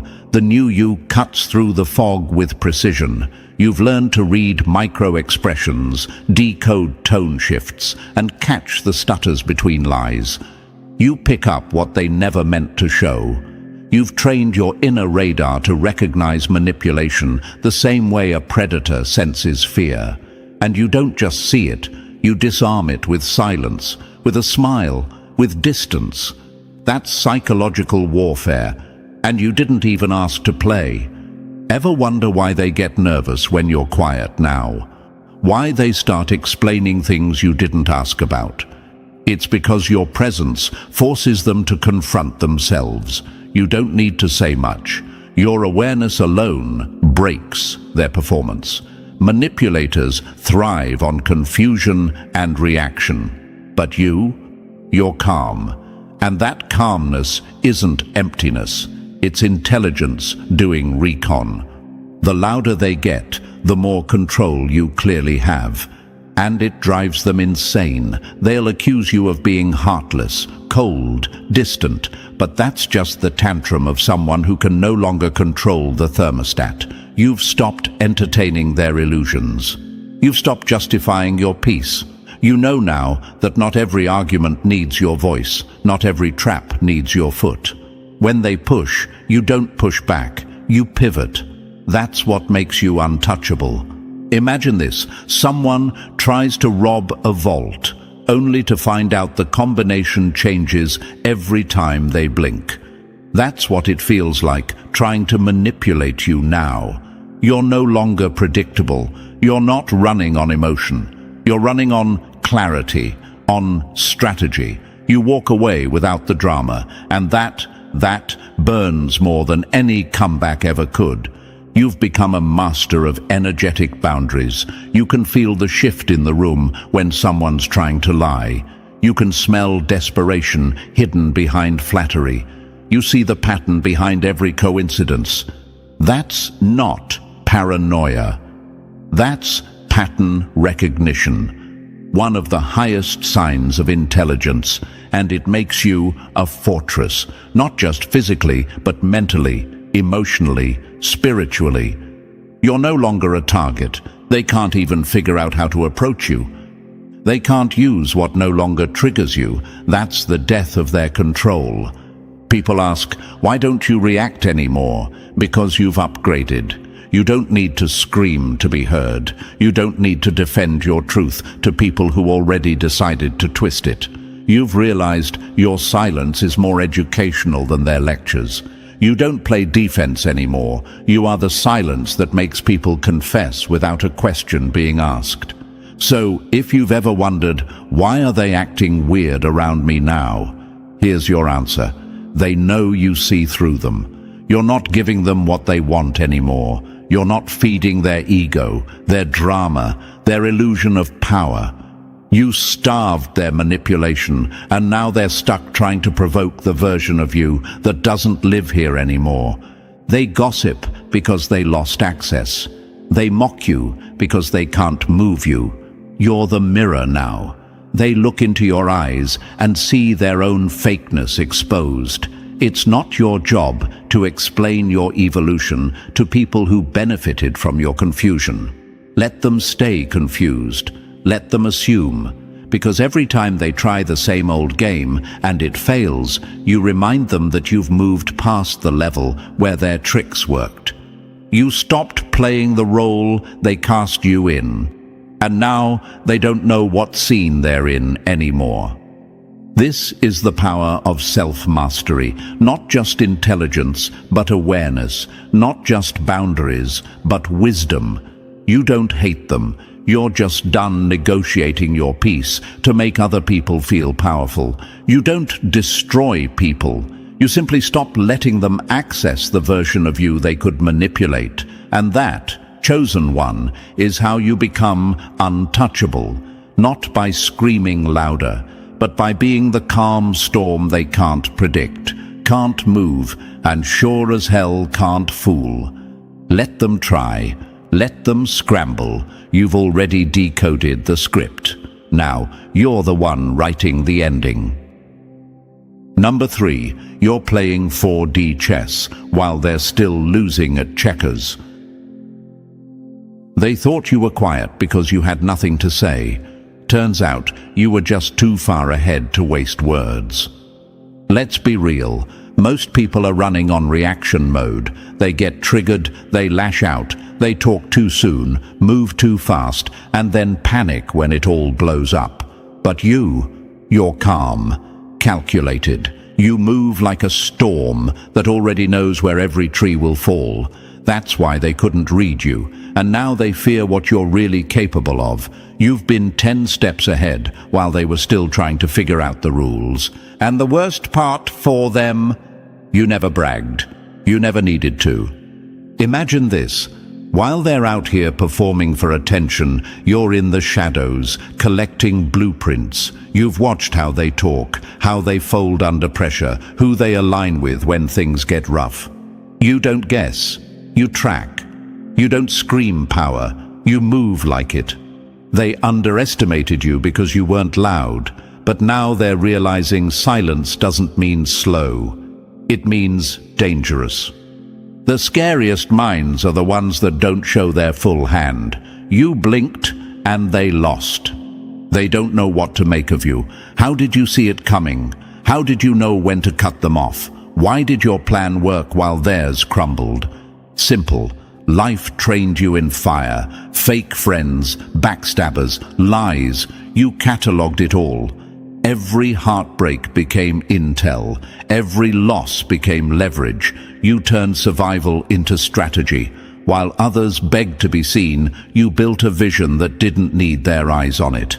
And now they feel it. That haunting sense that you know something they don't, because you do. You're not loud because you don't need to warn anyone. By the time they realize you've made your move, it's already over. Stay silent, chosen one. They'll keep guessing. You'll keep winning.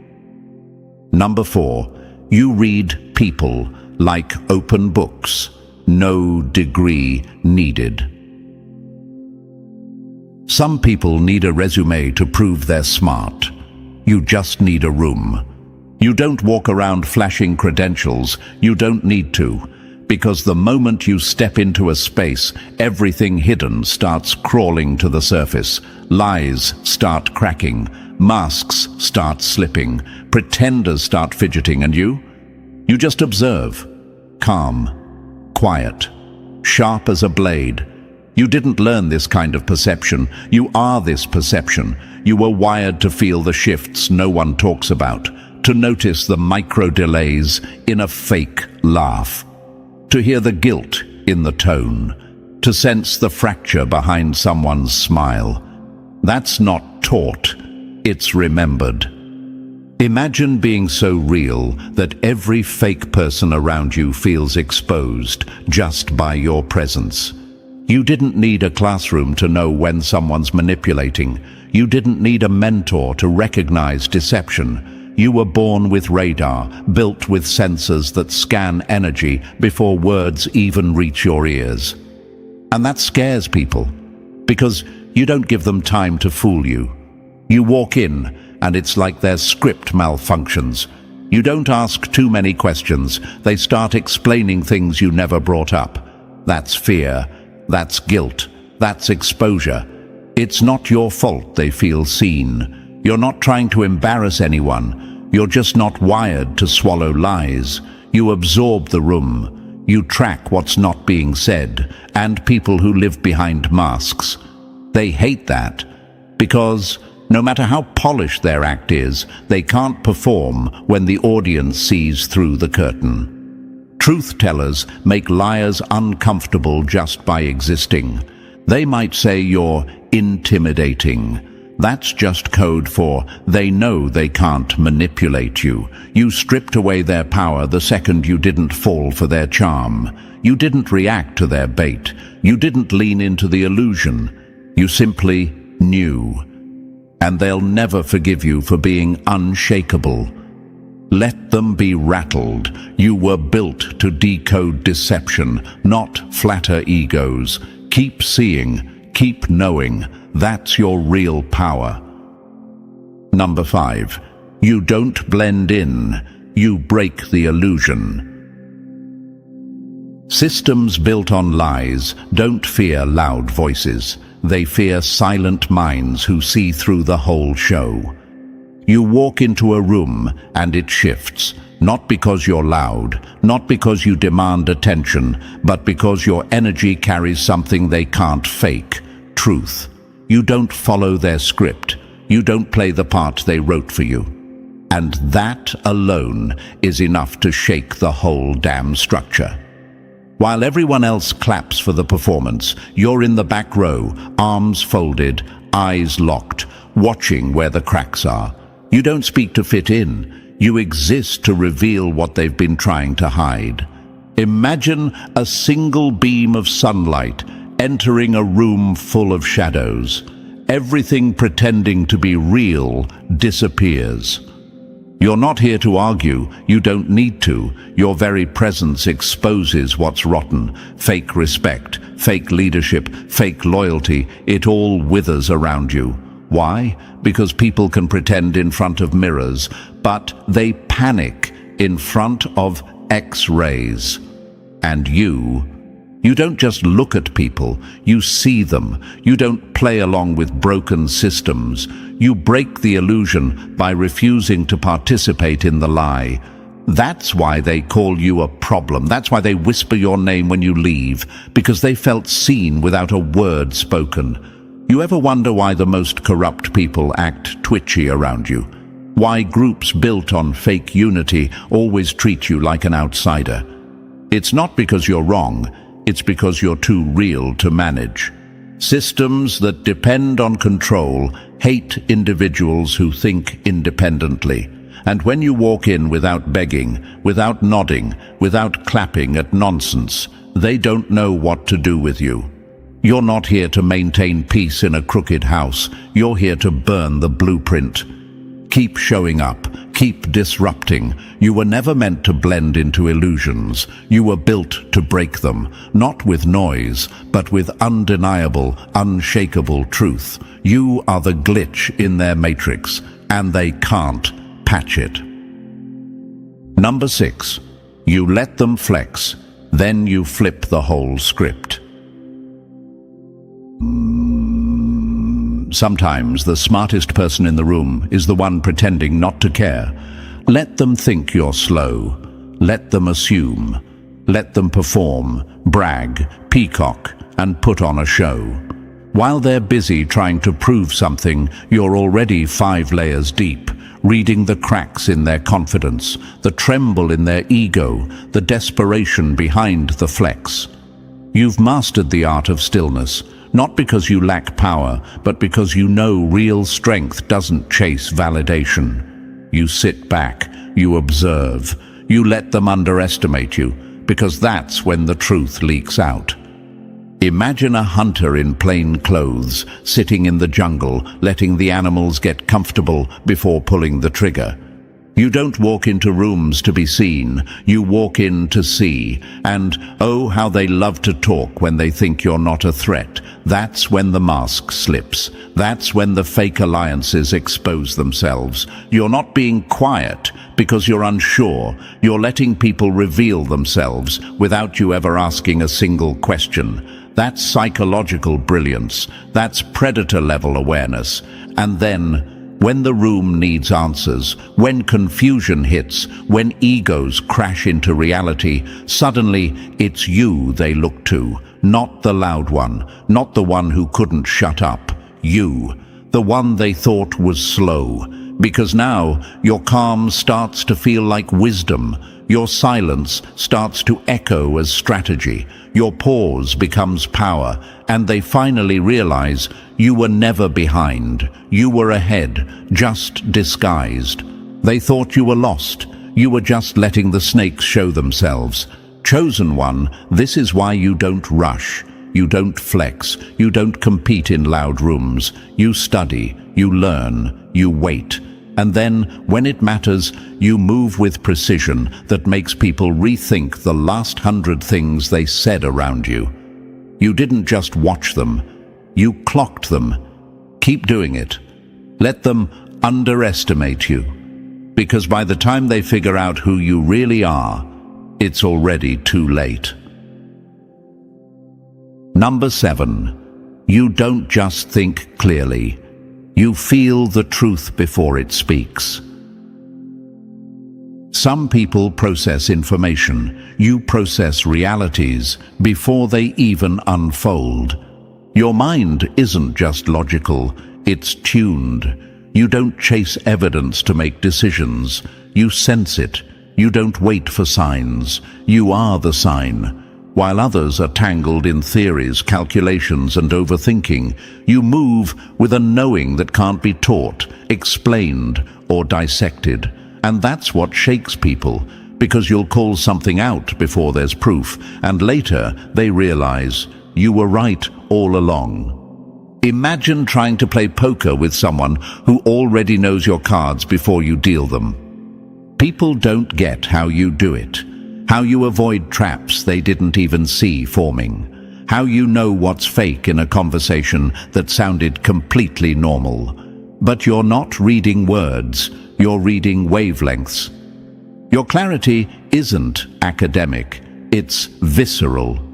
It comes from a connection so deep that even when things look fine on the surface, your body knows something's off. And later, that off feeling turns into reality. You've stopped explaining it to people because they wouldn't get it unless they've lived it. It's not luck, it's not paranoia, it's alignment.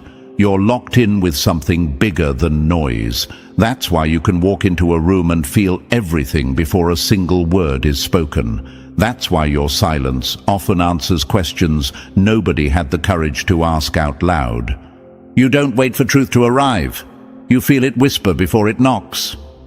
They try to debate your insight, but how do you argue with someone who's never been wrong? They try to question your methods, but how do you question a result that keeps proving itself? You don't need charts. You don't need credentials. You have the clearest compass of all, alignment with what's real, not what's said, not what's shown. What's real? Stay tuned in, chosen one. That clarity you carry, it's what makes people nervous and what makes you unstoppable. Number 8. You didn't clap back. You outclassed their star player without breaking a sweat. The loudest in the room always thinks they're the smartest until silence drops a truth they can't recover from. You didn't come in swinging. You didn't need to. All you did was speak when it mattered, and suddenly the one they all hyped up, exposed, stripped of illusion, their top mind folded under pressure, not because you attacked, but because your calm clarity lit the whole room on fire. And now, the gossip isn't about drama. It's about how badly you outplayed their best without raising your voice or even breaking character.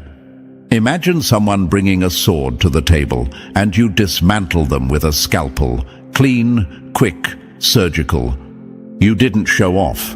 You didn't try to embarrass anyone. You just told the truth with surgical accuracy. But the problem is, when the truth is that sharp, it slices through egos like butter.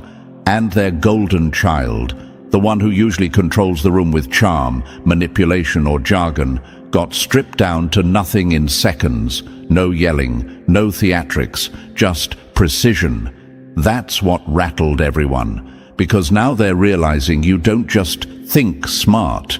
You're smart, quietly, dangerously, unavoidably, and it burns them. Not because you were rude, but because you were right.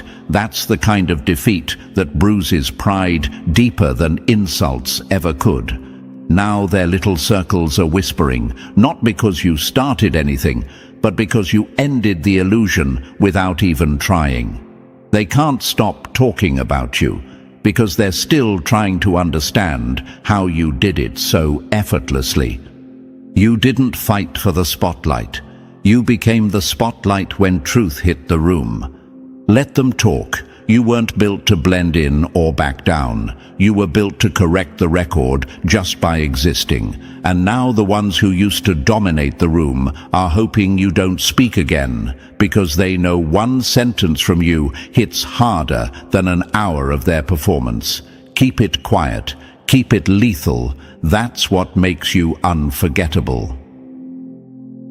Number 9. You don't just get it. You feel what they're hiding before they say a word.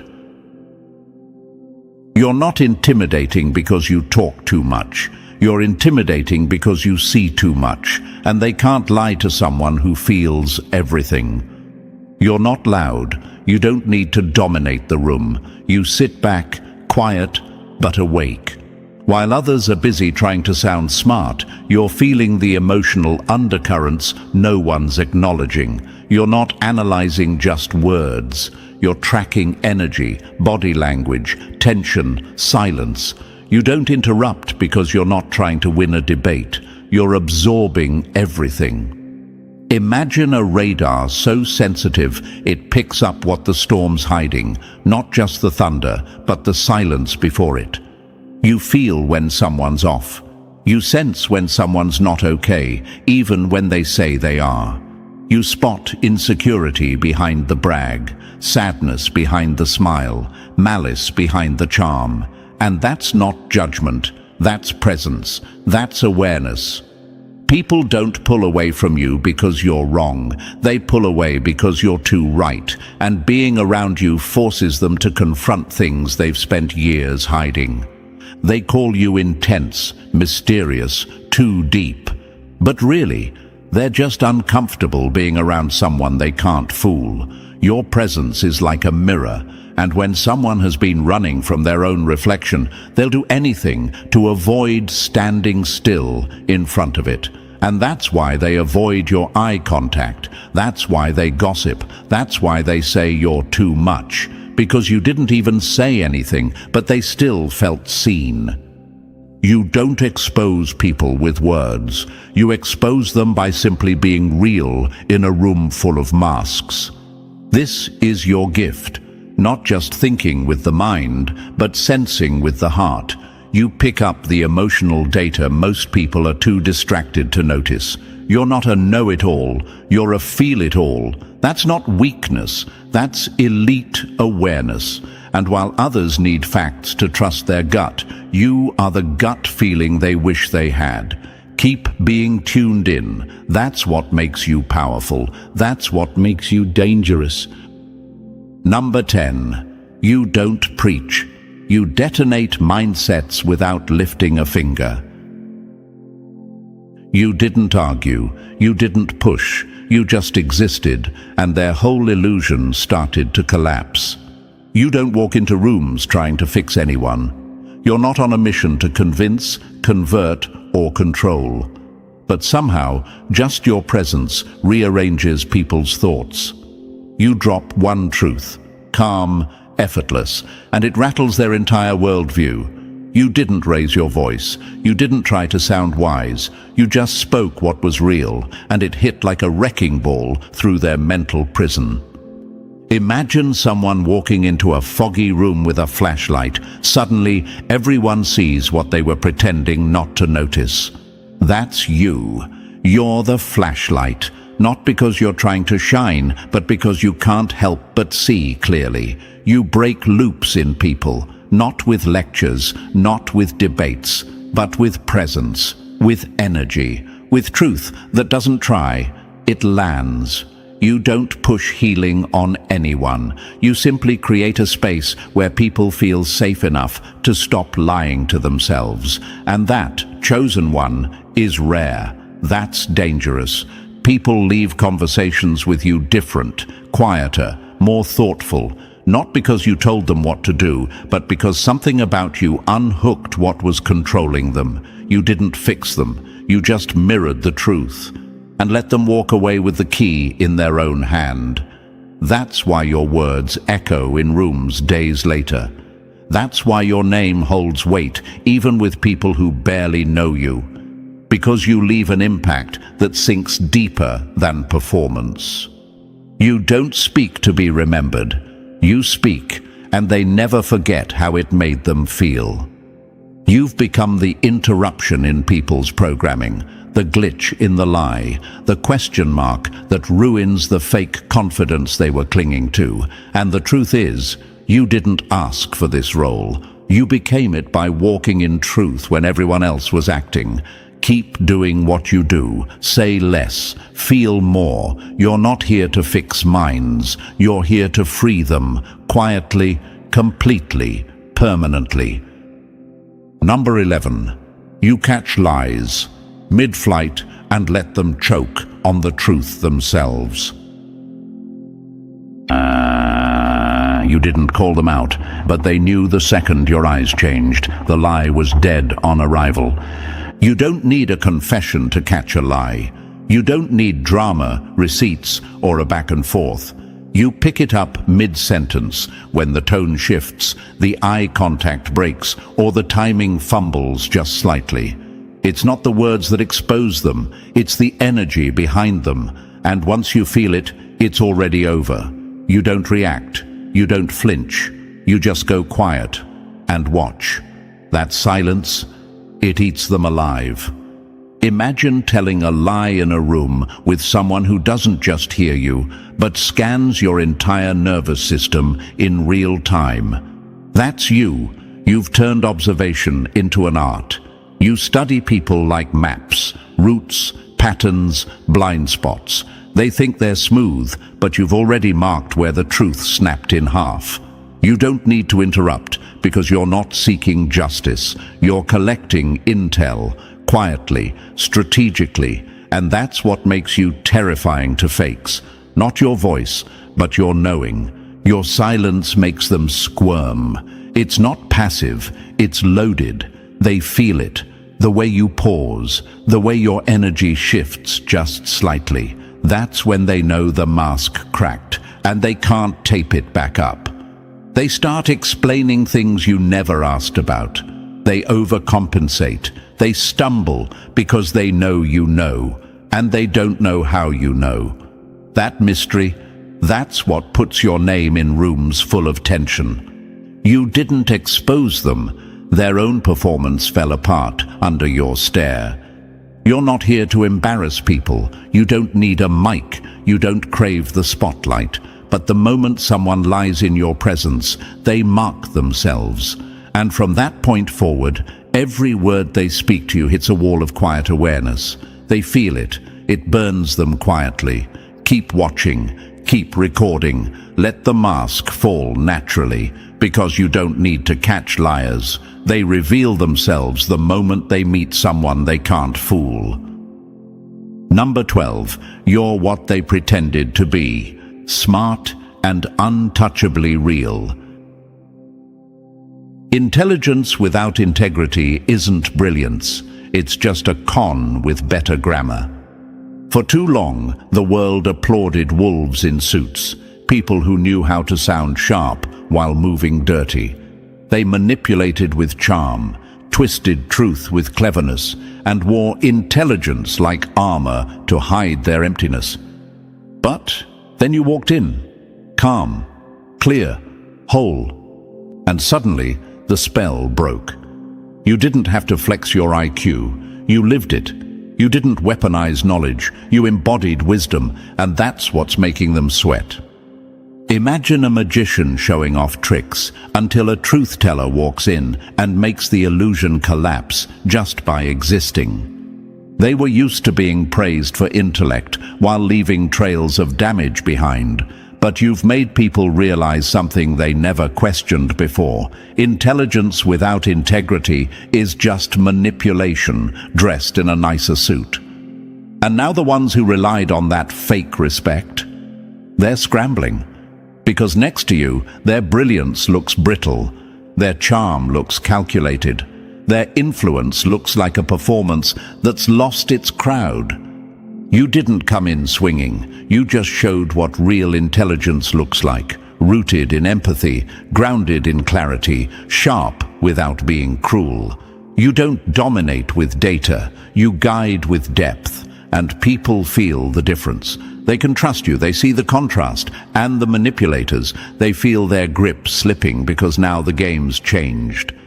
They called it leadership, until you walked in and showed them what a real mind with a real heart looks like. They can't compete with someone who has both vision and values. That's what's eating at them. They built their image on looking smart. You built yours on being whole. And now every room you enter becomes a courtroom, where the real and the fake stand side by side, and the truth picks a side without saying a word. Keep being both sharp and kind, wise and grounded. You're proof that intelligence isn't cold. It's powerful when paired with integrity. And that combo, that's what the fakes can never fake. Number 13. Your mind doesn't just think. It warns people not to try you. You didn't ask for respect. They gave it when they realized messing with you is a one-way trip to self-exposure. You're no longer just a name. They treat you like a hazard sign, not because you're toxic, not because you're aggressive, but because you've made too many people look foolish without even trying. You've walked into rooms where setups were planned, where someone tried to test you, bait you, corner you, and you responded with surgical awareness that shattered their little game in seconds. You didn't clap back. You didn't raise your voice. You just moved with so much precision, the whole illusion unraveled on its own. Imagine throwing a dart at someone, only for them to catch it mid-air with 2 fingers and hand it back smiling. That's the level you're at now. You don't need to bark to be feared. Your intelligence is a mirror that reflects back every mask, every false move, every fake flex. They don't talk about how you speak. They talk about how your silence made someone spiral. They don't fear your reaction. They fear your calm, because that's when you're most dangerous. You don't read people at surface level. You scan the blueprint. You see motive before behavior. You feel the manipulation before the sentence finishes. And when someone thinks they're being clever, they quickly realize they've just walked into a trap they built for themselves. You didn't set them up. They did that by underestimating you. The moment you made their smartest person look like an amateur, that's when they started using your name like a cautionary tale. You've shifted the atmosphere. You're no longer invited to impress. You're brought up as a reason to stay in check. Don't try that with them. They'll see through it, and you will, because you don't just observe, you dissect. You don't just listen, you detect. And by the time they realize you're decoding everything, the damage is done. Stay sharp, stay quiet. You're not a threat because you try to be. You're a warning because they know they can't afford to play stupid around you anymore. Number 14. You're not just aware. You're the glitch that breaks their whole program. The system isn't afraid of intelligence. It's afraid of intelligence that won't comply. You became dangerous the second you stopped playing along. The moment your eyes stopped chasing the distraction and started decoding the design, everything changed. They thought you were just another smart observer until you started connecting the dots they didn't want connected. And now, you're not just informed, you're activated. You see the strings behind the show. You see the patterns, the power plays, the manipulation posing as order. And worse, for them, you're immune to it. Imagine a puppet show, perfectly choreographed, until one person in the crowd stands up and says, "I see the strings." That's you. You're the one they can't buy, distract, or intimidate. And it's not just what you know that scares them, it's what you can't be moved by. You've pulled back from the noise. You've stepped out of the matrix. And now, your silence speaks volumes. Your presence alone makes the agenda glitch. Because when someone walks in who sees through the game starts breaking itself. You've watched too much, felt too much, read between too many lines to be fooled now. You don't just question authority, you decode it. You don't just spot lies, you track the motive behind them. Your mind doesn't chase headlines, it hunts timelines, and your awareness isn't driven by ego, it's rooted in truth. You didn't join their cause. You became the reason they started losing control of the narrative. And they hate that, because you can't be used, you can't be baited, you can't be programmed with fear, reward, or flattery. You know the playbook, you've seen the tactics, and now you stand like a firewall, unshakable, unmoved, untouchable. The world sees chaos, you see strategy, the world sees trends, you see conditioning, and that makes you not just smart, but dangerous. So don't shrink, don't soften your insight to make people comfortable. You were never meant to blend in with illusions. You were born to interrupt them. You're not a piece on their board. You're the reason the board starts cracking. Keep watching, keep knowing. You're not just intelligent, you're the one thing their agenda can't outsmart: aligned truth.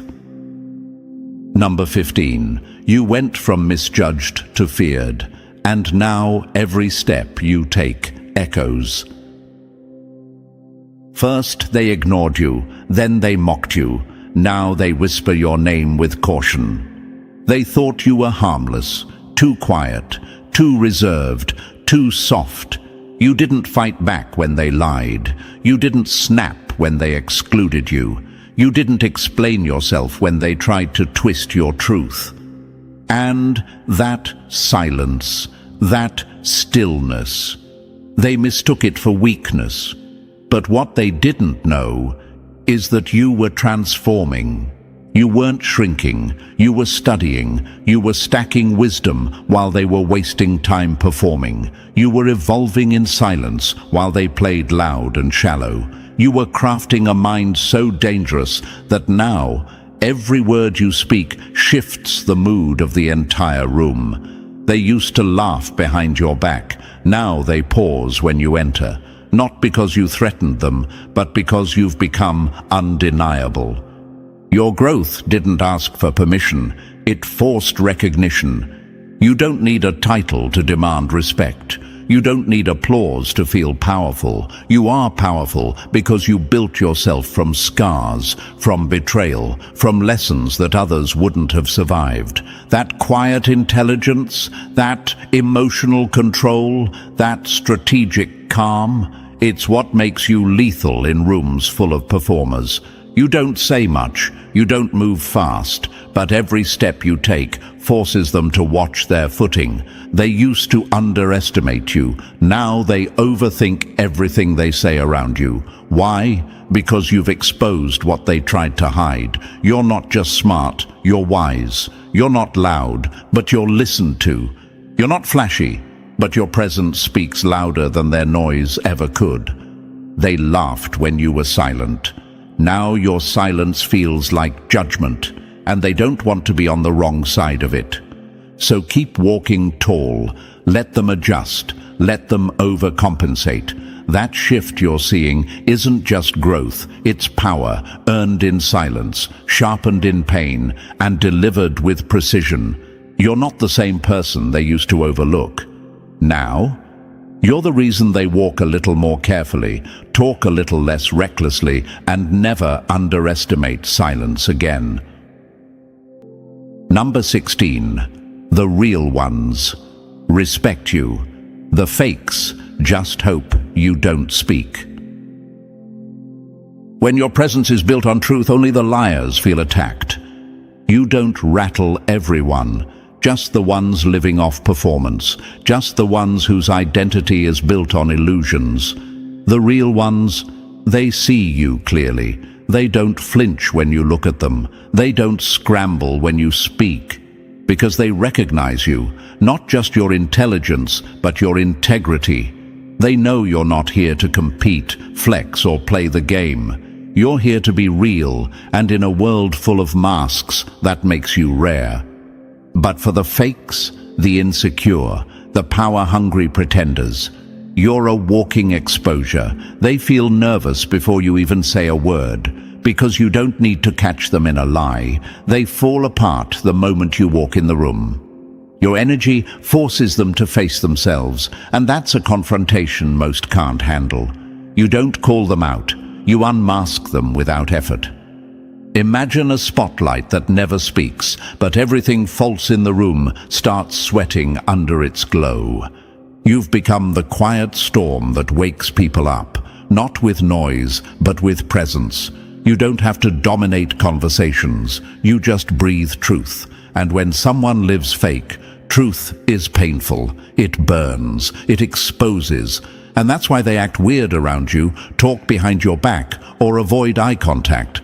Not because you did something wrong, but because you don't play along. You're not intimidating to the whole world, just the part of it that relies on deception, just the people who thrive on control, manipulation, and illusions, the ones who respect honesty, clarity, and strength. They see you and feel safe, because they know you're not here to destroy people. You're just not willing to let lies breathe easy around you. Your power doesn't come from being feared. It comes from being real in a world that rewards fake. So keep walking, keep being quiet, keep being sharp. You're not just being talked about. You're reminding them that truth doesn't need a stage or spotlight. It only needs one person brave enough to live it. And once that happens, the world never feels the same again. They laughed when you disappeared. Now they study your return like a crime scene. That's how it always goes, huh? They clown you when you're down, poke fun like it's their full-time job. But the moment you get back up with scars turned into stripes, they fall silent. They freeze, like they just saw a ghost holding a mirror to everything they tried to bury. That's not just a comeback. That's an awakening that left them exposed, shook, and speechless.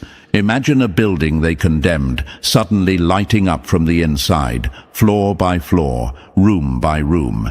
They swore it was abandoned, left for dust. But now it's alive, stronger, reinforced. That's you. They called you finished, irrelevant, forgotten. But the moment you started rebuilding in silence, you turned that ruin into a monument. Not just to your survival, but to your evolution. Here's a wild fact. Psychologically, when someone breaks out of a role others assigned them, it causes cognitive dissonance. Basically, their brains glitch, because your rise messes with their illusion of control.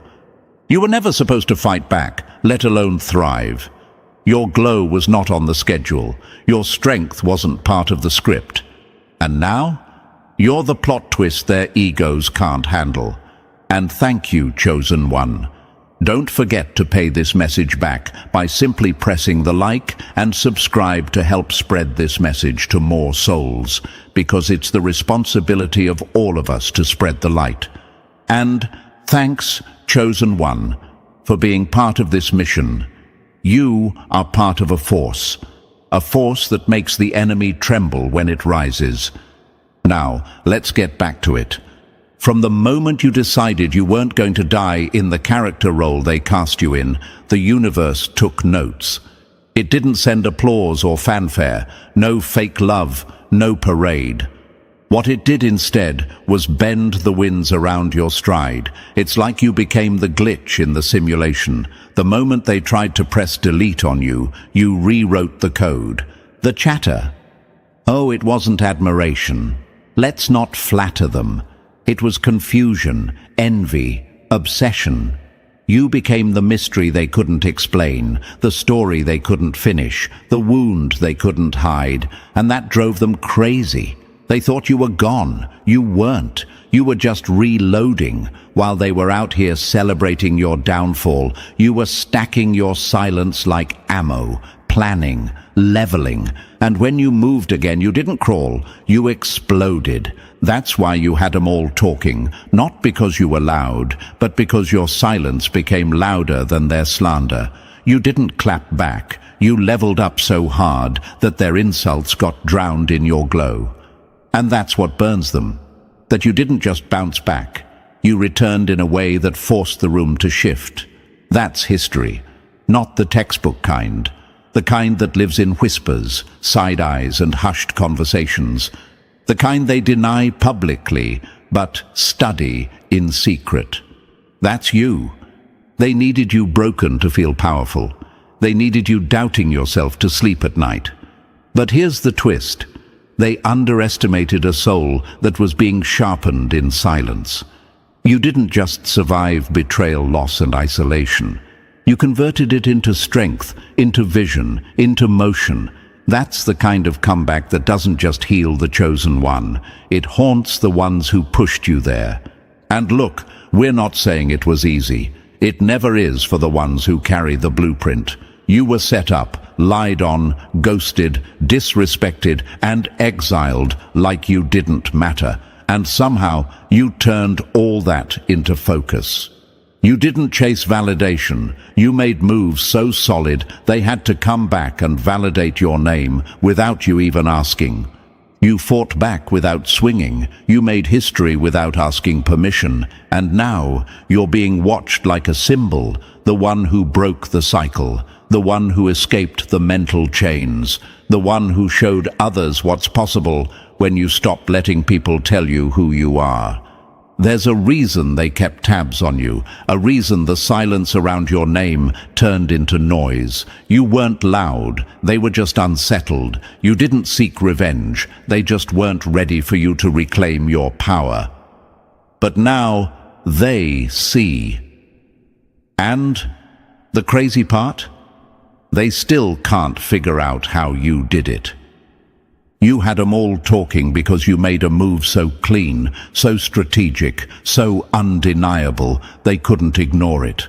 And the part that slices deepest, you did it without becoming them. You didn't stoop. You didn't beg. You didn't need a stage to clap back. You let your transformation do all the talking.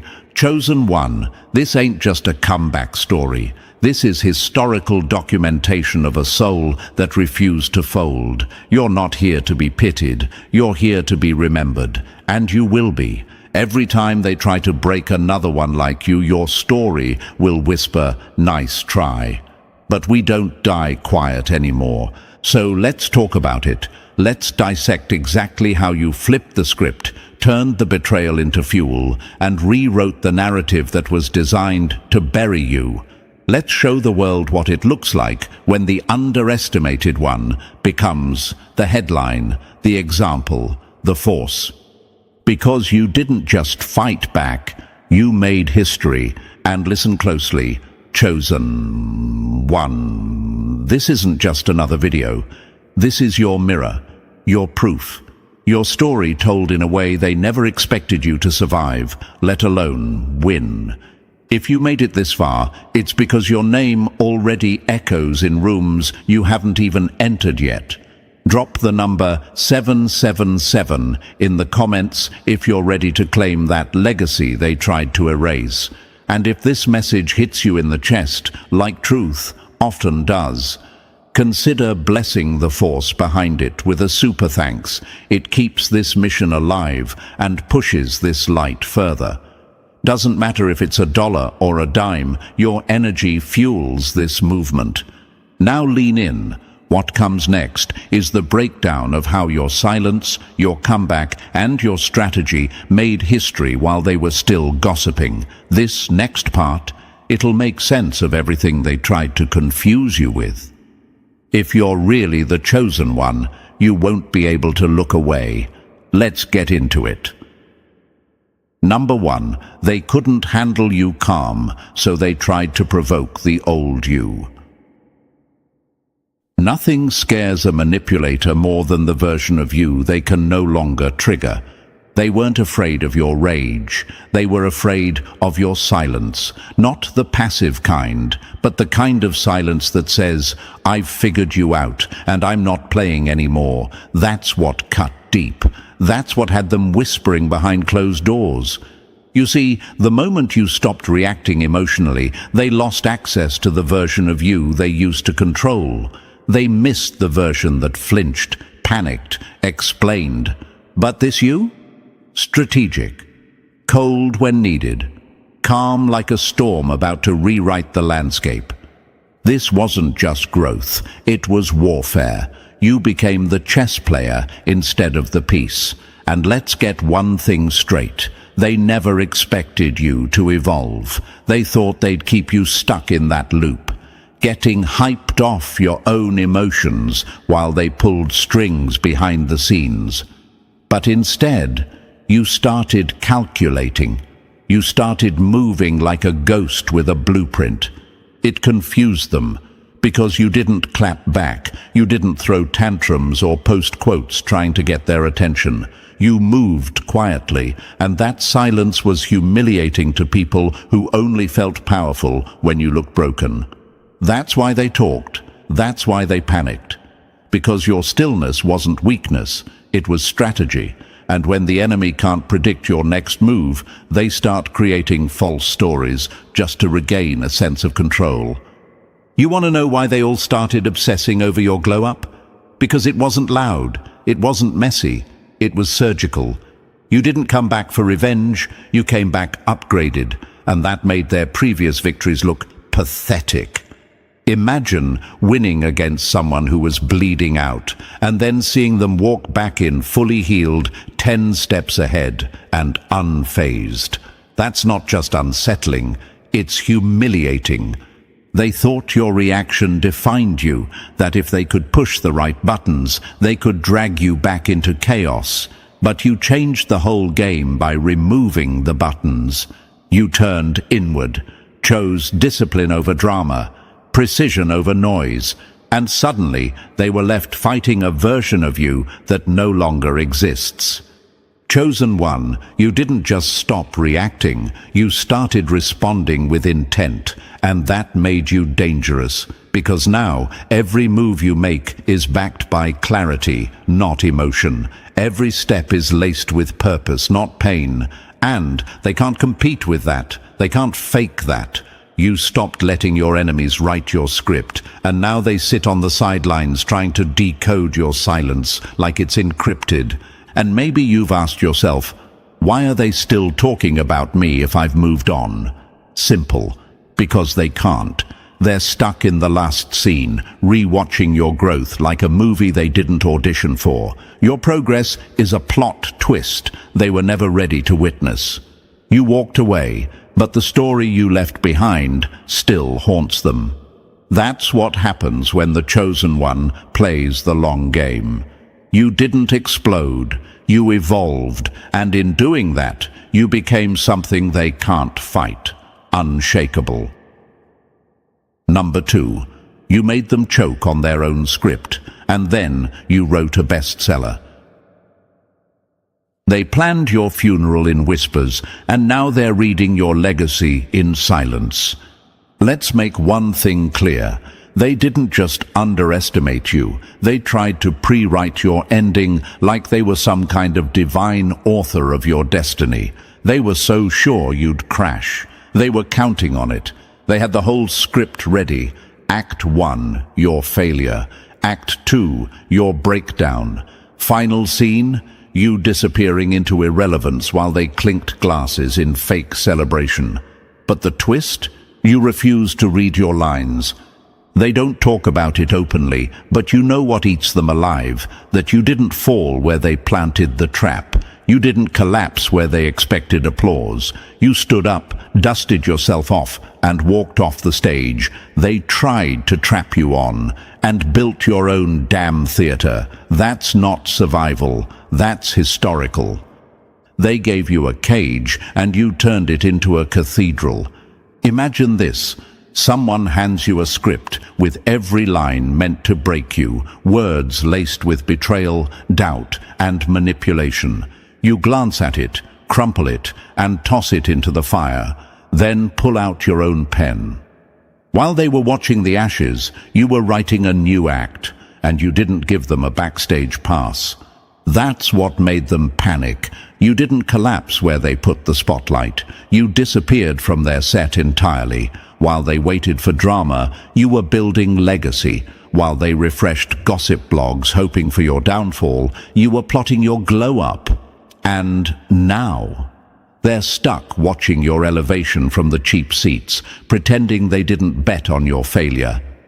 They expected your story to end in tragedy. You turned it into a masterclass in resilience. See, people love assigning roles. They want you to play the failure, the emotional wreck, the one who just couldn't take it. Why? Because it makes them feel powerful. Because the idea of you winning burns them. It strips away their illusion of superiority. They can't admit it, but watching you grow in silence while they ran their mouths, that felt like defeat. And here's the kicker. They mistook your patience for passivity, your silence for surrender, your stillness for weakness. But real ones know silence isn't always submission. Sometimes it's strategy. Sometimes it's the quiet before the earthquake. And when that quake hit, buildings fell, relationships collapsed, power dynamics shifted. You didn't just walk away, you reshaped the damn map. Imagine this. You're standing in a storm. Everyone around you is screaming, scrambling, pointing fingers. And you're still. Not because you're scared, but because you know the storm isn't there to break you. It's there to wash away everything fake. And once it passes, you're still standing. That's what they didn't calculate. They thought the storm would bury you. It crowned you instead.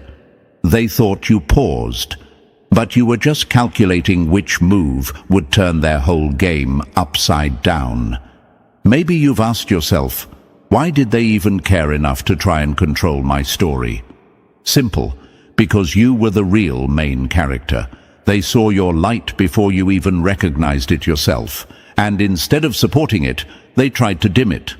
That's how insecure people operate. They don't just fear your success.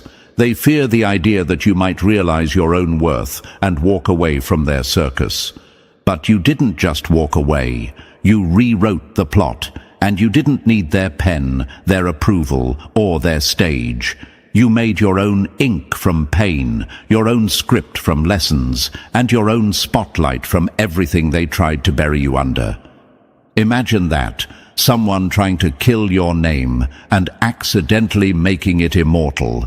That's what we call historic, because it doesn't just change you, it sends shockwaves. It makes others watching think, wait, if they can break out of the role assigned to them, maybe I can too. That's legacy. That's revolution. They don't like that part. That's why they try to downplay it now. Oh, they just got lucky. Nah, there was no luck. There was war. There were nights you barely slept, days you felt invisible, moments you questioned your own worth, and still you never gave them the ending they prayed for. That's not luck. That's divine resilience backed by sheer willpower. They wrote your obituary, but forgot you were the author. Chosen one, this is why they still watch you. Why they still mention your name in rooms you've never walked into. Because you made history, not the kind with trophies or public speeches, the kind whispered about. The kind that keeps your enemies up at night, wondering how you survived what was supposed to bury you. And the answer? Because you stopped letting them write for you. You put down the character mask. You walked off the pre-built set. You stopped performing for people who only clapped when you were bleeding. And the moment you did that, history shifted. Not just for you, but for everyone like you who saw your blueprint and realized, yo, I don't have to be who they told me to be. That's the power of refusing the script. You didn't just survive their story, you destroyed it. And now they have to live with the reality that while they were busy narrating your ending, you were out here creating Volume 2. And this time, you're the publisher, you're the headline, you're the proof. They'll never admit it, but you made history the moment you stopped being their puppet and started being your own revolution. Number 3, they screamed because your silence turned into a mirror. When growth walks into the room, insecurity starts yelling. Let's get one thing straight. Those loud voices weren't confidence. They were panic in disguise. They saw you rising, and suddenly the room got uncomfortable. Not because you attacked anyone, not because you exposed their secrets, but because your existence became proof of their excuses. You weren't even trying to compete. You were just focused on healing, focused on climbing, and that's what crushed them, the fact that you did it without them, without noise, without clout. Imagine a dusty room full of people pretending to be kings. Then someone opens a window and lets the light in. Suddenly, every fake crown starts to look plastic. That's what your growth did. It lit up the lies they were living under. They had to yell to drown out the sound of their own regret. You didn't shame them. Your evolution did. They called you fake, too ambitious, doing too much. But deep down, they weren't mocking you. They were grieving the version of themselves they could have been if they had the courage to do what you did. You didn't expose them by name. You exposed them by motion. Your consistency was louder than their complaining, and they couldn't take it. And maybe you asked yourself, why do they hate me when I've done nothing to them? Because your presence became a trigger. Your progress hit like a spotlight in their dark corners. Every step forward you took reminded them of the time they wasted. Every healed part of you made their brokenness harder to ignore. You didn't just grow, you forced everyone around you to see where they refused to. So yes, they got loud. Gossip, side eyes, group chats, they threw it all. Not because you wronged them, but because you outgrew them. And when you did, they had two options: rise with you or scream from below. and we both know what they chose. Number 4. You didn't clap back. You cut the power to their control. They didn't lose the fight. They lost access. You didn't raise your voice. You raised your standards. That's why they panicked. That's why the energy shifted. You didn't destroy them with insults or retaliation. You destroyed them with unavailability. You weren't fighting them. You were fighting the broken parts of yourself that kept letting them back in. And once you won that war, game over. Imagine a parasite waking up to find the host healed. No wounds left to feed on, no trauma to manipulate. That's what happened when you started closing the emotional entry points they used like master keys. They didn't just lose influence, they lost the blueprint. The version of you that bled for validation, gone. The one that chased closure, begged for clarity, and over-explained your heart, buried. You didn't become cold. You became clear. They kept trying to argue with a ghost, not realizing you left the building. Your silence wasn't weakness, it was reconstruction. You were rewiring your boundaries, reinforcing your worth. You stopped letting people negotiate your value like it was up for debate. And once your energy shifted from prove it to I already am, everything around you collapsed. Because it had to. And maybe you've wondered, did I go too far cutting people off without explanation? No, you went far enough to finally protect the version of you that deserves peace. You didn't ghost anyone, you just became unreachable to the drama that once defined your life. You weren't silent because you had nothing to say. You were silent because you were busy reclaiming your power. This was never about revenge. You didn't want to hurt them, you wanted to heal yourself, and in doing so, you became the one thing no manipulator can handle, unshakable and uninterested. You didn't fight them, you fought for you, and you won. Number 5. You stopped bleeding and started calculating. You didn't heal to forget, you healed to understand. You did something most people never even think about doing. You turned your pain into a lab. You didn't drown in the trauma. You dissected it. You studied every betrayal like evidence. Every heartbreak became data. Every disappointment turned into a case study of what happens when empathy meets exploitation. And that's why you rose where others stayed stuck. You didn't make pain your personality. You made it your professor. Imagine a scientist in a burned-down lab, taking notes instead of crying over the ashes. That was you. While they mocked, "You've changed," you were charting patterns, how you gave too much, trusted too fast, ignored the red flags because you saw potential instead of patterns. You didn't just heal, you learned the architecture of your pain. And that knowledge, unstoppable. Trauma doesn't define you when you start treating it like data instead of destiny. Most people replay their hurt like a looped film, hoping the ending will change. You paused the movie, took notes, and rewrote the script. You saw the manipulation, the guilt tactics, the cycles, and you decided to become unrepeatable. Every time someone tried to study your weakness, you were already 3 steps ahead, using the same pain they gave you as your upgrade code. And maybe you've wondered, why me? Why did I have to go through all that? Because someone had to evolve from it. Someone had to turn that chaos into clarity. You stopped being the victim of your past and became the analyst of it. You figured out where you leaked energy, why you tolerated less, and what self-respect really feels like when it's earned through fire. You didn't heal to pretend it never happened. You healed so it could never happen again. That's mastery.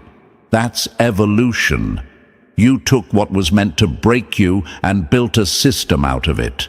They gave you trauma. You turned it into technology. That's why they can't read you anymore.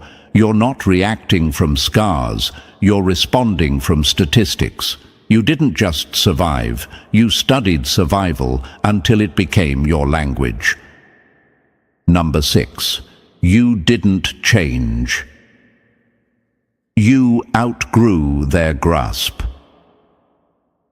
They didn't lose control because you became distant. They lost it because you became different.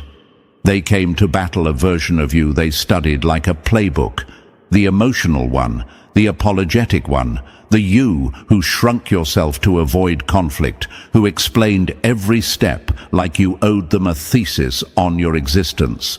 That's the fighter they trained for. But when they showed up to provoke that old pattern, they found nothing to grab onto. The old you was gone, dead, buried without a funeral, and that reality shook them. Imagine walking into a room expecting to see the same furniture, but every wall is knocked down and the whole house is steel and silence. That's what it felt like when they tried to re-engage with the old script. You didn't just grow, you became unrecognizable. Your reactions didn't match their bait. Your silence wasn't passive, it was lethal. And the calm you wore, it wasn't peace, it was power. They knew how to hurt the old you. But now, you became a stranger to their manipulation. See, some people don't miss you. They miss the access they once had to your self-doubt. They don't want you back. They want control back. They want the predictable you, the soft target, the default apology. So, when you became quiet, precise, confident, it wasn't just shocking, it was terrifying, because their entire confidence rested on your emotional availability. And maybe that's why you asked yourself, why are they still trying to drag me back into that old energy?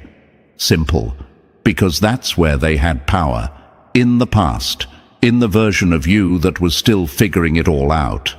But now, you've arrived, and their tricks don't work on someone who knows their worth. You didn't just evolve, you became unreachable to those who only loved you when you were small, and once they realized they couldn't access that old door, they had to accept it was welded shut, forever. Number 7. You didn't just walk away, you pulled the plug on their illusion. The loudest ones in the room always fall apart when no one claps back. You want to know how fragile their power really was. One move, that's all it took. One shift in your energy, one refusal to play their game.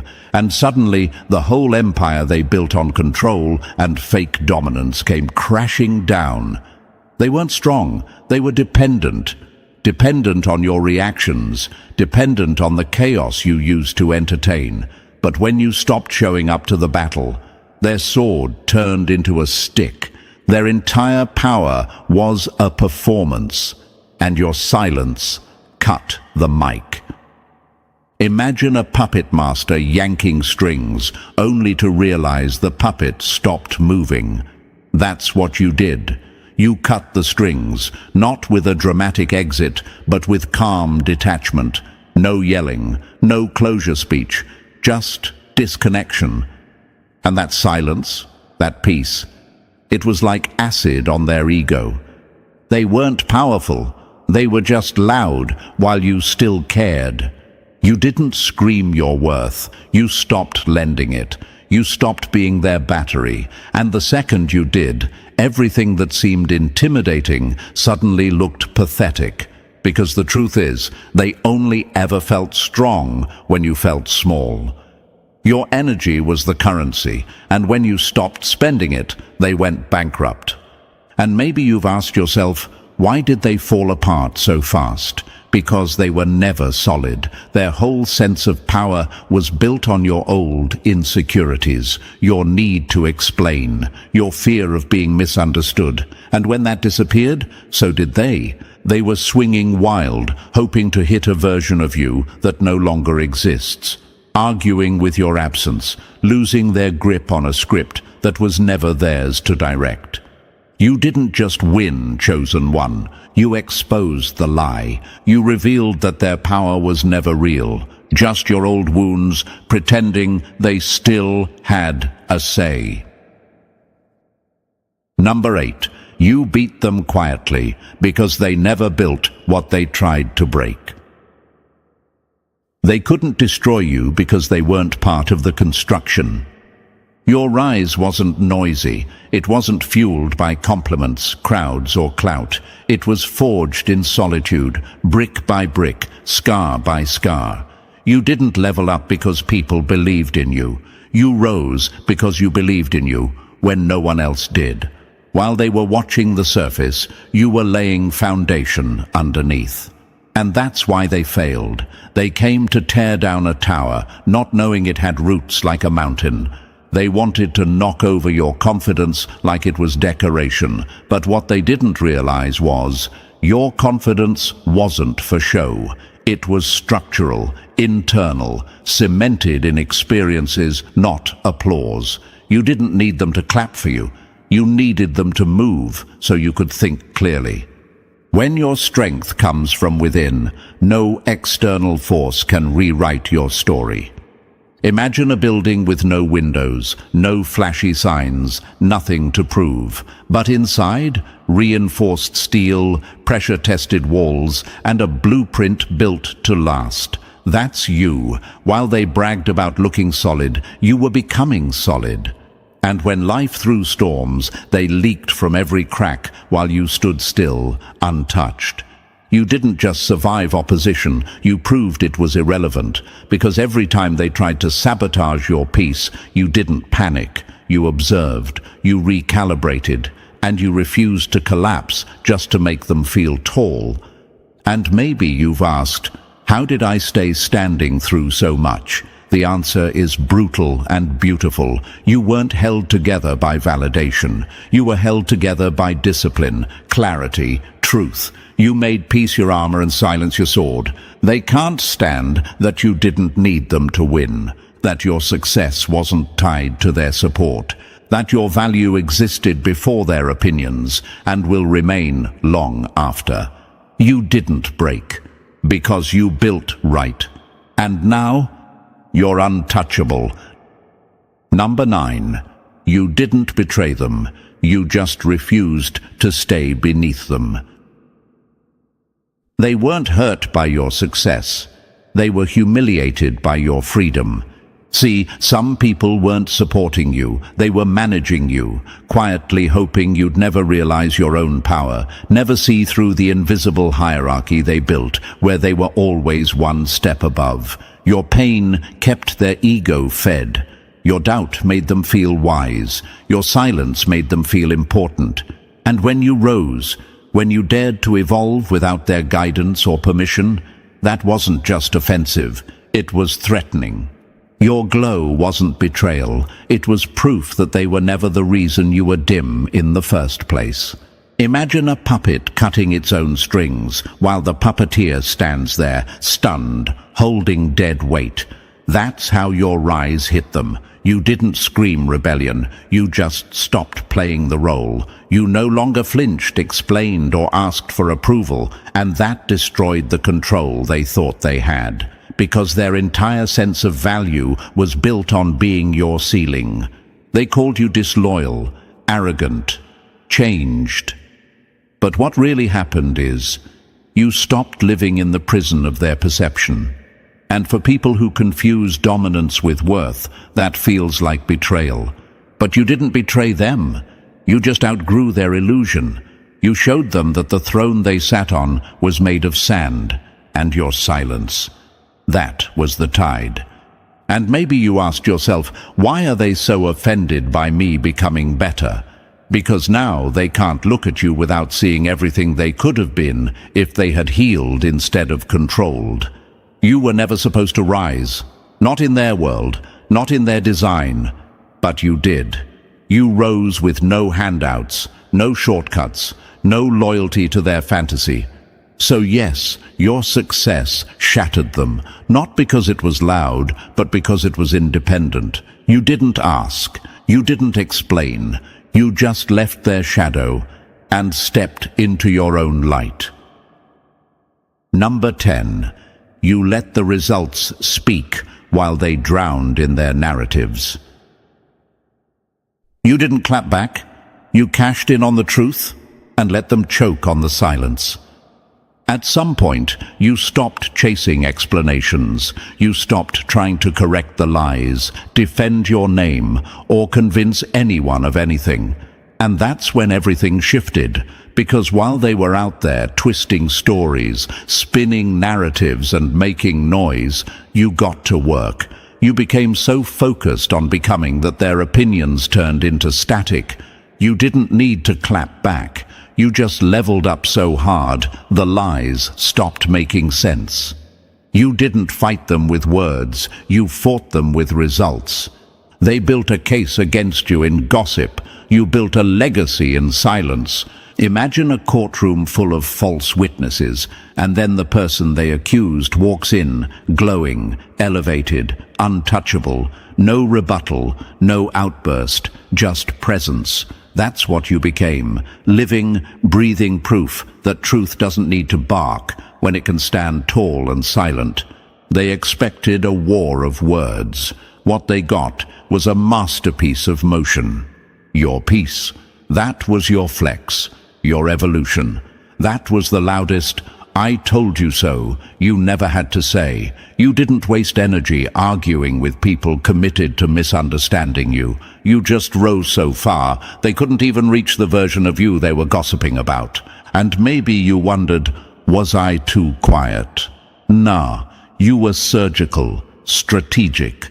You knew that attention is a currency, and you stopped spending it on fools who never deserved it. You learned the power of walking away without the need for an audience. And that's rare, that's elite. The ones who lied on you are still explaining themselves, still spinning circles around a truth they never had. Meanwhile, you built something they can't touch. Because the difference? They needed to be loud to feel relevant. You just needed to be real, to be undeniable. You didn't win by proving them wrong. You won by proving yourself right, in silence, in discipline, in action, and that's the kind of victory that echoes forever. Number 11. You didn't win the war. You left the arena they were dying to rule. Some fights aren't worth winning because real power is walking away while they're still swinging at ghosts. They were sharpening their swords, gearing up for battles you no longer had the time or the frequency for. While they obsessed over conflict, you outgrew the entire stage. You didn't lose interest, you lost access, and that's what drove them wild, because you didn't beat them at their own game. You made the game irrelevant. Your victory wasn't in landing the final blow. It was in the decision to rise above the noise and never return. You realized their chaos wasn't proof of power. It was proof of insecurity. Their drama didn't deserve your attention.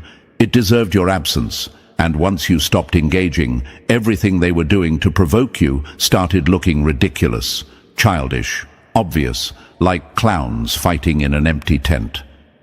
They wanted a reaction. You gave them a reality check.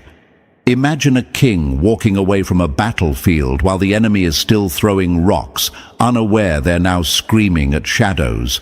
That was you. You didn't raise your voice. You raised your frequency.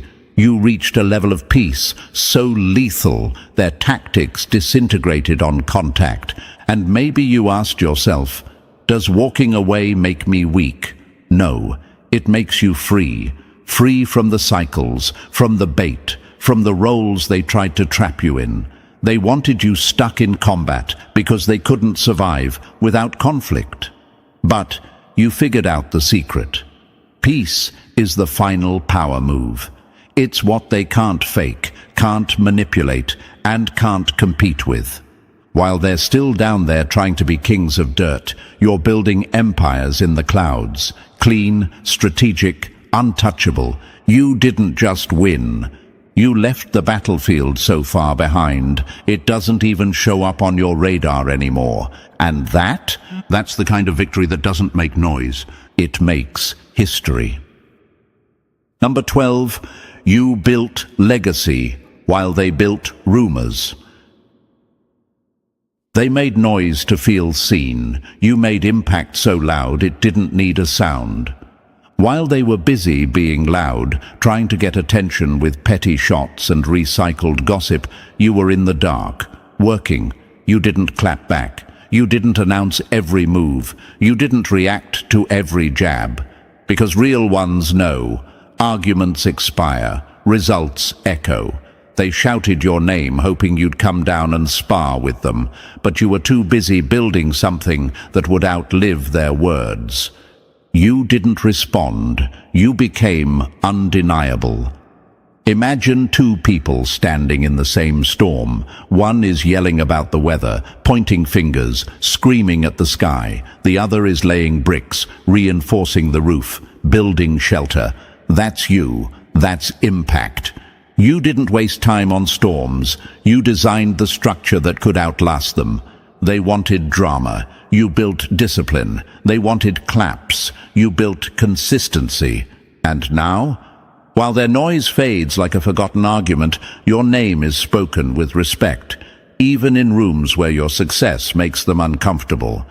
And maybe you've asked, should I have said more? No, you did more. And that's the difference. People remember results, not responses. You left a footprint so deep in their world that even your silence became a statement. You weren't trying to be seen. You were trying to be solid. And now, they created gossip. You created legacy. They made noise. You made history. Number 13, you took ownership, and that made you untouchable. You stopped blaming, started building, and that's when everything changed. They expected you to play the victim, to point fingers, dodge responsibility, and drown in excuses like everyone else. But you flipped the script. You looked in the mirror, not to admire perfection, but to face the mess with brutal honesty. That's what shook the ground. You didn't just grow. You took ownership of every scar, every bad choice, every pattern that once kept you stuck. And that level of accountability, it's the rarest form of power. You became dangerous the moment you stopped lying to yourself. Imagine a warrior patching up their own armor, flaw by flaw, dent by dent, while others are too busy pretending they've never been hit. That was you. You made peace with your past, not by rewriting it, but by owning it. You looked at your triggers, studied your missteps, and instead of hiding them, you healed them. That's why manipulation stopped working on you. That's why no one could twist your narrative anymore, because you already faced the truth and survived it. They couldn't guilt trip you. They couldn't bait you. They couldn't shake a foundation you built from radical self-awareness. And maybe you wondered, is it my fault I went through all that? No, but you made it your responsibility to grow from it. That's the difference between victims and masters. You didn't control what broke you, but you owned the rebuilding process. And now, no one holds power over your identity but you. You didn't reach this level by being flawless. You reached it by being fearlessly honest. And once you did that, there was nothing left to expose. You became unshakable, not because you were perfect, but because you were real. Number 14. You didn't break free. You broke them. They weren't hurt by your growth. They were shattered by the realization that it no longer included them. Let's call it what it was. Control. That's what they had when you were broken. When you doubted yourself, when you over-explained, when your worth hinged on their validation. They fed off that version of you. That was their grip. That was their illusion of power. But the second you started healing, the second you stopped performing for approval and started moving with self-trust. Their whole system collapsed. Your transformation didn't just set you free, it turned their throne to dust.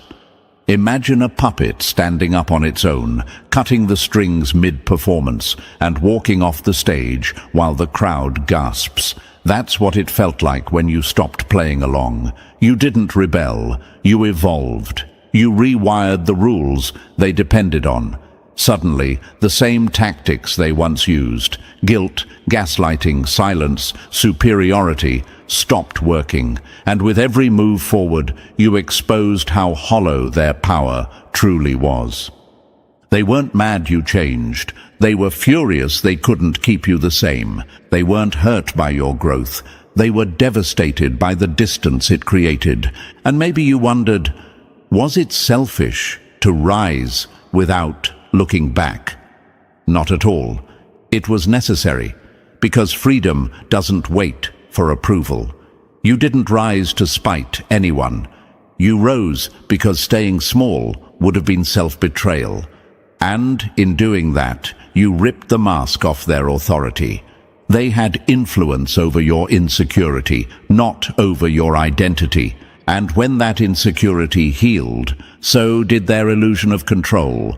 You didn't just grow, you dismantled the lie that they ever held power over you. You didn't just make a comeback, you made evolution look like revenge, but holy, and now you walk free. While they sit in the ruins of the cage they once controlled. Number 15. You didn't just survive the story, you became the blueprint. They thought you'd become a warning. You became a legend instead. This was never about proving anything to them. Not really. This was about finally stepping into what they spent years trying to suppress. Because you didn't just survive what was meant to break you. You took that chaos, stripped it for parts, and built a system out of it. While they were still rehearsing your downfall in group chats and whispers, you were building momentum in silence. And now, you're living proof that nobody can block what's rooted in truth. They never expected you to make it out. Let's be honest, they were banking on your silence, hoping you'd stay confused, broken, unsure of yourself, still caught in the loops they helped create. But you evolved past the version of you they trained to doubt, and the moment you broke that loop, their whole illusion collapsed. You weren't supposed to escape the narrative, but you didn't just escape it, you rewrote it. You became calm where you used to panic, strategic where you used to explain, cold where you used to cling, and that shift was the threat. Because their power didn't come from strength, it came from you not knowing yours. The second you stopped seeking their approval, the second you started trusting your own voice, it was game over. They lost access, and that's what made them loud. They couldn't manipulate you anymore, so they tried to turn others against you. But even that failed, because your evolution couldn't be lied away. Imagine a stage set for your destruction, scripts passed around, characters assigned, everyone ready to watch you fold like they always assumed you would. But then you walk out, not broken, not begging, not small, but untouchably different. You don't give a speech. You don't demand your respect. You just exist in your power, and the entire performance unravels. That's what you did.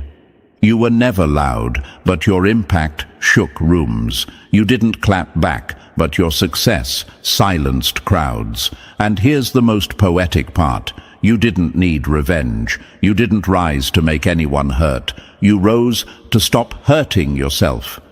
You rose because staying low would have meant betraying your own potential. They were never scared of your rage. They were terrified of your peace. Because peace meant you couldn't be baited. Peace meant their chaos had no entry point. Peace meant their tricks fell flat. You weren't arguing anymore. You weren't showing up to explain what they chose to misunderstand. And once you stopped responding, their entire game fell apart. Because you were the fuel, you were the drama's main character, but not anymore. Now they watch you in silence, study you like a blueprint. They still talk, but it's different now. It's not mockery, it's confusion, it's discomfort. It's the whisper that says, "How did they do it?" And even if they'll never admit it out loud, your name carries weight now, because they remember what you came back from, and deep down they know they wouldn't have survived it the way you did. And maybe you've wondered, was it all worth it? Every cut, every loss, every night you questioned whether you'd make it out. Yes, because look at you now. You didn't just heal, you transformed. And that transformation didn't just lift you, it shook the whole damn foundation that was built on your silence. You didn't just make a comeback, you ended the old era. And with every move, you remind them that power doesn't have to scream. Sometimes it just walks in, fully healed and unbothered. That's what makes you dangerous now.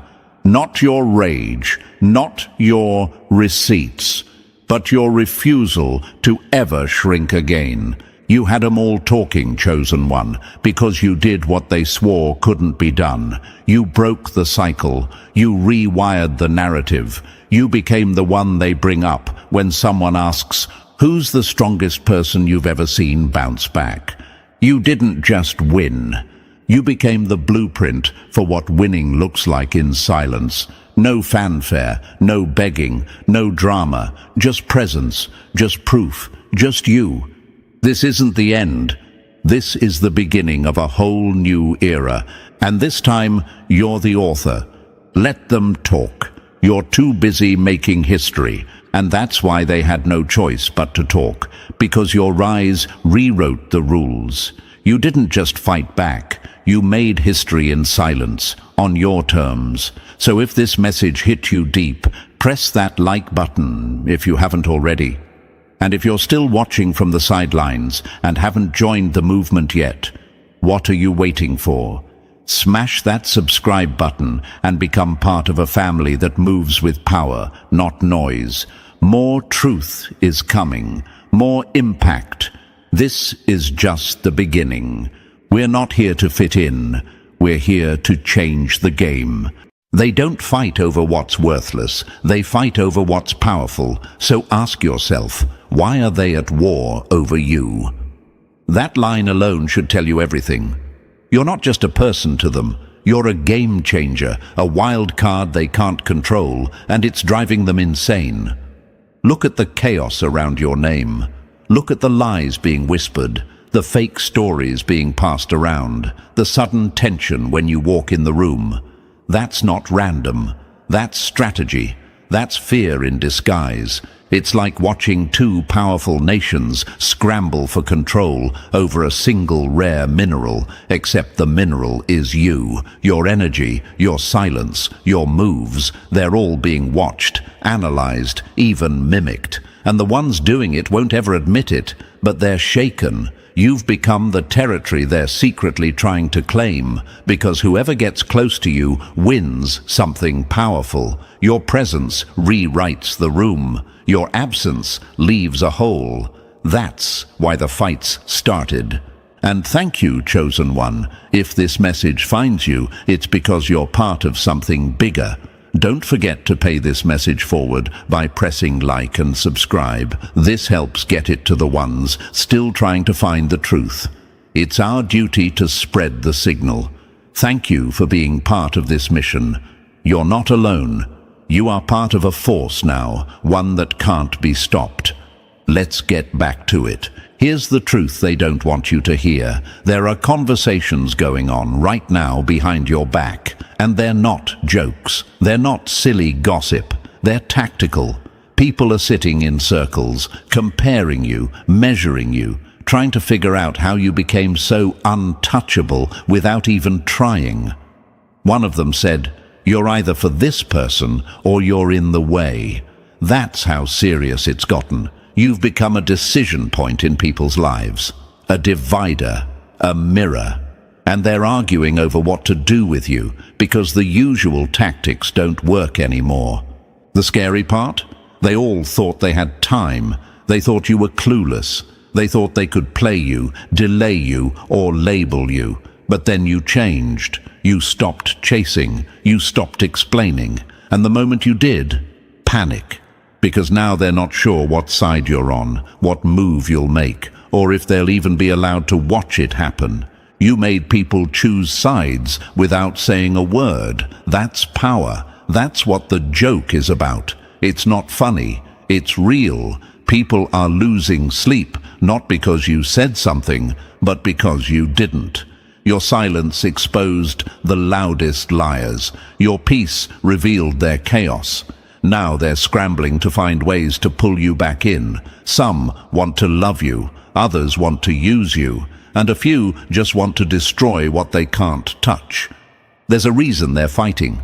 Not everyone is fighting for you. Some are fighting to control you, to reduce you, to own a piece of you so they can say, "I had them first."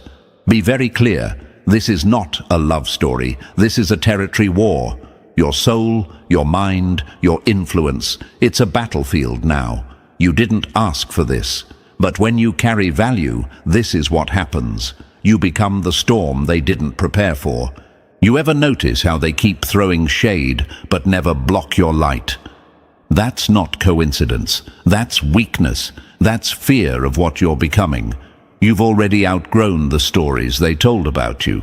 You've already risen above the roles they cast you in. So now they're left with two options: either admit they were wrong or start a war to make it seem like you were never right.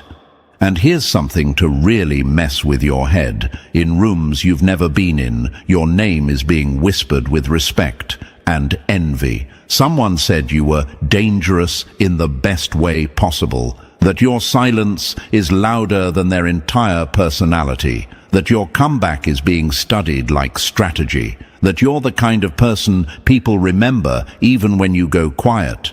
That's why they're clashing now. They can't unsee what you've become. They can't unfeel what your energy did to their space. And now they're battling to figure out how to either keep you around or keep you from becoming a legend.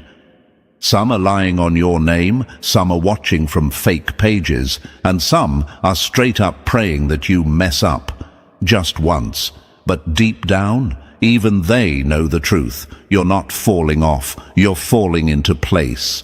So if you feel the tension, if you feel like people are acting strange, moving weird, or suddenly competing when you're not even playing the game, it's because they know something shifted. You're not one of them. You're not in the crowd.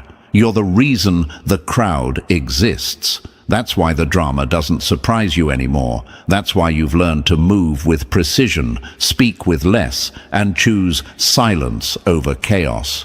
Because the truth is, they're not used to someone like you, someone who doesn't beg, doesn't explain, doesn't break when lied on. You don't chase validation, you trigger it. You don't need followers, you move like a leader before they even know who to follow. That's rare, and in a world full of copies, rare becomes a threat. So yes, chosen one, this is not a joke. This is a signal, a confirmation, a warning to the ones who thought you'd be easy to erase, and an alarm to the ones still trying to shrink you to their level. They can't win this war, because this war wasn't theirs to start. They didn't choose you. The universe did. And now they're watching that choice unfold in real time, and it's killing their egos. So stay calm, stay grounded. You don't have to scream to be heard anymore. Your presence already speaks for itself,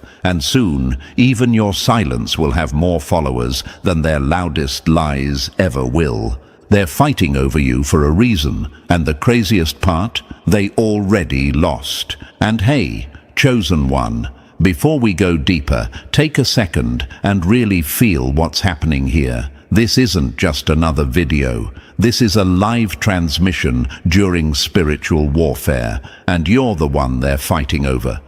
So, if you've ever felt like you were being pulled in different directions lately, it's not in your head. Stay with me, because the next part is going to reveal things you were never supposed to know. Drop the number 777 in the comments if you're done being silent about your power. And if this message hit even a nerve, consider hitting that super thanks. It fuels the force behind this movement. Whether it's a penny or a blessing, it helps this truth reach the next chosen one before the chaos does. All right, now lock in. You're about to find out why they're really fighting over you, step by step. And if you're truly chosen, you won't be able to look away. Let's begin. Number 1. They heard your name and sounded the alarm. They thought walking away from you was the end of the story. Turns out it was the beginning of their breakdown. Let's get one thing straight. You didn't just walk away. You were ripped from certain people's lives like a divine eviction. And ever since, it's been chaos behind your name. Their peace left with you. The silence you left behind. It's not quiet, it's loud. It's loud with questions they can't answer, memories they can't silence, and a guilt they can't outrun. They tried to make you the villain, but karma doesn't take bribes, and now their world is folding in on itself. All because you're not easy to forget, and impossible to replace. They used to think you were just another chapter, but now they're realizing you were the whole damn plot. And the twist? Someone else is now holding the pen. There's no trumpet in the sky, no flashing lights, but the alarm has been sounded in every room your name is mentioned. The moment your energy detached, something started collapsing on their side. It's spiritual warfare, psychological warfare, emotional collapse, and they can't stop watching you because they feel it. That shift, that glow, that sense of power returning to its rightful place. You want to know why they've been popping up in your dreams? It's not random. When your energy is that rare, people get spiritually thirsty. They try to drink from the well they once spat in. You're showing up in their mind like a warning label. You mishandled something sacred, and now their soul is trying to reopen doors the universe slammed shut. But here's the twist. They're not the only ones feeling it. Someone new has locked eyes with the light in you, and they're not walking in blind. They see the war you came out of, the scars you hide under that calm face. They're not interested in dimming your shine to feel bigger. They want to guard it like it's treasure, because it is. You are. But now you're standing at a crossroads, and even the universe is watching. Who will you allow in next? Not everyone deserves front row access to your rebirth. Some only want a seat so they can sabotage the view. Others want to stand next to you just to claim credit for a comeback they didn't survive. Choose wisely. And just so you know, that person from your past, they're breaking quietly. Pride won't let them reach out, but their ego isn't protecting them anymore. You're in their feed, their mind, their dreams. Not because you're loud, but because your absence is suffocating. Your happiness now feels like a direct attack to someone who thought you couldn't be happy without them. But you are, and it's glowing. Let this be your fuel, chosen one. You were never ordinary. You were strategic placement. Your presence was protection, your love was favor, and your silence, that was the sound of heaven closing a door they kept trying to kick down. Now they're stuck watching the spotlight hit someone new who doesn't fumble chosen energy. The game has changed, and this time you're not the one begging to be seen. You are the vision. You are the glow-up. You are the lesson, and they're still choking on the silence you left behind. Number 2.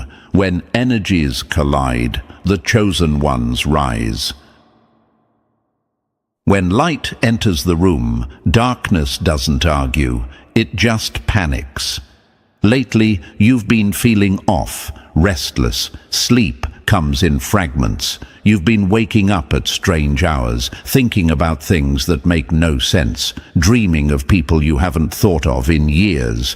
Don't brush it off. That's not stress. That's not overthinking. That's interference. Your spirit is picking up frequencies your mind hasn't caught up to yet. There's a war in the atmosphere. Light and shadow are clashing, and you're the battlefield. Imagine this, two massive forces circling above your life, like storms colliding over the ocean. On one side, there's peace, purpose, alignment, pulling you toward your future. On the other side, there's noise, confusion, temptation, trying to yank you back into who you used to be. And in between those forces is you, the chosen one, the one carrying something too rare to be left unbothered. This isn't just anxiety, it's a shift. Your body is grounded here, but your energy, it's stretching into realms you can't see yet. That tug you feel, that sudden wave of heaviness, that random moment where you feel like crying or disappearing. It's all part of the collision. You're not breaking, you're activating. You are not imagining the storm. Your presence is the thunder they're trying to silence. People around you might be brushing it off. You're just being dramatic. You're too emotional. No, you're tuned in. And when you're chosen, you feel what others can't even explain. That pressure you're under is proof. The universe is watching closely now, studying every move you make, every voice you trust, every door you open. Because your next step, it's not just about you anymore. It's about alignment, legacy, impact. Imagine your soul standing at the edge of a cliff, the wind of change slapping against your face. Behind you are voices trying to pull you back. People who want the old you, patterns that want to keep you stuck, trauma that wants to stay comfortable in your mind. In front of you, there's clarity, peace, and a version of you that doesn't need validation to exist. So if you're wondering, why do I feel like something big is about to happen? Why does it feel like I'm being stretched, like I'm walking blindfolded through fire?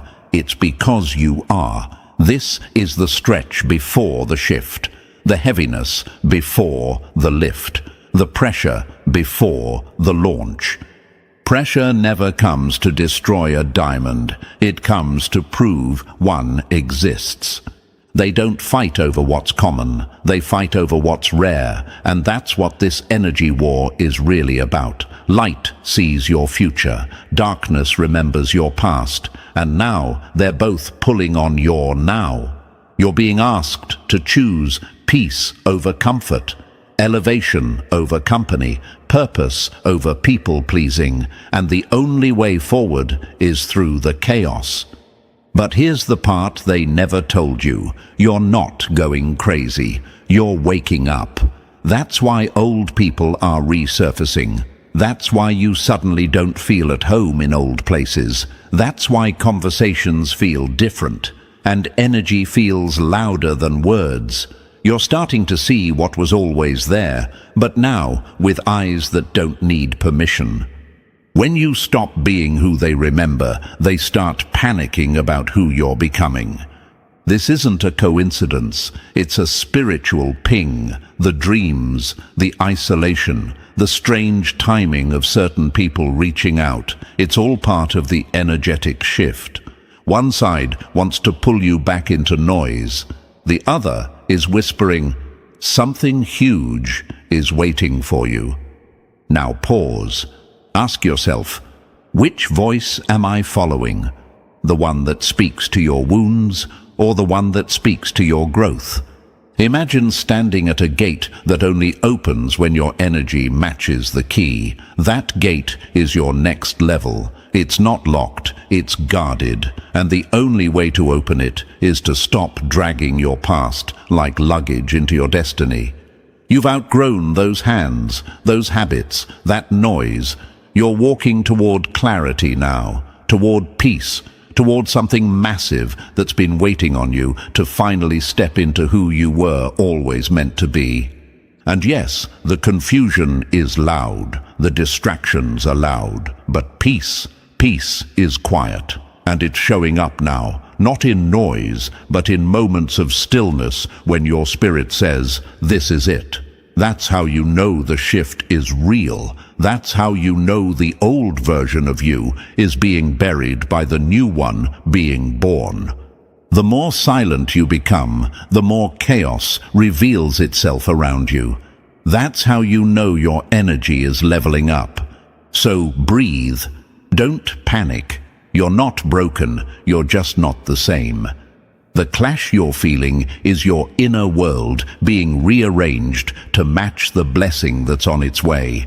That's why you've been pulled back. That's why you've been feeling alone. The universe doesn't elevate noise. It separates the loud so the real voice can rise. And that voice is yours now. This is your confirmation. No, you're not too sensitive. No, you're not imagining things. No, you're not being dramatic. You're just feeling the vibration of a massive shift, and the old energy that used to control you is being evicted. Every restless night, every weird dream, every emotional wave that came out of nowhere, it's all part of the process. You're being prepared, and that preparation feels like pressure until you realize you've already survived worse. So walk through it. Don't numb it. Don't run from it. Stand in it like the force you are. Let the energy clash. Let it test you. Because what's coming on the other side of this, it doesn't need the old you. And one last thing. Chosen one. Don't forget this. You were never meant to fit into the storm. You were born to quiet it. They don't understand the tension you carry. They don't see the weight your heart is holding up every day. But you're still here, still standing, still moving with purpose, even when it hurts. That's power. That's alignment. That's what they fear. And that's why the energy around you has never been louder. Now breathe in and walk through like the storm can't touch you, because it can't. Number 3. Your soul became the battlefield they didn't expect. They didn't want you until they realized no one else could carry your soul like you did. This war isn't in your imagination. It's not paranoia, and you're not being too emotional. Something in your spirit has been under attack, and you've been feeling it in places words can't reach. You're moving forward, trying to rebuild, but out of nowhere, boom, they come crawling back into your thoughts. Not physically, spiritually. It's subtle, but real. It's that weird heaviness, that sudden dream, that moment where you feel watched, but no one's around. That's not nostalgia, that's interference. Someone who once discarded you is spiritually pulling on your energy again, and hard. They mocked your light when they had it. Now they worship it in your absence. Imagine a person screaming your name into the void, hoping you'll feel the echo. That's what they're doing. They're haunted by your glow, tortured by the silence you left them in, and suffocating in the very peace they once disrupted. You were oxygen. They're just now realizing they can't breathe without you.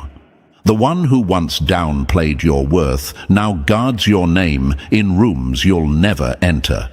You've become sacred now, off limits to people who once had full access. The same one who made you question if you were enough now defends you when your name comes up in conversations they never thought would matter. Why? Because people started seeing your value without them, and now they know you were the miracle they weren't ready for. But here's the twist that changes everything. Someone new has stepped into the story. They don't know your full past, but they feel the residue of every betrayal. Without asking for a single explanation, they whisper to your soul, "I won't be another scar." You didn't need to beg for understanding. They read the silence between your words, and they didn't flinch. That's how you know the energy is shifting. Now you stand at the center of a silent war, one pulling from regret, the other moving in peace. And your soul? It's the trophy. Choose wisely. Not everyone who misses you deserves access to the version of you that survived them. Number 4. You were never late, they just weren't ready yet. Sometimes the door didn't open because the version of you on the other side was still being built. Look closer. What's showing up now isn't random. It's not a coincidence. The delay you hated, the silence that felt like punishment. It was strategy. Timing isn't just about clocks, it's about readiness. The universe didn't cancel what was meant for you, it just refused to hand it to the unhealed version of you. You weren't being rejected, you were being refined.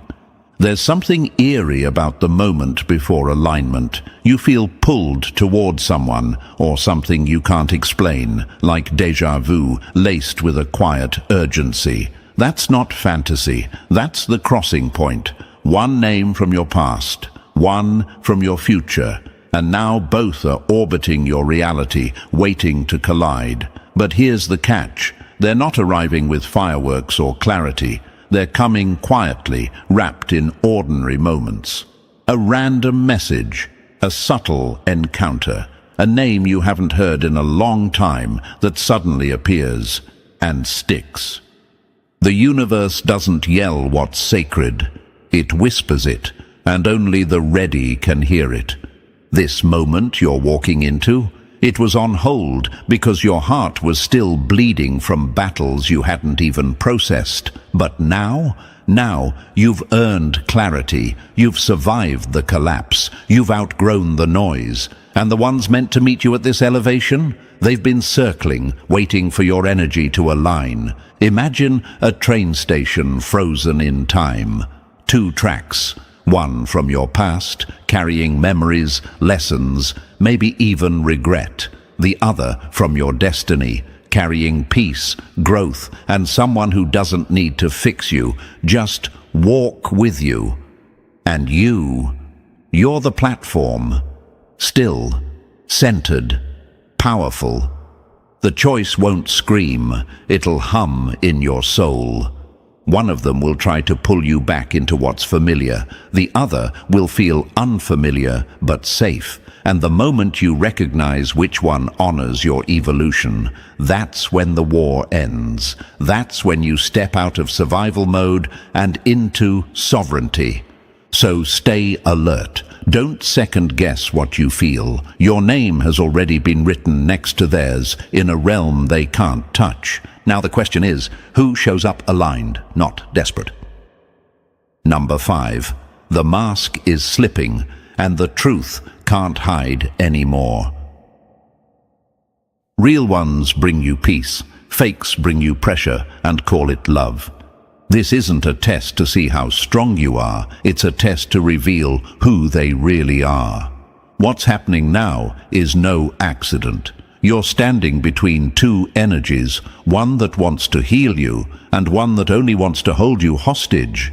And while they both may look familiar, only one is aligned with your peace. The other is wrapped in performance, ego, and manipulation, disguised as affection.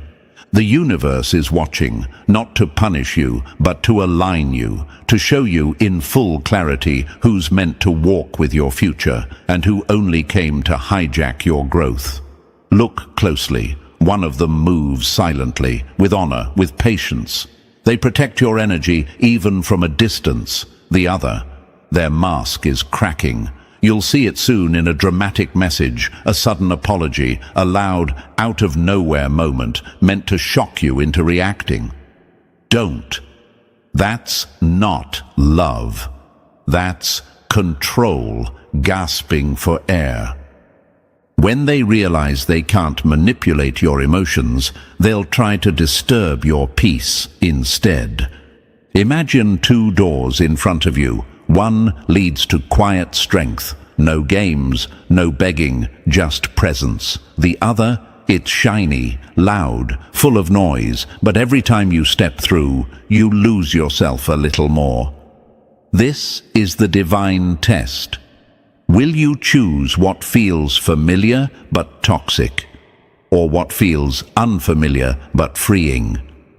And let's talk about your silence. That's what's been shaking them. You didn't fight back, you didn't clap back, you didn't play the victim, you chose peace, and that silence screamed louder than any argument could.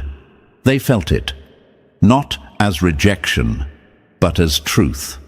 And truth has a way of haunting those who used lies to control the narrative.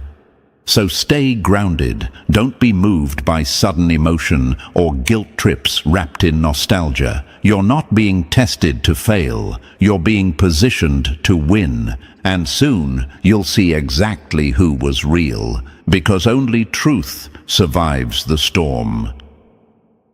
Number 6. When the masks fall, only truth stays standing.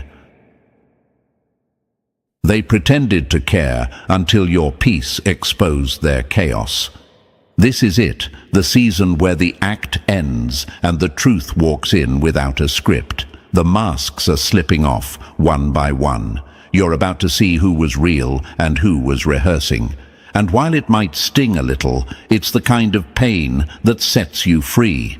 The universe isn't punishing you, it's purging the fakes who hid in your light too long. Because you're not meant to carry dead weight into your next level. You've been sensing it, the weird tension, the sudden distance, the people who once couldn't go a day without you now turning quiet. That's not loss, that's exposure. When truth starts moving through your life, lies can't breathe. Every false connection, every mask built on convenience, every bond formed from ego instead of loyalty, it's all crumbling. You're not losing them, you're watching illusions dissolve. When your peace becomes expensive, counterfeit love can no longer afford you. Imagine standing in a crowded room where everyone's wearing masks, smiling, pretending. Then one gust of wind blows through, and suddenly the truth is everywhere, faces uncovered, intentions revealed. That's the season you're in. And when the dust settles, you'll notice something strange. The real ones didn't flinch. They stayed. They didn't need to be unmasked because they were never hiding. This battle didn't come to break you. It came to reveal you. It forced you to see who adds to your peace and who feeds off your pain. And soon, someone who's aligned with your purpose will step forward. Not loud, not showy, but calm. You'll recognize them not by how they flatter you, but by how your soul stops fighting when they're near. They'll feel like rest after a storm. The noise, the drama, the confusion, it's all temporary static. Because what's real doesn't compete for attention. It stands firm in truth. The universe doesn't send peace through chaos. It sends peace through clarity. And now that the masks are gone, so are the distractions. You're about to see who's been for you all along, and who was only ever for what you could do for them. Number 7. Your name is echoing where your feet haven't touched yet. They thought burying your name in lies would silence it, but all they did was plant it in rooms they can't enter anymore. Feel that weight in the air. That stillness isn't peace, it's pressure, and it's not empty, it's loaded with movement, decisions, whispers. Something is happening behind the veil, and guess what? You're the center of it. There are conversations going on in rooms you've never entered, your name being brought up not with slander, but with fire, with truth, with regret. The same voices that once twisted your story are now struggling to untangle the guilt that followed it. Unseen forces are circling, watching, calculating. This isn't confusion, it's alignment through friction. There's a spiritual courtroom forming, and your energy triggered the trial. Someone is finally defending you. Not out loud, not in front of the world, but when it matters, in secret meetings, in vulnerable moments. They're standing up for you in the exact places they once stayed silent. That's not coincidence. That's conviction. The truth doesn't leave people alone when they tried to bury someone who was only ever real. Your glow became a mirror, and now they can't look at you without seeing everything they tried to hide in themselves.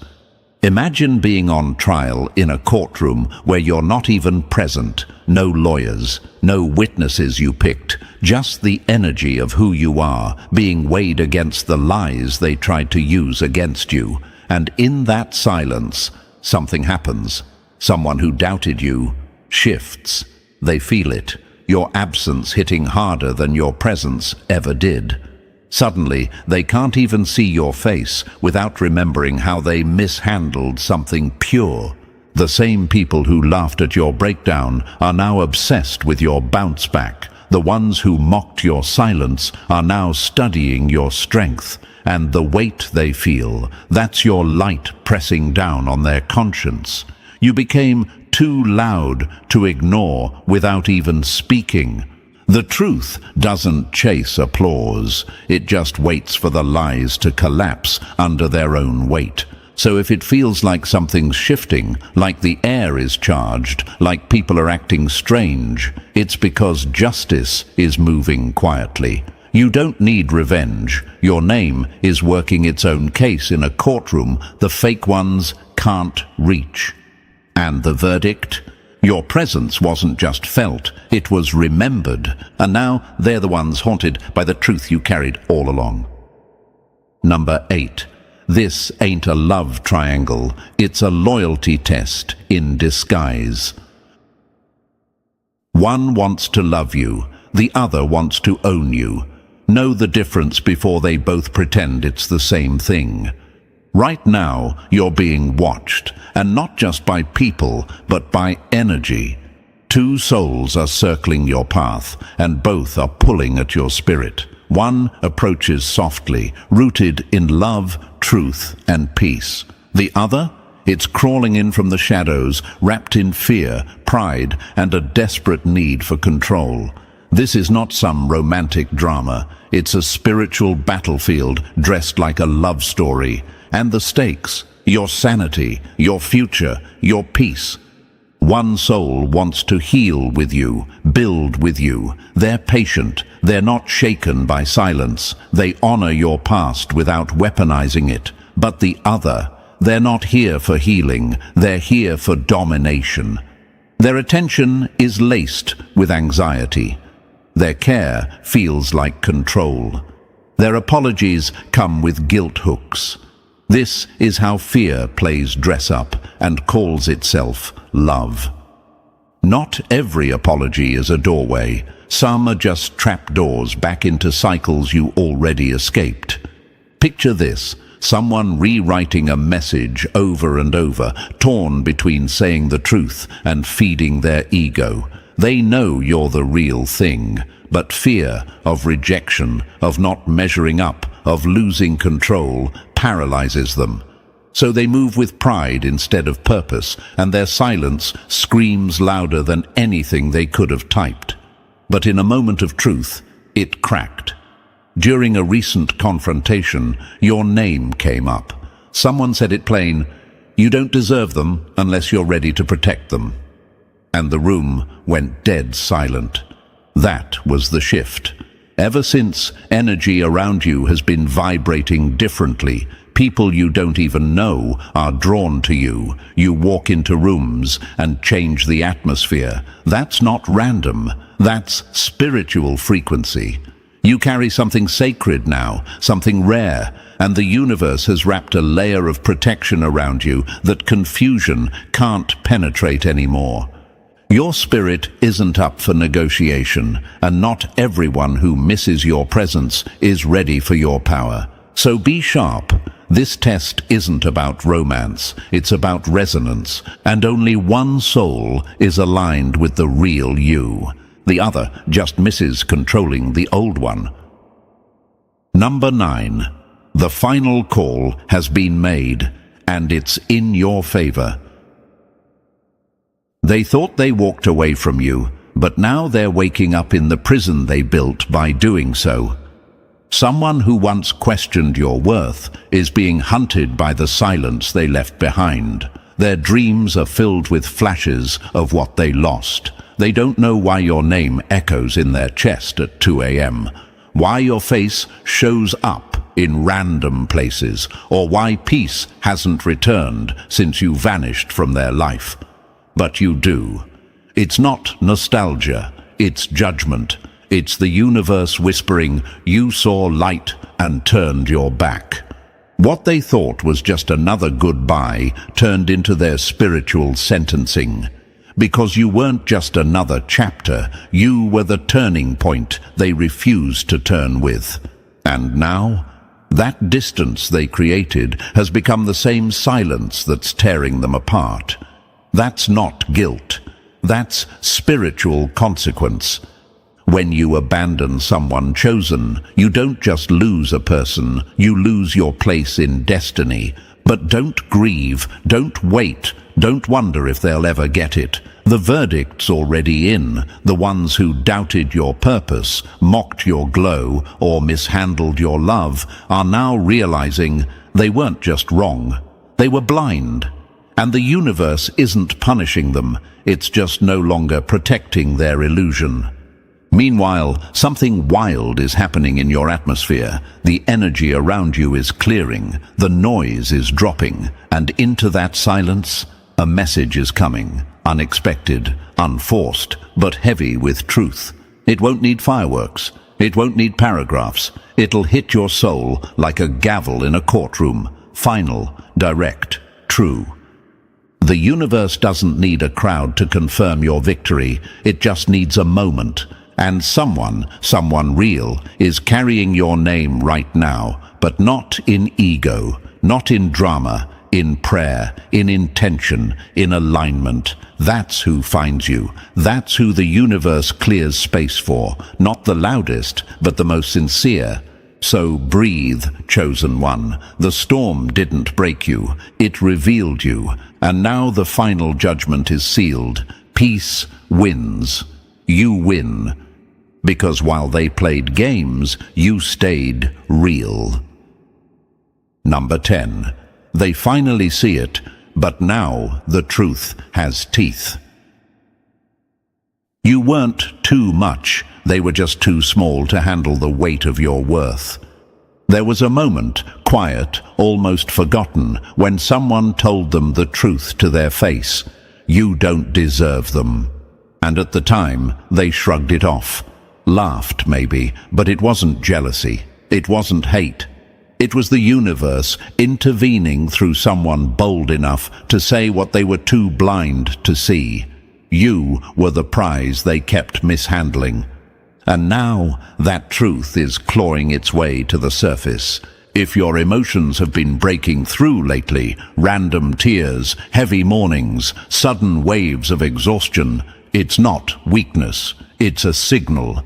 The spiritual fog is lifting, the truth is rising, and every suppressed betrayal, unspoken wound, every quiet sacrifice you made without recognition, it's all demanding to be seen now, not by force, but by timing, the kind of timing that rearranges everything. When the truth has been buried too long, it stops whispering. It starts shaking the room. Someone close, someone you trusted, maybe even loved, is sitting on a confession that's been eating them alive. You'll know it's real, not by the words, but by their eyes. They'll look like someone who's been living with ghosts. Their voice might be calm, but their energy will tremble like they've seen a future without you in it, and it scared them. And when they finally speak, time will slow, your world will pause, and in that pause, truth will slice through the noise like a blade. You'll feel it in your gut before you hear it with your ears. The guilt, the regret, the clarity. And no matter what they say, it won't be about getting them back. It'll be about finally getting yourself back. The truth doesn't always come to reconnect people. It comes to release the one who deserved better. So listen, chosen one, when that confession comes, and it will, don't lose your balance. You're not broken, you're not bitter, you're just being set free by the truth they were never brave enough to tell you before. Let it hit, let it reveal, and then let it be the door you walk out of, not the trap you stay in. Number 11. The tables are turning, and this time you're the storm. They thought your silence meant you lost. But silence is what the universe uses right before it makes noise they can't ignore. This is the part where everything shifts, the part they didn't expect, the comeback that doesn't need an audience, doesn't ask for permission, and doesn't look anything like revenge, because it's bigger, it's reversal, but not just a cute glow-up. This is cosmic correction. Everything you lost is returning, but not in the form it left. It's returning in higher form, healed, sharper, aligned. They didn't see it coming because they thought the pain broke you. What they didn't realize is pain doesn't kill the chosen. It refines them. Someone from your past might try to return soon, this time softer, quieter, humbled by the distance and haunted by their own choices. Or someone new might show up, already prepared to meet you where you are, not where they wish you were. Either way, the power has shifted, not through ego, not through payback, but through your evolution. The people who once counted you out will now have to count the ways they lost you. Your quiet strength, that was your declaration. Every time you stayed still when you could have exploded, every time you chose peace instead of proving your worth, that was the breakthrough. That's what flipped the energy. The ones who mocked your silence are now choking on the noise of your growth. They're watching from the sidelines, confused why the universe is elevating you when they thought your story was finished. But the truth is simple. You weren't behind, you were being preserved.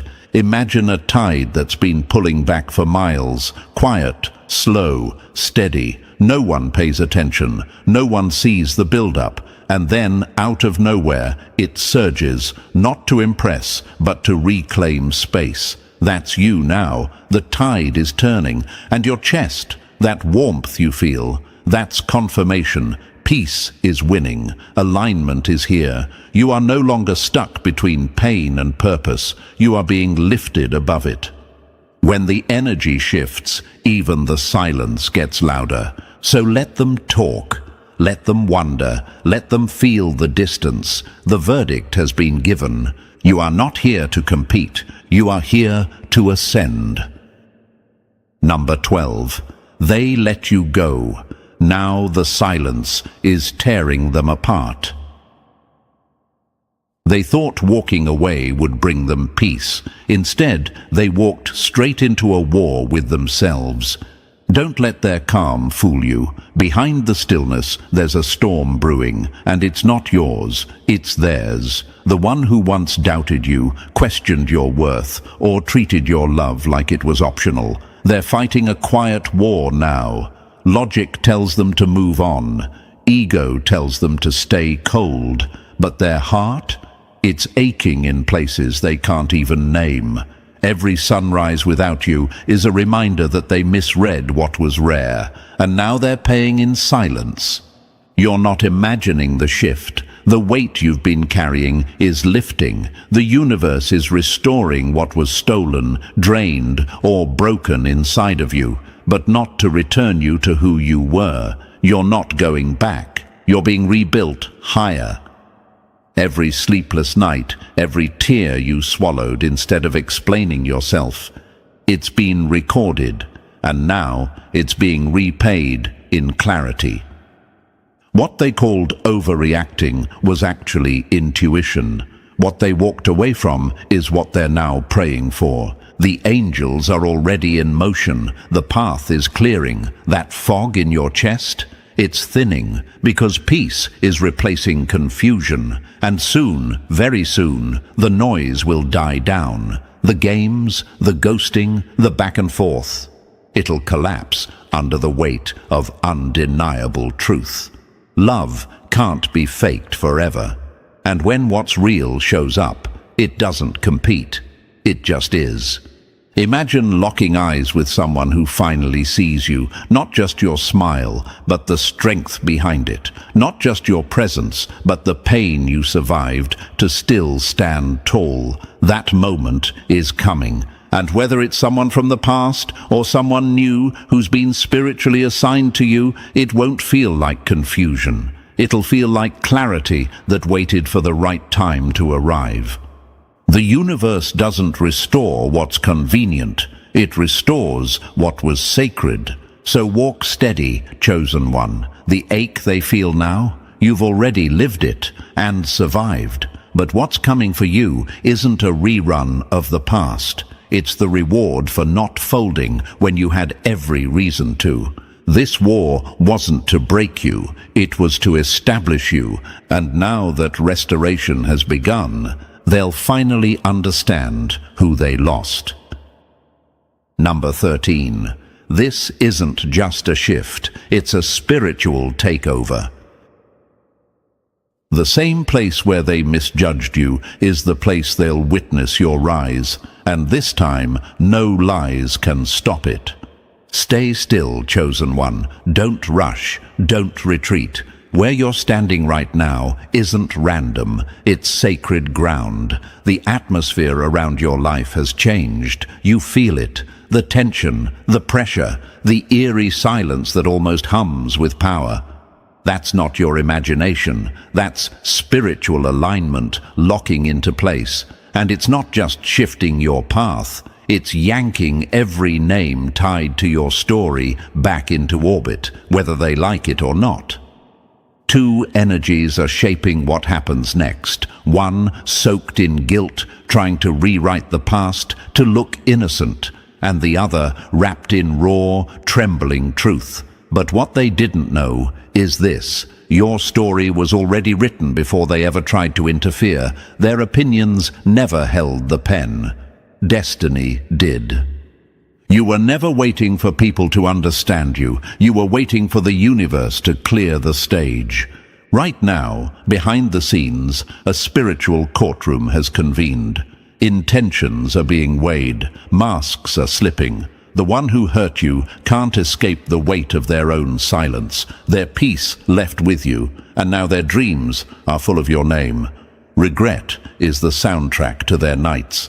But on the other side, a different presence is watching, quiet, steady, drawn to your truth, not your performance. This person doesn't want attention, they want alignment. They see your soul and don't flinch. They aren't showing up to compete, they're showing up to protect. That's the difference. This isn't just about romance anymore. It never was. It's about mission. The real one meant for you isn't just a lover, they're part of your calling. What felt like a heartbreak was actually the universe clearing the stage for divine order to return. Someone is typing a message right now, their hands trembling between fear and truth. It may come today, maybe tomorrow, but it's coming. And when it does, don't look for revenge. Look for release. This isn't about proving a point. It's about finally letting go of what can't go with you. Love isn't a battlefield anymore. It's a sanctuary. Your spirit has been quiet because the universe has been preparing you not to fight for love, but to receive it. And when that sign hits, when the tears fall for no reason and your chest fills with unexplainable warmth, that's your confirmation. The war is over. You're not who you were before. You're lighter, wiser, more dangerous to darkness than ever. The one who honors your name will rise. The rest will fade into the silence you outgrew. Number 14. The war is over, and your peace just took the throne. They thought silence meant surrender, but it was your soul choosing elevation over noise. This is it, the final word. The unseen has spoken, and your name has been cleared, not by arguments, not by proving your worth, but by staying true when chaos tried to shake you. You didn't scream for justice, you became it. You didn't beg for clarity, you became the clarity. And now, the throne of your destiny has been reset. The crown is peace, and it's yours. Heaven didn't forget you. It rearranged time for you. Every delay, every detour, every "why not now" moment. It all makes sense when you lock eyes with the one who sees you and doesn't flinch. Loyalty won't waver this time. Love won't come with bruises disguised as lessons. Peace won't be temporary. It'll be your baseline. They ignored the quiet one in the room, not realizing peace is the loudest flex of all. You're at the crossroads now, pain or peace, the past or your purpose.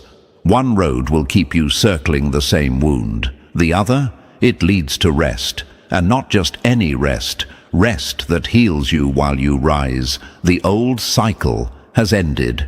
The season of repetition has been severed. What broke you became the very proof that you were never breakable. Your silence dismantled their chaos. While they raged, you rebuilt. While they performed, you aligned. And now the reversal begins. The ones who once overlooked you will now over-explain their absence. The ones who competed with you will bow in apology, not because you demanded it, but because the truth no longer allows them to deny it. You are not waiting for a miracle. You are the miracle that silence refined.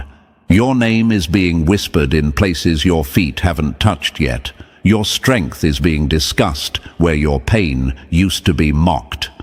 Archangel Michael didn't just close the battle, he crowned your resilience. The war is over, chosen one. Heaven has ruled in your favor. You'll feel the proof in the smallest things. Music will hit deeper. Laughter will come easier. Your reflection will look more like peace than pain. That's your confirmation. So stay still, but not because you're stuck. Stay still because the ground beneath you is sacred now. The verdict is final. Peace is your crown. Purpose is your path. This is your divine era. Walk in like the miracle you are. They didn't just try to break you. They built a whole ritual around your downfall, then watched in horror as you walked out untouched. Chosen one, this wasn't an accident. This wasn't some bad luck or strange coincidence. You were targeted. Like a weapon they couldn't control, you were placed in the center of their twisted little plan, one meant to drain your light and offer your soul as fuel for their sick fantasies. They didn't want you gone. No, they wanted you sacrificed, slowly, symbolically, publicly. You were supposed to bleed out silently while they danced in the shadows, thinking they won. But here's the twist no one saw coming. You broke the curse. Let me hit you with a visual they didn't expect. Imagine a snake carefully coiled around its prey, ready to strike. But instead of biting, it gets stepped on by the very person it thought was helpless. That snake? That's them. You're not just surviving, you're stomping through every curse they whispered into existence. Their rituals, broken. Their alliances falling apart, their masks slipping.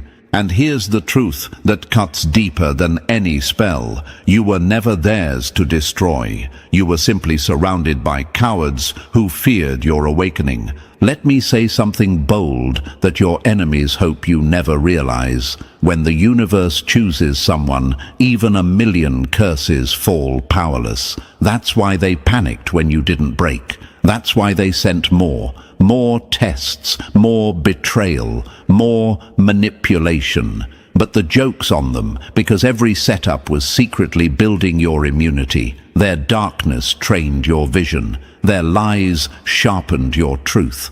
And thank you, Chosen One. Don't forget to pay this message back by simply pressing the like and subscribe to help spread this message to more souls. It's the responsibility of all of us to spread the light. And thanks, Chosen One, for being part of this mission. You're not just listening, you are part of a force. Now let's get back to it. You weren't just dragged into some drama, you were offered up. Somewhere behind the scenes, they picked your name. They knew your power, but hoped you didn't. They tried to use you like some pawn in their energy game. These weren't simple haters. These were people under the influence of jealousy so deep it turned spiritual. They weren't trying to beat you, they were trying to cancel your whole soul. But here's what makes this story different. It didn't work. You didn't fall into their energy trap. You didn't fold. You didn't become what they accused you of. You broke the loop. You snapped the chain. And now, the very system they tried to sacrifice you in, it's crumbling under your silence.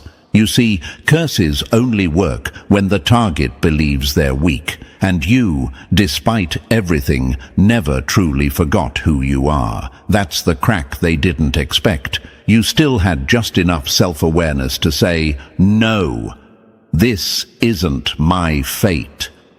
And the second you said that, everything shifted. The illusion broke, their power faded. Suddenly, you became the threat. They're no longer watching a victim. They're watching a weapon they accidentally forged. You don't walk the same anymore. You don't speak the same. Your silence is louder than their chaos, and it's making them sick. Let me prove it even deeper. Chosen ones are always the ones they try to isolate.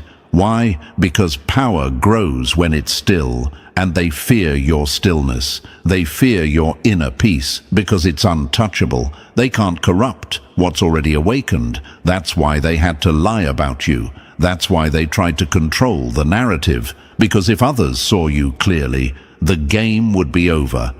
Here's another fact that should give you chills. Nobody plots this hard against someone they don't secretly admire. You were never hated for your flaws. You were hated for your clarity, for your authenticity, for the light you didn't even know you were giving off. And guess what?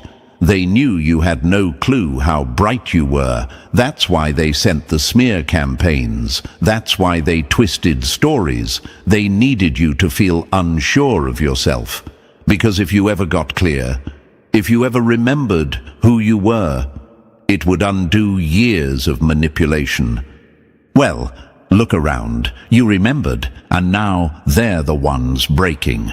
That was never part of their script. This is bigger than you. It always was. Your survival wasn't just for you. It's a ripple, a warning, a light tower in a storm. You surviving made someone else believe they could too. And that's why this is so dangerous to them now. Your presence is proof that their spells are weak. Your existence is ruining their lies. So let them panic. Let them run damage control. Let them pretend nothing's happening. You already exposed the secret. They tried to sacrifice the wrong one. You were the chosen one the whole time. You are the glitch in their dark matrix. And you didn't just survive their plan. You reversed it. Now the curse is eating its creator. And every time you breathe with power, speak with clarity, or move in silence, they lose control all over again. Let that settle in. Now take it further. Your mission isn't done. You're not just breaking out. You're taking others with you. Let's finish what they were too scared to see coming. And listen closely, Chosen One. If they went this far to sacrifice you, imagine what they knew you were capable of. That's why this next part is not just information. It's your proof, your blueprint, your ammo. Drop the number 777 in the comments if you feel that fire rising inside you, the one that says you're done being their victim. And if this message is waking something up in you, bless the ones behind it with a super thanks. Because bringing this kind of truth to light takes time, energy, and a whole lot of spiritual war. Whether it's a penny or power move, every drop fuels the mission. Now take a breath, chosen one, and don't even think about clicking away. What's coming next? It's going to hit harder, go deeper, and rip the mask off everything they tried to hide. If you truly broke the curse, you'll feel this next part in your bones. Let's get into it. Number 1, they thought you'd never catch on. Now they're choking on their own trap. They stalked you like predators, but forgot one thing. When a lion wakes up, it doesn't run. It ends the hunt. Let's be real, chosen one. This wasn't just envy. This wasn't gossip or shade. This was a straight-up coordinated plot to take you out. A full-on character assassination masked as casual betrayal. They studied you like scientists with a lab rat, hoping you'd never figure out what was really happening. But they underestimated your vision. They thought your kindness was blindness, your silence, weakness. They were wrong on all counts. You were the target, yes, but you weren't just a target. You were the main event, the one they whispered about in secret, the one who scared them even when you were still asleep to your own power. They planned, schemed, played the long game, thinking they could time your downfall just right. But here's where it all collapsed. You saw it. You saw them. You saw the game board. And worse, for them, you called it out. You want to know what terrifies cowards more than consequences? Exposure. That's the one thing their twisted little plans can't survive. The second you spotted the pattern, the second you listened to your gut, and not their fake explanations, the walls started closing in on them. They built a system of lies. And you became the glitch that corrupted their entire program. It's like this. Cockroaches scatter the moment you turn on the lights. That's all this took. One burst of awareness, one deep realization that their power wasn't in their actions, but in your not knowing. And now that you do know, they've got nowhere to hide. Now every fake smile, every staged coincidence, every trap they laid looks obvious, transparent, stupid. And I know what you're asking yourself right now. Why me? Why would they go this far? Why build an entire setup just to sabotage one person? Because you are not one person. You are a symbol. You represent something they could never fake. Authenticity, integrity, power with no strings attached. You are what they pretend to be, and your existence alone exposes their fraud. That's why they tried to isolate you. That's why they plotted when your guard was down. You were never meant to make it out. You were meant to disappear quietly while they feasted on your silence. But you didn't disappear. You turned around. You watched. You connected dots. And now the silence has a voice, and it's not shaking anymore. Let that sting, enemy. Let it burn. You tried to feed off the chosen one's light like a parasite, but now that same light is spotlighting you. Every move you made in the dark is unraveling in front of the very people you fooled. And that checkmate you were so sure of, that board's been flipped, pieces scattered, and you're the one being hunted now. That's the thing about trying to sacrifice someone protected by truth. You end up offering yourself. So go ahead and run damage control, play the victim, spin your stories. It doesn't matter anymore. The plot was exposed, the curse was reversed, and you, chosen one, are now the shadow that hunts the hunters. Keep watching. The real payback has only just begun. Number 2. Your gut knew before your eyes did, and that's what saved you. They mocked your instincts until your instincts exposed their entire operation. Chosen one, what you felt wasn't paranoia. It wasn't anxiety. It wasn't overthinking. It was your built-in alarm system screaming that something was off. And deep down, you knew, you always knew, before the betrayal, before the chaos, before the plan unfolded, something inside you started shaking. Your stomach tightened. Your chest felt heavy. Your dreams got darker. That was no accident. That was the warning. Let me make it clear, your intuition is not a glitch. It's your early detection system. It's not based on superstition. It's real, backed by science. Your subconscious picks up microsignals, body language, vocal tone, pattern shifts, and sends them to your body before your conscious brain can even process them. That's why the vibe was off. That's why you felt tired around certain people. That's why your heart dropped out of nowhere when nothing looked wrong on the surface. Because beneath the smiles there was rot, and your soul smelled it before your eyes ever could. They thought you were emotional, but what you really were was alert. Now ask yourself, why did you feel uneasy before anything happened? Why did your energy shift when they entered the room? Why did their words sound right but feel wrong? Simple. You were being warned. The universe always speaks before it protects. And the ones who survive are the ones who listen. Imagine this. You're walking through a forest. The trail looks normal, but suddenly the birds stop chirping. The air gets thick. The hairs on your neck stand up. Nothing obvious has changed, but everything feels wrong.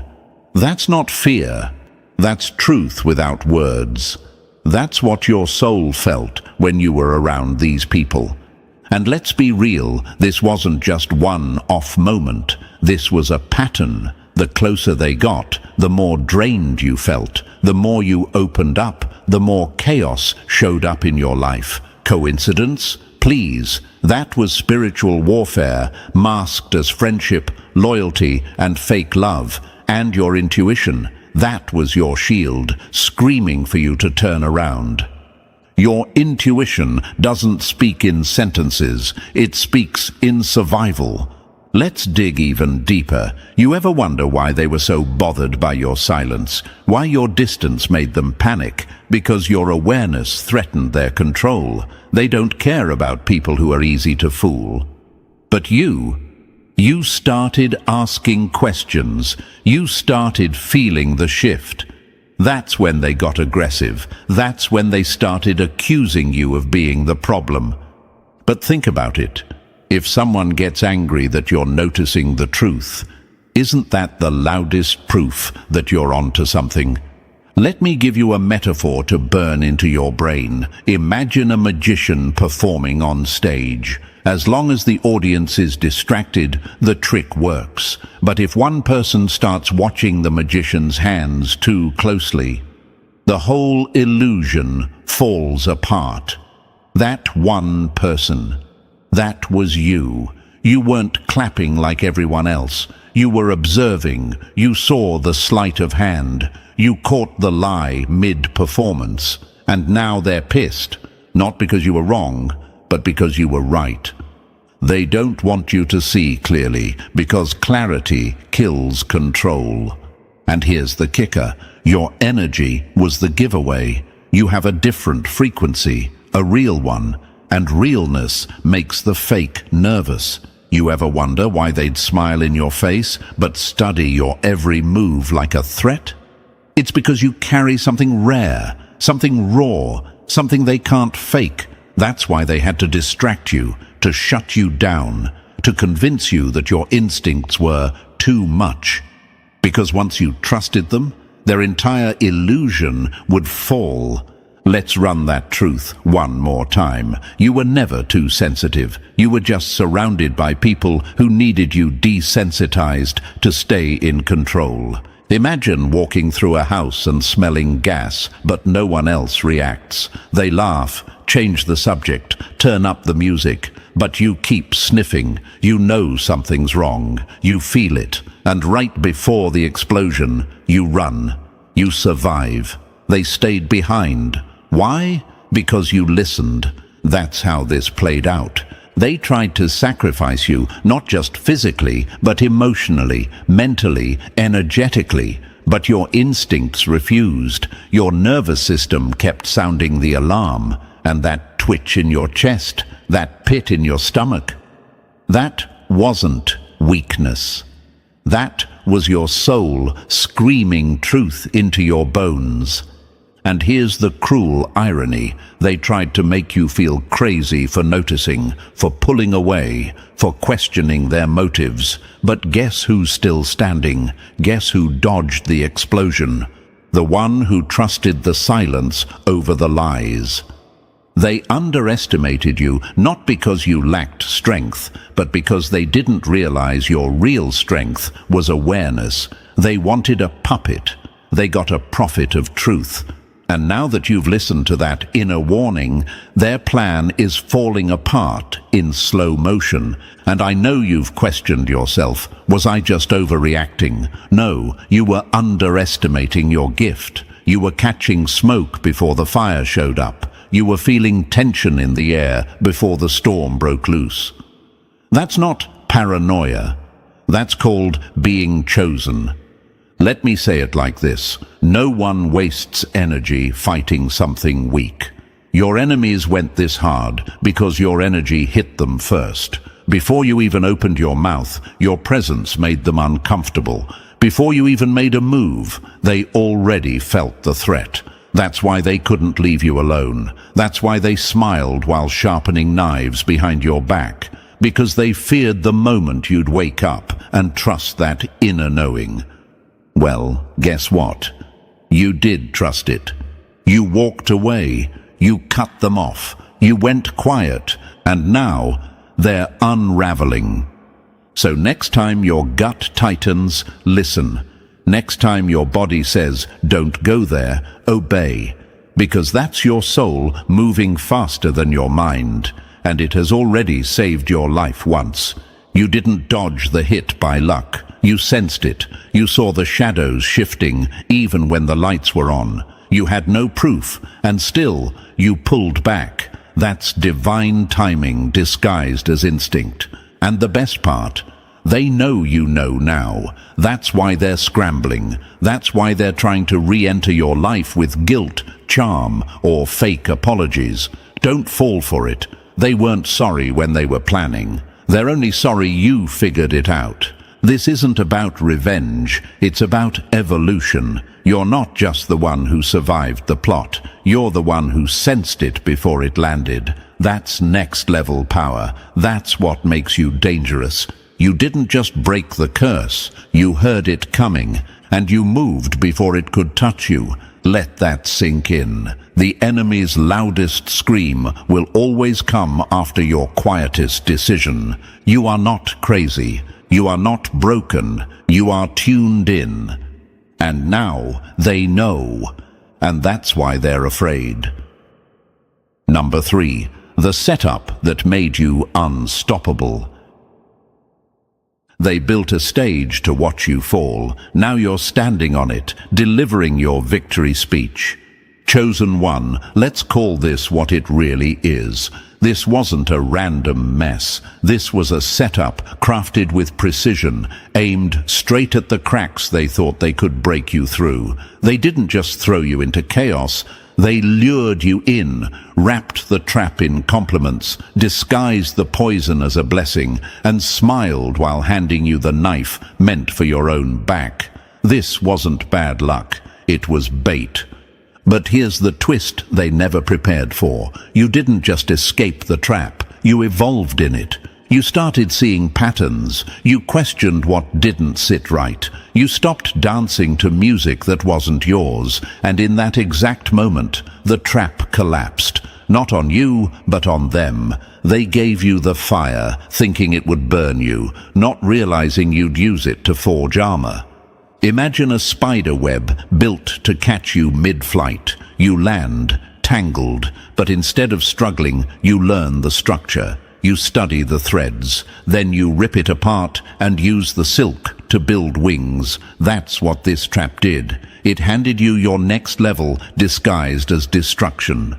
The weapon formed against you became the hammer that shaped your power. You ever wonder why the lies got louder right before your breakthrough? Why they tried to bury you in chaos just as you were gaining momentum? Because they knew. They saw it before you did. They felt the shift.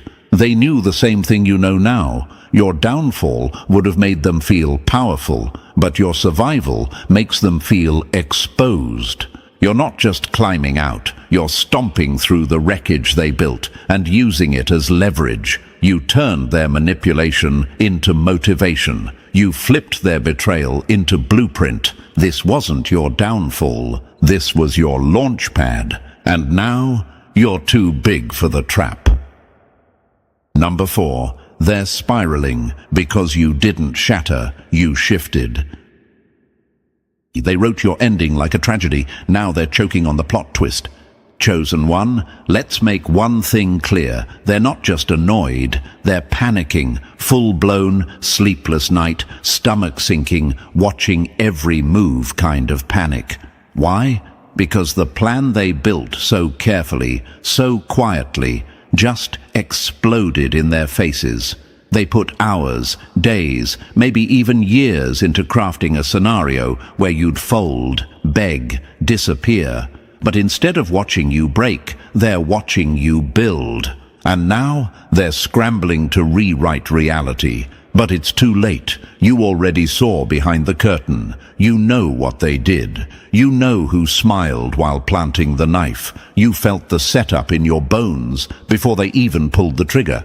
And that's what's killing them. They didn't just fail, they were exposed. Their biggest weapon, secrecy, is gone. Imagine someone spends months building a lock, thinking they've trapped you in a room. They obsess over every detail. Then one day they come back, and the whole building is gone. You're not trapped. You're thriving. You're not behind the door. You are the damn key now. Their panic is the loudest confirmation that you were the power the whole time.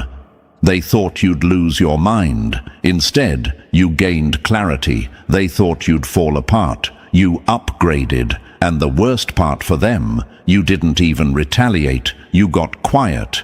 You got wise. And that silence is screaming through their illusions like a siren. So don't downplay what's happening here. This isn't just a survival moment. This is an elevation moment. With every snake you unmask, your vision sharpens. With every trap you dodge, your instincts level up. You're not staying the same. You're evolving through their failure. Let them panic. Let them try to glue the pieces back together. They can't fix what was built on lies. And you're becoming unstoppable because of it.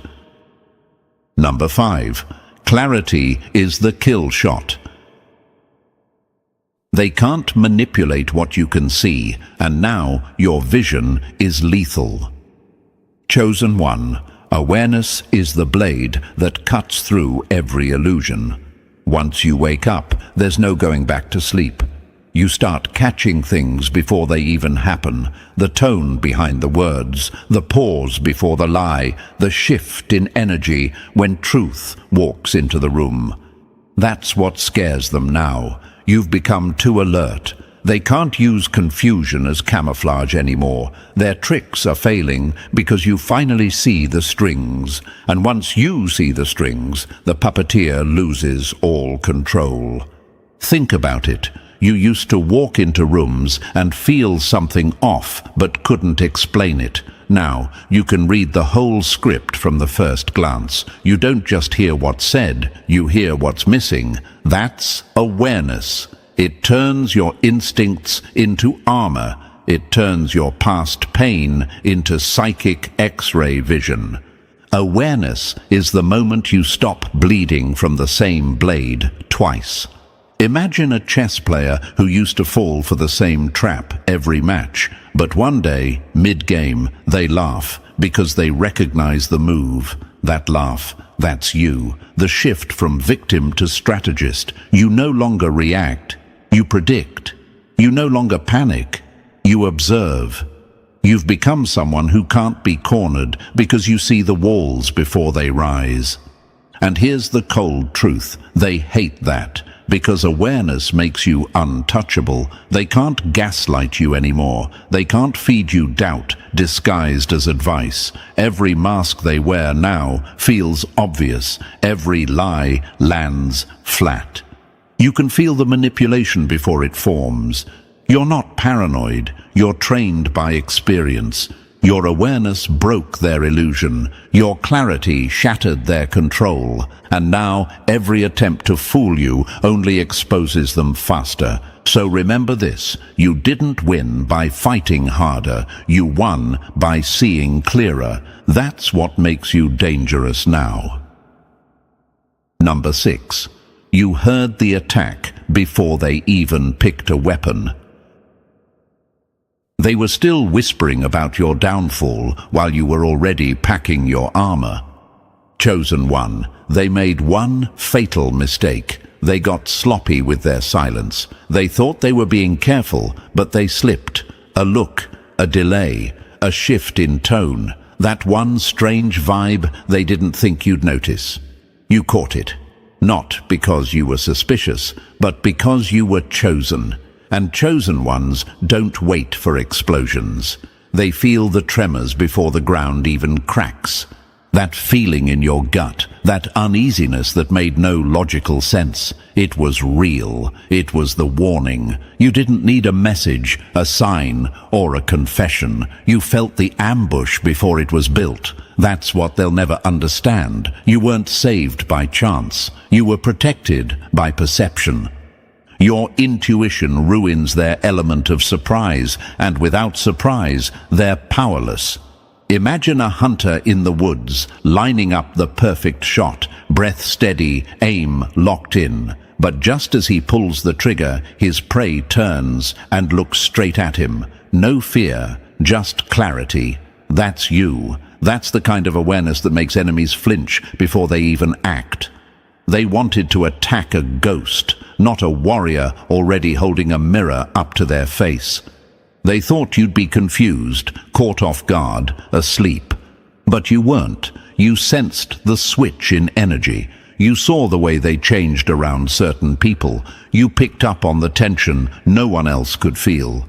You heard the attack before they even had a plan. And because of that, their plan never even stood a chance. That's your gift. You don't need proof. You know. You see the invisible, you hear what's never said, and by the time your enemy makes their move, they're already too late. Your early warning system isn't just a blessing, it's their death sentence, and now they know. Number 7. You were built to detect what others deny. They call it paranoia until the trap you felt becomes the truth they can't ignore. Chosen one, you ever ask yourself, why did I feel it first? Why did I see the shift before anyone else noticed a thing? It's because you weren't built like them. You weren't designed to coast through life half awake. You came equipped with a system, sharp, responsive, relentless, that picks up what most people are blind to. While others need facts and evidence, you move off truth that whispers. You're not paranoid, you're pre-wired for protection, and that makes you dangerous to anyone who relies on secrecy. Let's talk real. Science proves that the body senses danger before the conscious mind can even form a thought. That tight chest, that twisting stomach, that jolt in your spirit when someone enters the room. That's your built-in alarm screaming, "Watch this one." But society told you to ignore it, to be polite, to stay quiet, and for a while you did, until it nearly cost you everything. Your instincts didn't come from fear. They came from design. Imagine walking through a room filled with tripwires, invisible to the average eye. But you You hear the faint clicks. You feel the vibration in your steps. That's not imagination. That's survival-coded intuition. That's why the setup failed. That's why you're still standing while others are buried in regret. You don't just see red flags, you feel them pulsing in your bones before they even wave. And that's the part your enemies hate. They can't move in the dark anymore, not with you around. You sense intentions before they even speak. You feel betrayal forming behind a smile. You know when something isn't right, even if everyone else is clapping for it. So don't question your gift. Don't shrink it. You were built this way for a reason. And now, that system they mocked is the same one tearing their plan apart in silence. Number 8. You keep dodging the bullet they swore would end you. They don't hate that you survived. They hate that you saw it coming and smiled.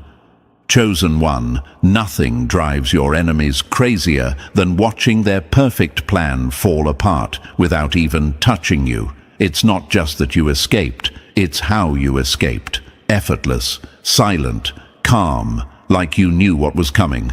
And you did. Maybe not in words, but in feeling, in timing, in energy. You ducked before they fired. You vanished before they could strike. You turned left when they were aiming right. That's not coincidence. That's your edge. You're not lucky. You're lethal in your awareness. Imagine a sniper lying in wait, breath steady, finger on the trigger. Hours of patience, precision, calculation, and just as they lock in, you move. No warning, no sound, just divine timing they'll never understand. That's why they're frustrated. That's why they're unraveling. You weren't supposed to see the playbook, but you did. And now every move they make feels exposed, predictable, weak. You frustrate them because you don't react the way victims do. You don't freeze, you don't plead, you glide. While they're panicking in their own shadows, you're already gone. No screaming, no mess, just silence and strategy. That's what makes you dangerous. You read the storm before the thunder. You sense the dagger before it's unsheathed. And they hate it. Because they invested time, energy, manipulation, alliances, just to trap you. And you stepped around it like it was nothing.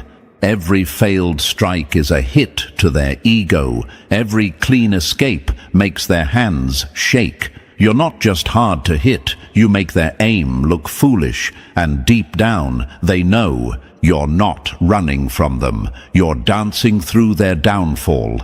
So let them boil in silence. Let them scream in the dark. You keep moving. You keep frustrating. Because you were never prey. You were always the ghost in their machine. Number 9. Your intuition isn't a guess. It's a superpower they'll never understand.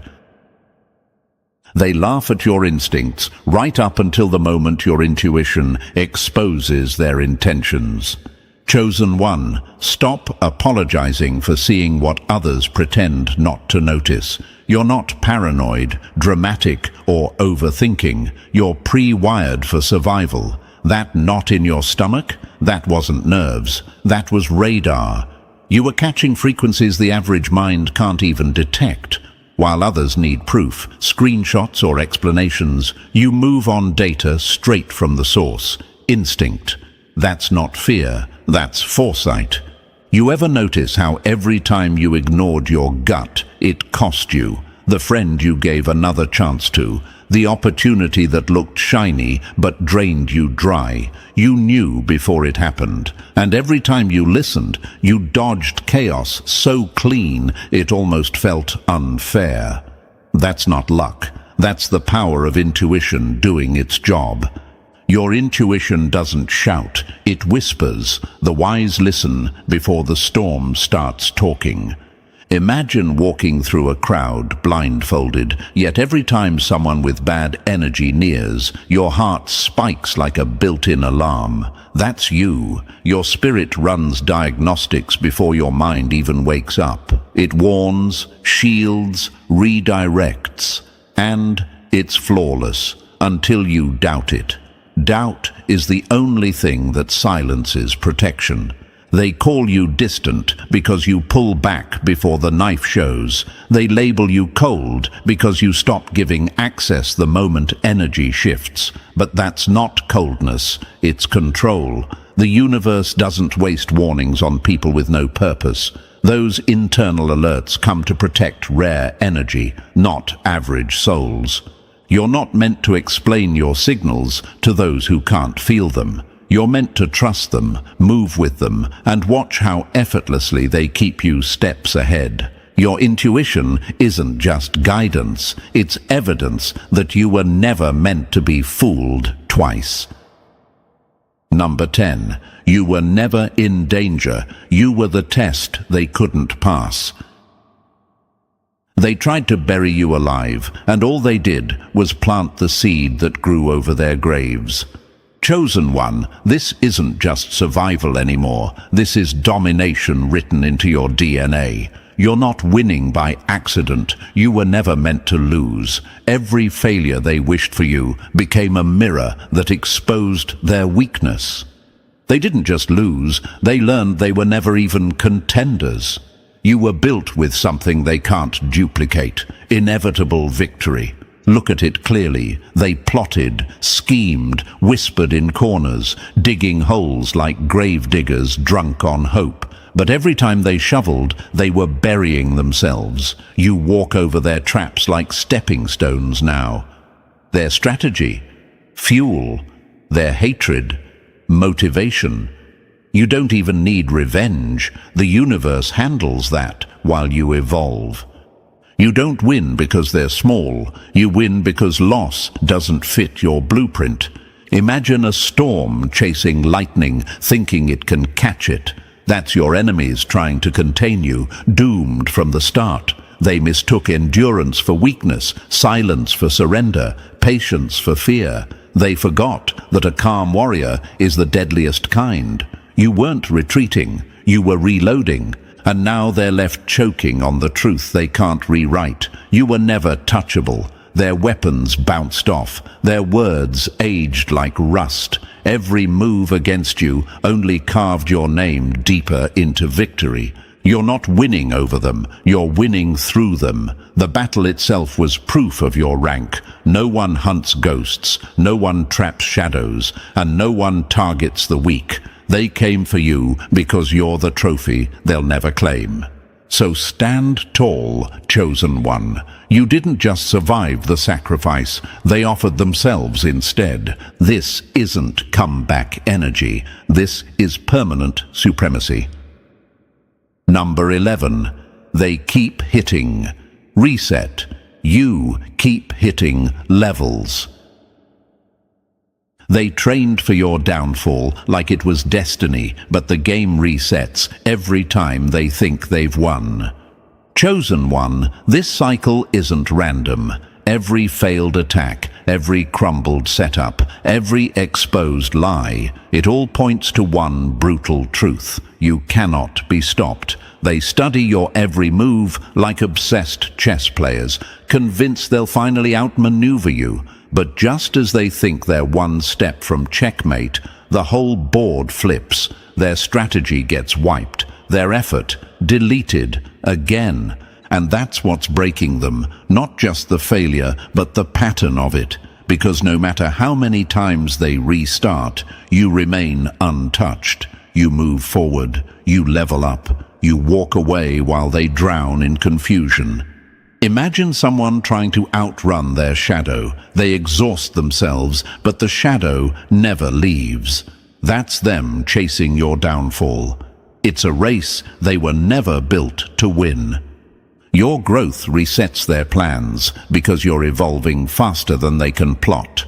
They call others in, whisper threats, promise your destruction like it's a prophecy. But behind closed doors, they're exhausted, they're obsessed. They can't figure out why you keep rising, why peace follows you, why nothing sticks. And the reason's simple. Every time they plot, the universe pulls the plug. Their hatred never matures. It just resets and fails louder.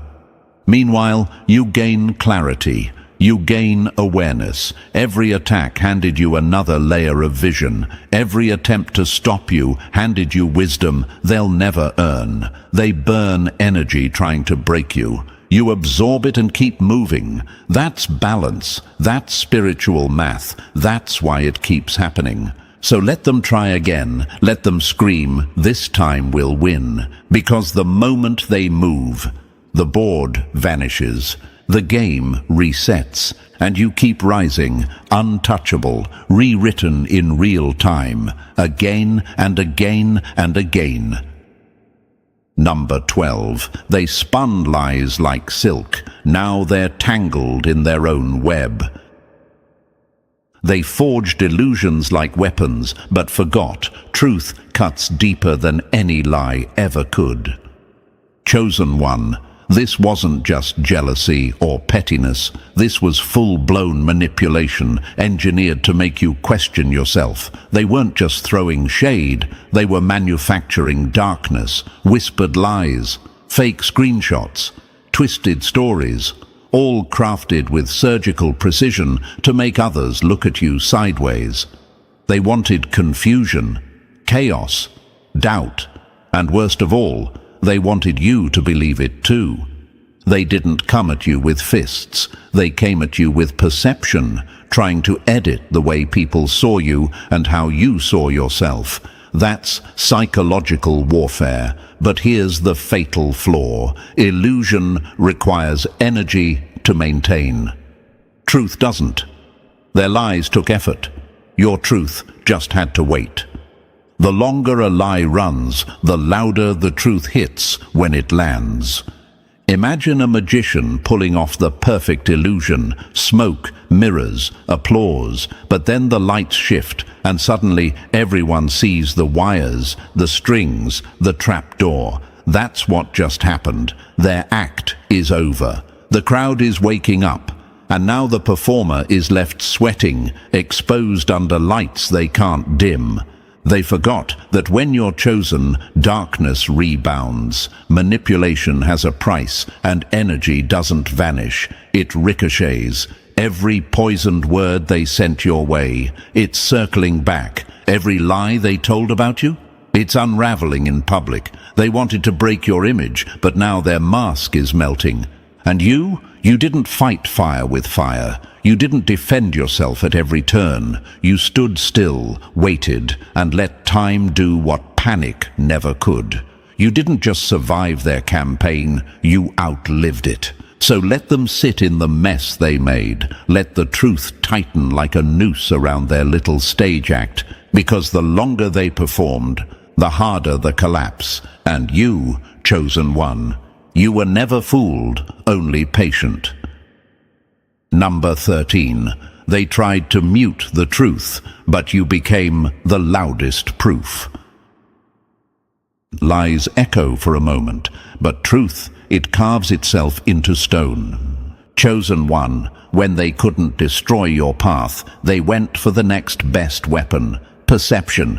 They tried to twist how people saw you. They couldn't touch your reality, so they went after the illusion. Fake narratives, subtle jabs, half-truths wrapped in charm. That's what cowards do when the truth is too solid to shake.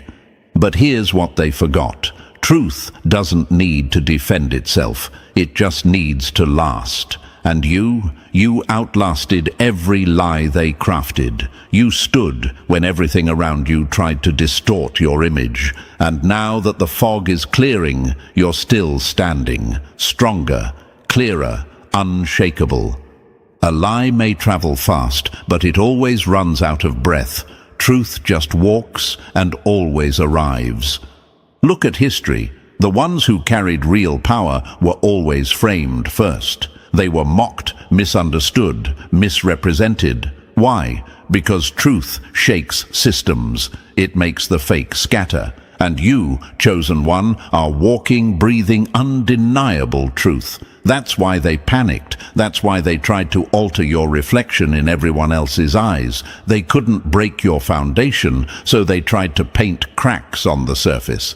But paint wears off. And now everyone sees you clearly. Their plan shattered, their credibility collapsed, their energy boomeranged, and you're glowing through the fallout. So let the world watch. Let them wonder how you're still rising after everything. Because truth always wins. And you were never the lie. You were the lesson. Number 14. Their curse became your crown. They spit poison thinking it would drown you, but you drank it and turned it into fuel. Chosen one, they didn't just try to curse your name, they tried to erase your existence. Every whisper behind your back, every fake narrative, every shady alliance was a desperate attempt to keep you small. But they forgot something critical. When pressure hits a diamond, it doesn't break, it shines harder. What they threw at you wasn't your end. It was the fire that refined you. They tried to humiliate you, sabotage you, break your spirit so you'd never rise again. But instead of cracking, you converted every wound into wisdom. That's why their plan failed, because it wasn't built for someone with your kind of strength. Their curse was designed for the old you, not this version, not the one who now stands above the ashes, wearing every insult like a medal. You didn't just survive the darkness, you became the light it couldn't extinguish.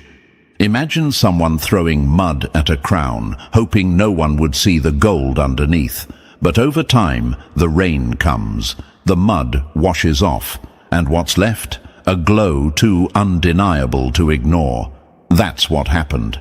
Their curses didn't bury you, they revealed you. They made people look your way, and when they did, they didn't see the monster your enemies painted. They saw the truth. Let them sit in disbelief. Let them stew in silence, because everything they tried to break became the very reason you're now unbreakable. They wrote a curse, but ended up crowning you instead. And now your voice, your power, your presence echoes louder than their lies ever could. Number 15. They can't follow where you're headed. They tried to chain you to the past. Now they're choking on your dust. Chosen one, you didn't just leave them behind. You outgrew them. You evolved past the game, past the drama, past the noise they tried to keep you trapped in. And now they're scrambling, not because they care, but because they can't follow. They're stuck in the same tired cycle, still rehearsing betrayals you already healed from. And the part that eats them alive? You're not even looking back. They were so sure you'd circle back, that you'd stay tangled in guilt, confusion, or unfinished conversations. But you didn't. You disappeared in silence and reappeared in purpose. They didn't expect that. They thought you'd beg for clarity, but you built a future instead. And now you live in a realm they can't enter, not because you blocked them, but because their energy can't survive where you're going. You didn't walk away to hurt them, you walked away because the room got too small for your spirit. Imagine a rocket launching into the sky while the crowd below screams for it to come back down. That's them, shouting from the ground while you soar higher with every passing second. They're not mad because you left. They're mad because you thrived after leaving. Their power only worked when you were within reach. Now, you're beyond it. They'll replay your last words, reread old messages, obsess over what went wrong. But here's the truth. Nothing went wrong. You just woke up. You saw the pattern. And you chose peace over the loop. Let them fumble for closure while you build legacy. Let them choke on the silence you left behind. Because the next level you've entered, they were never invited, and they never will be. Number 16. The mission continues. You weren't just chosen to survive the storm, you were chosen to lead others out of it. Chosen one, everything you went through wasn't just about you. The attacks, the lies, the betrayals, they weren't just random obstacles. They were training, preparation, spiritual conditioning. You weren't being punished, you were being positioned. What you overcame was meant to break most people, but it made you into a living roadmap. You're not just a survivor, you're a signal. A walking wake-up call to every soul still trapped in the fog. Every time you speak truth, every time you walk in silence instead of chaos, someone else wakes up. You've become the proof that the system can be escaped, that the curse can be broken, that the smear doesn't stick forever. That's why your mission's not over. It's just beginning. Your scars aren't signs of weakness, they're coordinates for someone else's escape. Imagine someone trapped in a maze, running in circles for years, then seeing your footprints leading straight to the exit. That's what your journey does. Every time you heal out loud, every time you move with clarity, you leave behind a map, a key. And someone out there is silently watching, silently surviving, just waiting for permission to believe it's possible. They tried to silence you, not just because of what you'd say, but because of what you'd ignite. Your presence alone disturbs darkness. Your peace shatters illusions. And now that you've stepped into awareness, you've become a threat. Not just to the people who plotted against you, but to the system that birthed them. So don't think for a second this ends here. The light inside you, it's not a trophy, it's a torch, and you're not done until it lights up every corner of the maze. The curse didn't kill you, it commissioned you, and now the mission continues. They want you gone, not because you're weak, but because you're becoming unstoppable. Chosen one, listen carefully. You're not imagining it. There's a quiet operation going on right now, and its target is you. Someone is trying to remove you from the very place you earned through pain, loyalty, and patience. They can't outwork you, so they've chosen to out-scheme you. This isn't drama, it's strategy. When you start threatening the comfort of the mediocre, the whispers begin. That's how the universe tests how bad you really want to stay on your throne. It always starts small. A smile that doesn't reach their eyes. A compliment that sounds rehearsed. They act like they're helping you, but their help feels heavy, like it's meant to crush you slowly. That's not coincidence. That's coordination. The universe doesn't warn you through thunder, it warns you through patterns. And right now, the pattern is clear. Someone is using charm as camouflage. They're twisting your words, bending your image, and building a story where you're the villain. That's how they plan to kick you out, by making others believe you don't belong in the room you built with your own sweat. Thank you, Chosen One, for being here. Don't forget to return the energy by liking this message and subscribing. It helps this truth reach more souls like yours. You're part of a force that keeps the light alive in a world that rewards manipulation. Stay sharp. Stay with me. Let's expose what's really happening. Now back to our reality. When the universe starts moving people around, it's never random. You were placed where you are for a reason, and the ones trying to push you out can feel that reason burning through their insecurities. You're not the problem. They're allergic to accountability. You remind them of everything they failed to become. That's why they gossip instead of grind. You shine without trying, and that's dangerous in a world addicted to fake confidence. It's funny how these planners always use someone close to you. They know they can't reach you directly, so they weaponize familiarity. They'll find someone who knows your habits, your weaknesses, your emotional triggers. They'll pretend it's concern, but it's reconnaissance. You'll notice how that person starts fishing for details, innocent questions that don't feel so innocent anymore. That's how they gather data. They're building a case, not a connection. But here's the irony. The universe lets this happen because it needs to reveal the snakes before your next season starts. The closer you get to elevation, the clearer the masks become. People will smile with their teeth but talk with their fear. They don't want to remove you because you failed. They want to remove you before you prove them wrong. Every empire builder goes through this phase. They called it betrayal. History calls it transformation. You've felt that subtle shift lately, the energy in the room when you walk in, the awkward silence when you start speaking. That's not in your head. They've already started setting the stage, whispering doubts into ears that don't even know you. But let them talk. Let them form their committees of insecurity. Because while they're plotting your removal, the universe is writing their replacement.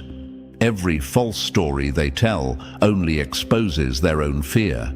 Truth moves slower than gossip, but it always finishes the race. There's a reason powerful people get attacked in silence. Loud enemies are easy to beat. The quiet ones, the ones who pretend to care, are the real threat. They operate like viruses, unseen until they've already spread. But you're not defenseless. Your awareness is your armor. When you stop reacting, you starve them of control. That's when their plans start falling apart. They can't stand calm energy because it makes their chaos obvious. Chosen one, this isn't punishment, it's preparation. The universe doesn't let the weak play with wolves. It's letting you see how fake loyalty behaves when power shifts. Every fake smile is evidence. Every rumor is proof that your presence holds weight. Think about it. No one wastes energy plotting against people who don't matter. You're being targeted because you're transforming from threat to legacy. Let them try to kick you out. They're only pushing you toward your next level. Every plan they design will collapse under the weight of your purpose. That's not superstition, that's physics. Energy moves in cycles, and theirs is running out. You've got momentum, clarity, and something they'll never understand: alignment. When you walk with integrity, the universe rearranges itself to protect you. So stay silent. Watch everything. Let your peace be the loudest response, because nothing terrifies a manipulator more than a target who knows exactly what's going on but refuses to play along. You don't need revenge. You just need to outlast their illusion. And you will, because you're not fighting for a seat at their table anymore. You're building your own. They planned to kick you out. Instead, they handed you the blueprint for independence. And chosen one, before we move forward, take a second and breathe this in. The fact that you're even watching this means you're already ahead of their game. They think they're planning in secret, but they didn't see this message reaching you first. That's the beauty of being chosen. Your timing always ruins their timing. If you're still here, it means you're the type that doesn't fold under pressure. You study it. So if this is hitting different, drop a 777 in the comments to lock in your energy and let the enemy know you see through the fog now. If you feel this message is speaking to you in ways words can't explain, consider dropping a super thanks to the squad behind this truth. Whether it's a penny or power move, it fuels the fire and keeps this mission alive. This isn't just content, it's protection disguised as wisdom. And trust me, you'll want to stick around, because what's coming next is where things get real surgical. Now let's keep going, because if someone's bold enough to plot your removal, you better believe they're not finished yet, and neither are we. Let's keep the light on them. Number 1. Smiles that stab, the silent plot to erase you. They don't want your spot, they want your silence. Because as long as you speak, they stay exposed. This is how they do it. They smile in your face like you're a guest in a room you built. They offer praise laced with envy, ask questions not to learn, but to gather ammunition. And you, chosen one, who walks with presence so powerful it shifts energy without saying a word. You've felt it, that strange chill behind the compliments, that eerie silence after you leave the room, that sudden change in someone's tone once you started leveling up. That's not paranoia, that's precision. You're watching snakes shapeshift in real time, and your awareness is your greatest weapon. Why are they doing this? Simple. You're becoming undeniable. They can't control you, so now they're plotting to remove you, but they won't come at you head-on. That would take courage. Instead, they're trying to assassinate your character in whispers. They use concern as camouflage. They'll say you're changing, getting distant, not a team player. But what they're really saying is, you've grown past their leash. These aren't just haters. These are architects of deception, people who study you just enough to twist your image. They don't attack your flaws. They manufacture them. They'll use someone close to you, someone who knows your routines, your insecurities, your history, because they know you'd never suspect the one who once stood beside you. That's how they get in. Not through force, but through trust. That's why it hurts. That's why it hits deep. Because it feels like betrayal, but it's really a badge. Only those who rise get betrayed like this. You might ask, why me? Why would someone go through all this effort just to kick me out? And the answer is brutal. They've studied the room and realized you're the only one who can't be controlled. You're not there to impress anyone. You're there because you earned it. And that scares them. You're a mirror that reflects their laziness, their jealousy, their hidden insecurities. They need you gone, not because you're a problem, but because you're the proof of what they're not willing to become. But here's the catch. They don't realize who they're messing with. You weren't placed here by accident. You were forged in storms they've never survived. You've walked through emotional minefields, healed in silence, and kept moving when everything inside you was breaking. And now that you're rising, they want to sabotage the light they couldn't dim. Please, their plan is already failing. Because no matter how many rumors they start, the truth always echoes louder. You don't need to fight dirty. Your power is in your silence. The more you grow, the more they'll show themselves. They'll slip. They always do. And when they do, their masks will fall, not because you expose them, but because their lies couldn't hold under your truth. So keep building, keep walking, keep owning your space, because the same ones trying to kick you out are actually setting the stage for your takeover. And when their fake smiles fade and their plots collapse, don't even gloat, just watch. Watch how the room that once doubted you now leans in when you speak. Watch how the silence they tried to bury you in becomes the stage where your voice echoes.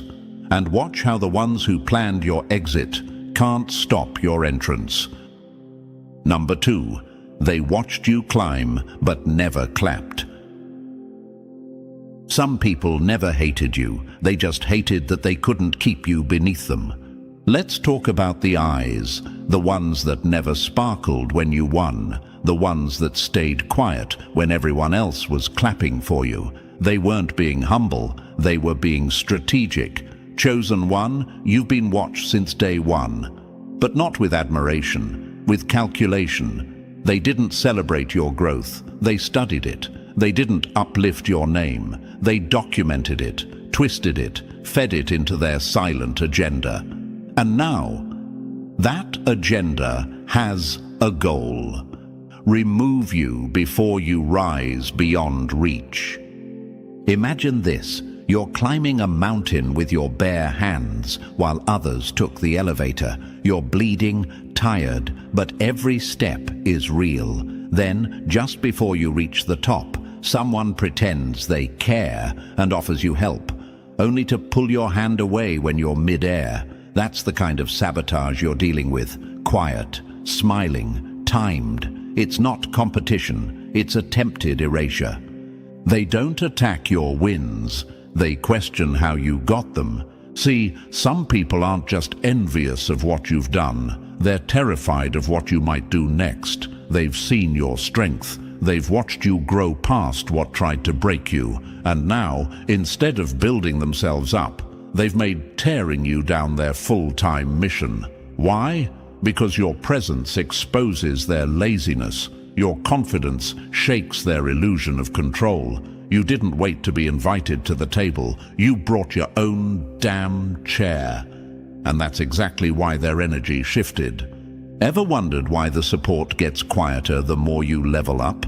That's not random. That's resentment growing in silence. They clapped for you when you were predictable, manageable, easy to label, but now you're evolving too fast. You're becoming too sharp. You're no longer asking for permission, and that scares them, because they can't manipulate what they can't define. Behind closed doors, your name has already been passed around like gossip dressed as concern. They don't say, "You're powerful." They say, "You've changed." They don't say, "You inspire me." They say, "I don't know if we can trust them anymore." They're rewriting your story in rooms you've never even stepped into. But remember this, you don't need to defend yourself when the truth walks louder than any lie. Let that sit, because every fake narrative being written about you is unknowingly becoming their own confession. The more they talk, the more they reveal who they really are. They're playing checkers in a game of chess, and they forgot the board belongs to you. Imagine your story like a surveillance camera. You've been recorded the entire time. Your integrity, your silence, your consistency, the lies being built against you. They're only adding timestamps to the footage that will clear your name. The truth doesn't need your panic. It doesn't need you to chase it. Truth has a heartbeat of its own, and it always outlives gossip. Still wondering, why would someone do this to me? Because you became what they were pretending to be. Because you stopped needing validation. Because your glow is too authentic to fake. They don't hate you. They hate how real you stayed while they were busy building cardboard versions of success. You became a mirror, and mirrors don't lie. That's why they avoid your eyes now. That's why the support turned into silence. You were never too much. You were just too real for their agenda. So what now? Do you fight back? Expose them? No. You rise. You get quieter. You move smarter. You become unshakable. Because the real flex isn't proving them wrong. It's making them irrelevant. When you keep showing up, keep speaking truth, keep evolving, they'll drown in the noise of their own insecurities. And the universe? Oh, it's watching everything. The same way they watched you to destroy you, the universe is watching them to protect you. The plan to kick you out is real, but so is your preparation. You've been built for this. Every betrayal added armor. Every lie sharpened your mind. Every fake smile made your intuition bulletproof. They think they've got the upper hand, but they don't know you've already sensed it. They're playing with old data, and you're running on a new frequency now.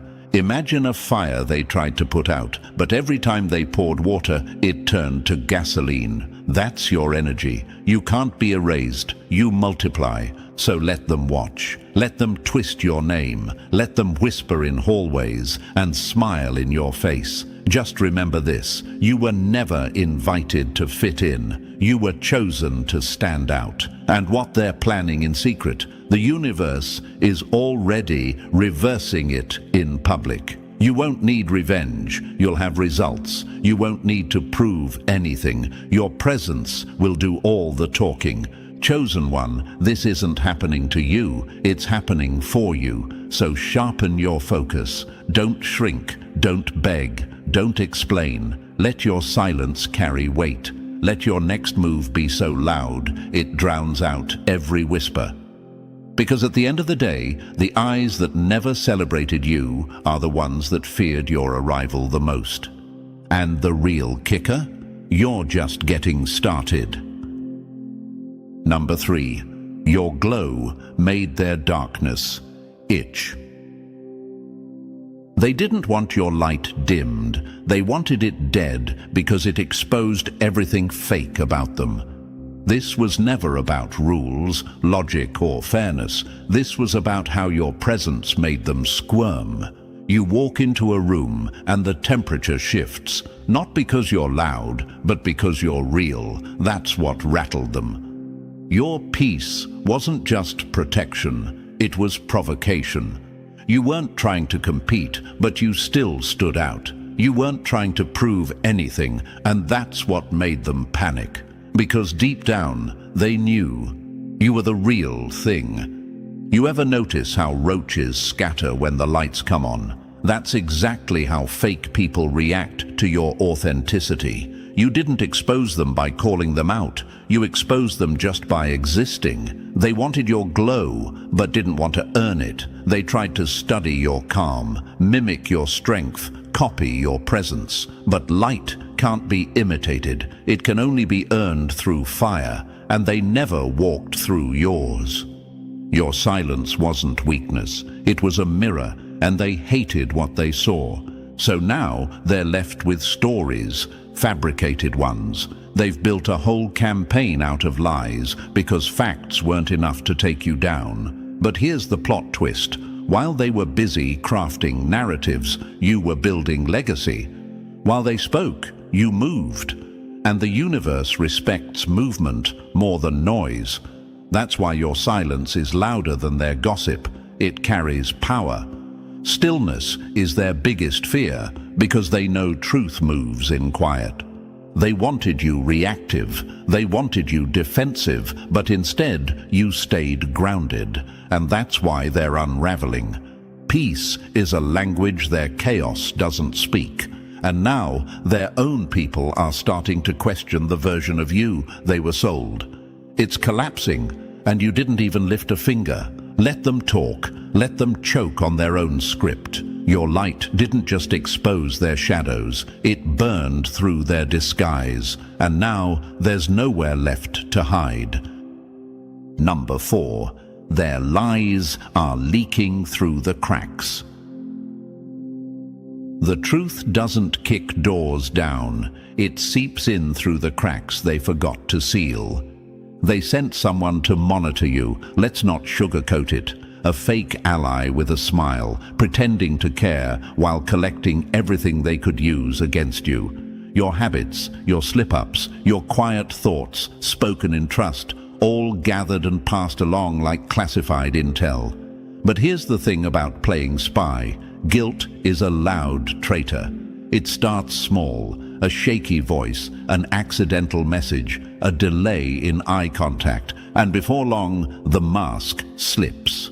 One forwarded text, one wrong reply, one nervous stutter, and the truth leaks like a broken faucet, slowly, steadily, until the whole plan floods. They were counting on silence.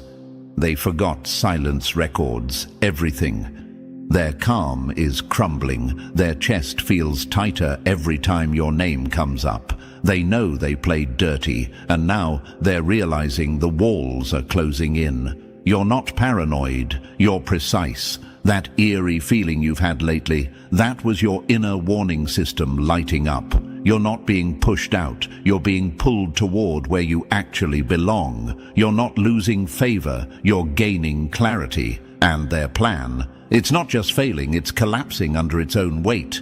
Imagine this, a house built on stolen bricks, each one inscribed with your name. The moment rain hits, those bricks wash clean, and suddenly your name is everywhere. This isn't karma, it's cause and effect. You were never the villain in their story, you were just the mirror. The proof that loyalty and power can exist in one person without being corrupted. They couldn't handle that. So they twisted the narrative. But truth isn't something you need to scream. It just waits. And right now, it's knocking. The same hands that wrote lies about you are now trembling at the thought of being exposed by their own receipts. You don't need revenge. You don't need proof. The universe has a cruelly poetic way of letting betrayal unravel itself. All you have to do is keep walking like you already know how it ends, because you do. Number 5. Cracks in the cover-up. Lies rot from the inside out, and right now their story is starting to stink. It always starts small. A message sent to the wrong person, a look of panic when you enter the room, a sudden change in tone, like they just hit pause on something they didn't want you to hear. These aren't accidents. These are slip-ups. These are the soft sounds of guilt trying to hide behind routine. You're not just imagining the tension, chosen one. It's real. It's exposure, beginning in whispers, ending in collapse. Someone thought they could play you, observe you, use your own life as fuel for a takedown. But now their nerves are twitching, their fake calm is cracking. They're afraid to check their phone because they don't remember what they sent or who they sent it to. They're praying the wrong tab wasn't left open, that the wrong person doesn't start asking the right questions, because one person with power is already watching, and they're connecting dots fast. The thing about fake stories is they can't survive a single honest question, and now the questions are starting. The silent observer who sat back and watched it all unfold, they're shifting. Something feels off to them now, and when they speak, when the right voice finally rises, the narrative flips like a light switch. Every lie told about you becomes proof of manipulation. Every attempt to shame you becomes a spotlight on your strength. The very setup designed to end you becomes the reason people respect you more. Imagine standing in the middle of a staged crime scene, and the one who tried to frame you drops the mask mid-performance. That's what's about to happen. Don't strike back, don't explain, just stand tall, because your peace is doing more damage than your anger ever could. The calm you kept, it made them loud, and now their volume is giving them away. You didn't retaliate, because you didn't need to. Exposure doesn't need backup when the truth is loud enough to stand on its own, and right now it's about to shout. Number 6. When the hunters become the hunted. Every trap has two victims, the one it catches and the one who set it. The plan they built with such confidence is starting to fold in on itself. The lies are tripping over their own legs. Every rumor, every fake accusation, every whispered manipulation, it's all looping back to its source. The same web they spun to catch you is now choking the very hands that wove it. That's not luck, that's gravity. What goes up in deceit always crashes down in exposure. You've probably noticed the energy shift. The same people who once smirked in meetings now avoid your eyes. Their group chats have gone quiet. The laughter sounds forced. The mask is melting because guilt sweats. And when one of them slips, and they will, the rest will collapse like dominoes made of secrets. They'll start blaming each other, leaking information, trying to rewrite their roles. But you don't have to lift a finger. The universe handles poetic justice better than you ever could. The silence they mocked is now the loudest voice in the room. Your restraint is destroying them. You didn't clap back. You didn't expose anyone. You just kept walking, working, glowing, and that was enough. The truth doesn't need an audience. It only needs time, and time is finally on your side. Imagine a courtroom without walls, where every whisper they once used against you echoes back, but this time with names attached. That's where they're standing now, beneath the weight of their own script. Their show is over, the curtains lifting, all that fake confidence, the overacting, the forced innocence, it's unraveling scene by scene. They were performers playing loyalty while secretly rehearsing betrayal. But the spotlight has shifted, and now it's burning through their disguise.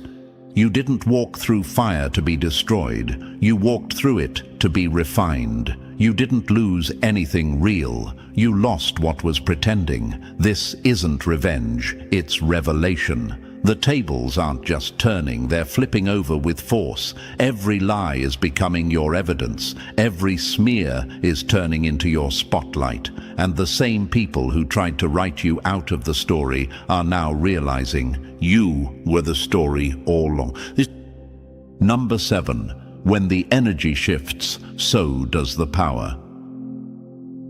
They tried to shut the door, but forgot you don't need doors when you carry the whole damn building. Chosen one, take a breath and look around. You feel that shift, don't you? That calm in your chest, that stillness in your spirit. It's not just peace, it's alignment. The tables have already turned, and the energy has flipped in your favor. What once looked like rejection was redirection. What once felt like sabotage was set up.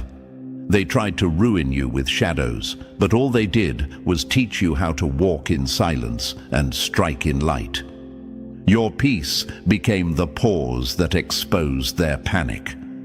People don't speak as loud when they're losing control. Notice how quiet it's gotten. The ones who used to talk the most about you are now whispering behind doors that won't open. The alliances built on gossip are cracking.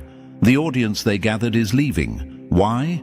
Because truth has its own gravity, and you, chosen one, are standing in the middle of it, calm, focused, unbothered. Imagine this: someone built a cage hoping to trap you, but while they celebrated your confinement, you were growing wings. That's exactly what happened. You didn't fight for attention. You didn't beg for clarity. You just became undeniable. You let the storm refine your focus, and now that the rain has stopped, they're realizing you're still here, and stronger than ever. The same mouths that once questioned you are now defending you, not because they suddenly like you, but because your strength is now undeniable. That's the twist. You didn't force respect. You became too powerful to ignore. They thought you were breaking. You were actually being built. You're not waiting on your breakthrough. You're already walking in it. The doors they slammed in your face are now swinging open on their own. Why? Because they were never locked. They were just timed. And now it's your moment. Everything is shifting in your favor because you were never out of alignment. You were just being prepared. Let them watch. Let them wonder how you stayed so calm. Let them feel the weight of what they tried to destroy. Because now your presence is the proof, and your silence, it's the loudest victory speech of all. Number 8. The rise they couldn't block. You were never erased, you were replanted, and now you're blooming in soil they never thought you'd survive. They thought it was over. They thought their silence would smother you, that their rejection would reduce you. But chosen one, you were never removed. You were repositioned. What looked like a setback was the quiet setup for your elevation. They mistook your stillness for weakness, but your stillness was strategy. Your silence was strength going undercover. And now, without shouting, you're rising, louder than any lie they ever told. They tried to bury you, but they didn't realize you were a seed. The shift is happening in real time. Places that closed their doors on you are now holding those doors open longer, hoping you'll walk back through. People who mocked your distance are now imitating your discipline. They used your grace as proof you were soft, but now that same grace is the reason you're respected. You didn't retaliate. You didn't break. You stayed grounded while they fumbled, trying to twist your name into something forgettable. And now, you've become unforgettable. Imagine being pushed out of a circle only to become the center of your own. That's exactly what this moment is. Your peace didn't just protect you, it announced you. Your restraint became a crown they never saw coming. And while they were celebrating your so-called fall, the universe was just reloading your next level. The whispers are getting quiet now, aren't they? That's because your results are starting to speak. The ones who once watched from a distance are now looking up.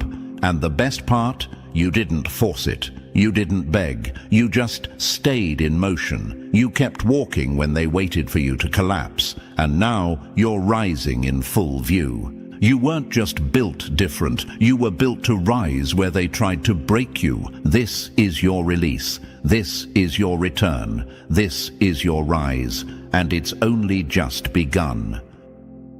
Number 9. From exile to excellence.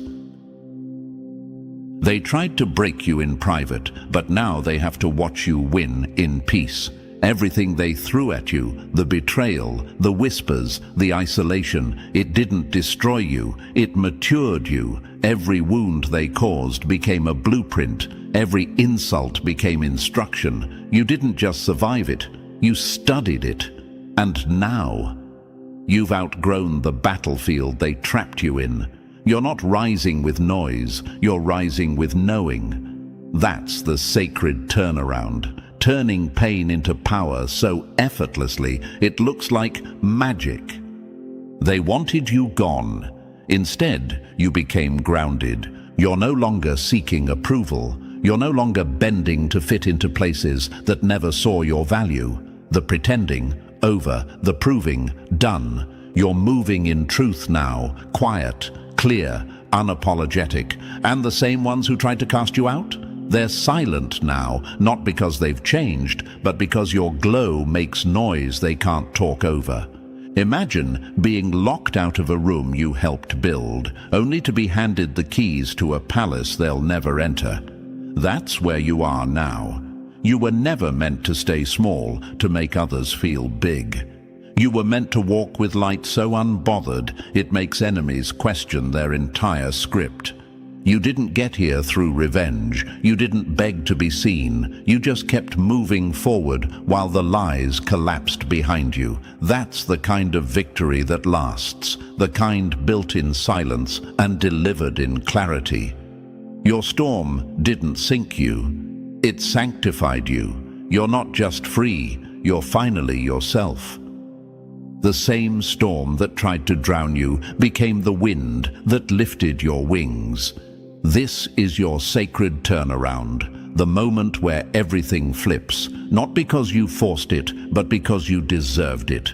The chaos is fading, the peace is real, and the throne they tried to steal from you, it was never theirs to sit on. Number 10. The day they choke on their own script.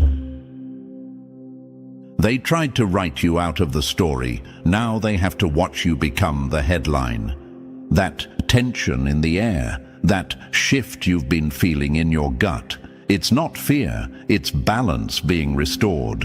What they thought was anxiety creeping up on you is actually the universe flipping the script in real time. Justice isn't some distant hope. It's already in motion, quiet, precise, relentless, and the ones who threw dirt on your name, they're now face to face with the roots they accidentally watered. The same mouths that gossiped your downfall are now forced to pronounce your rise. It's wild how quick the energy changes. Doors they slammed are now swinging wide open, not out of kindness, but because they realize they can't stop what's coming. The illusion they built, shattered. The lies they stacked like bricks, crumbling. And the wildest part, you didn't have to raise your voice once. You stood still while the truth marched with a megaphone. They thought your calm was surrender. They didn't realize it was strategy. You weren't frozen, you were focused. You weren't defeated, you were delivered. They confused your patience with passivity, but now they're learning the hard way. Silence doesn't mean weakness. Sometimes it's just the sound of power loading. Imagine standing in the middle of a battlefield, untouched, while those who plotted your fall start turning on each other. That's what justice looks like. The shift isn't about revenge, it's about restoration. This isn't karma, this is correction. What was taken from you is coming back multiplied. What was spoken against you is now echoing back on them with a twist of irony. And no, this isn't luck. This is alignment. You were never out of place. You were just placed ahead of your time. The truth moves slow, but when it shows up, it leaves no survivors. Let them squirm, let them watch, let them wonder how you survived what was meant to bury you. The answer is simple. You were never built to break. You were built to rise, right in front of the ones who swore you wouldn't. Justice isn't coming. It's already here, and this time you're the headline. Number 11. The rise they couldn't rewrite. They built their strategy like you were staying small. Now they're choking on the size of your comeback. Chosen one, you're not rising. You already rose. What they thought would break you only branded you with clarity. The fire didn't leave scars. It carved out strength. You're standing on the edge of something massive, and deep down, you know it. That strange calm you feel. That's not peace from the outside. That's power waking up on the inside. You didn't just survive their scheme. You outgrew their imagination. They thought they had control. They thought they could write your ending while you were still writing your intro. But power built on fear always folds. The same people who tried to block your shine are now standing in your shadow. And it's poetic. The rejection they fed you, it became your redirection. You weren't being kept out. You were being pulled forward. You weren't delayed. You were being built in silence for a debut that couldn't be ignored. This isn't revenge. You're not rising to prove them wrong. You're rising because revelation lit a fire under your purpose. You saw the lies, the fake alliances, the small-minded games, and you chose not to shrink. You didn't scream. You didn't fight dirty. You leveled up. And now, the room that once doubted you is turning into your stage. Imagine a storm so loud, everyone thought the roof would cave in, but instead, the roof lifted off and revealed the sky. That's your story. They tried to trap you. They tried to limit you. But now you're too big to be boxed. Their gossip has run out of breath. Their schemes expired. The energy has flipped completely, and you're the force in the room now. You didn't get lucky. You got aligned. This is your harvest. This is your moment. You're not just rising. You're becoming undeniable. And the beauty of it all, they can't stop it. They never could. Your name carries weight because you paid for it in silence, in storms, and in strength. Now, step fully into that recognition. This isn't just your rise, it's your arrival. Number 12. The crown they tried to bury. They rejected you like a mistake. Now you're rising like the blueprint. This isn't just a win. This is a coronation, a moment that couldn't be delayed any longer. Every bruise you took, every tear you swallowed in silence, every door slammed in your face, it all built this moment. You're not who you used to be. You've died 1,000 emotional deaths and resurrected wiser every time. What they tried to erase has become the foundation of everything you're stepping into now. They never saw this coming. You were too quiet, too calm. They thought they had time to twist the story, time to keep you beneath them. But while they were busy plotting, you were transforming, Quietly, violently, beautifully, the person they targeted no longer exists, and the version of you standing here now, untouchable, unshakable, unbothered. You didn't just heal, you evolved. And evolution doesn't ask for permission. This is your rebirth. This is what a real glow-up looks like. Not loud, not forced, just undeniable. You're not begging for respect anymore. You're commanding it with presence alone. You don't walk in rooms hoping they accept you. You walk in and change the temperature. You became the revelation birthed from betrayal. The walking proof that manipulation may move fast, but integrity always finishes stronger. Imagine being thrown out like scrap, only to be rebuilt into something royal. That's you. You were the stone they tossed aside. Now you're the foundation they need to stand on. Their silence doesn't shake you anymore. Their absence doesn't sting, because you've outgrown the stage they tried to lock you out of. Everything they tried to take is returning, multiplied. The air around you feels different now. That's not a shift, that's release. The weight you've carried for so long is being lifted. Not because they apologized, but because you no longer need closure from people who were never qualified to hold your crown. You're not just rising, you're being crowned. This is your divine coronation. And no one, not the doubters, the manipulators, or the ones who stayed silent, can stop it. They watched you suffer. Now they'll watch you reign. Number 13, the apologies you'll never hear. They'll never say, "I'm sorry," but their silence screams it every time they see you shining. They know what they did, and no, you're not crazy for still feeling it in the air when they're around. That shift in their voice, that awkward tension, that forced smile, that sudden avoidance. Guilt doesn't need a mic. It performs all on its own. And the ones who hurt you? They're wearing it like a mask that's starting to crack. You'll never get the apology, but you'll get something better. Their quiet, uncomfortable respect. They swallowed their guilt like poison, hoping it wouldn't show, but it's leaking from their eyes.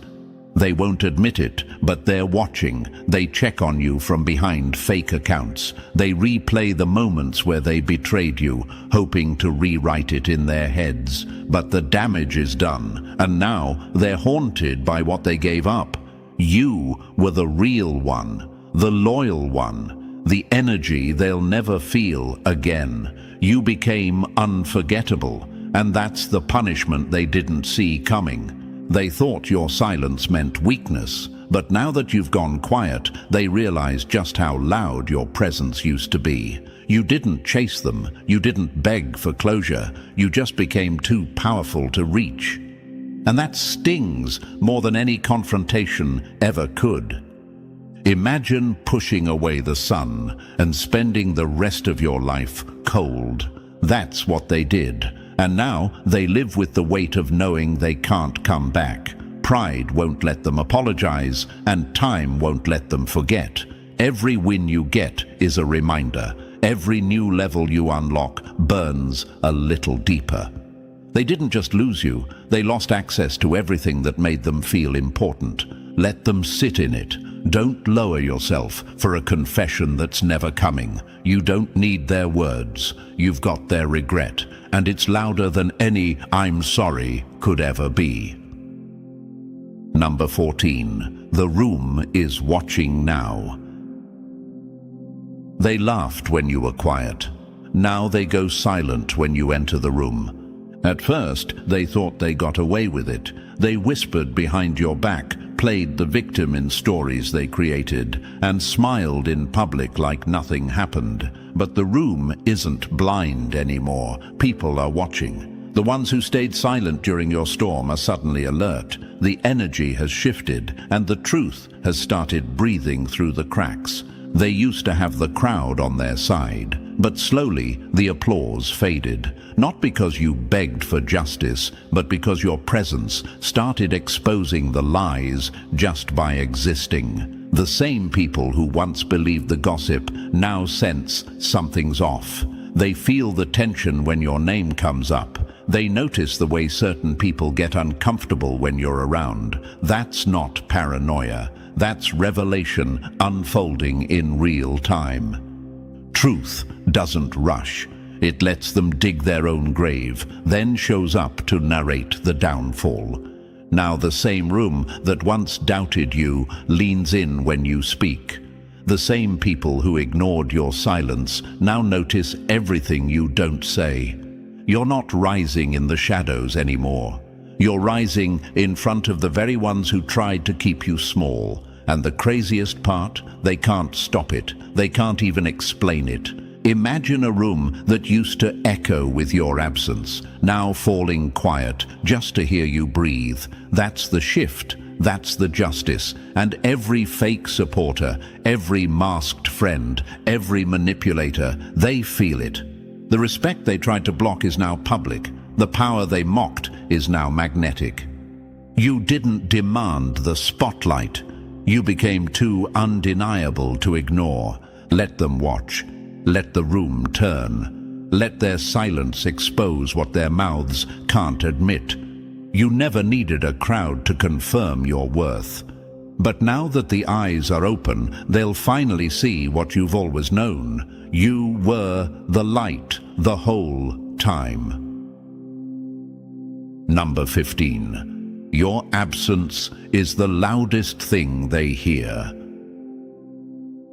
They thought you were replaceable until the silence you left started screaming. You didn't storm out. You didn't burn bridges. You just pulled back. Quietly, strategically. And now, that silence is deafening. Your absence is a vacuum they can't fill. They tried to move on like you were just another piece on their board. But here's the truth. They weren't ready for the emptiness you left behind. Because you didn't just occupy space, you shifted the whole atmosphere. They thought they'd be fine without you, that someone else could match your energy, your insight, your loyalty. But what they're realizing now is brutal. There's no replica for real. You weren't just involved. You were the heartbeat. And now that you're gone, the rhythm is off. The conversations feel different. The success feels hollow. The light feels dimmer. You don't need to slam a door for them to notice you're gone. Some exits echo louder when walked away from in silence. They scroll through your page in secret. They replay old messages like, maybe, just maybe, the connection could be revived. But they'll never admit it. Their pride is too loud. And your growth is too far ahead. They underestimated the power of your presence until your absence became the ghost they couldn't shake.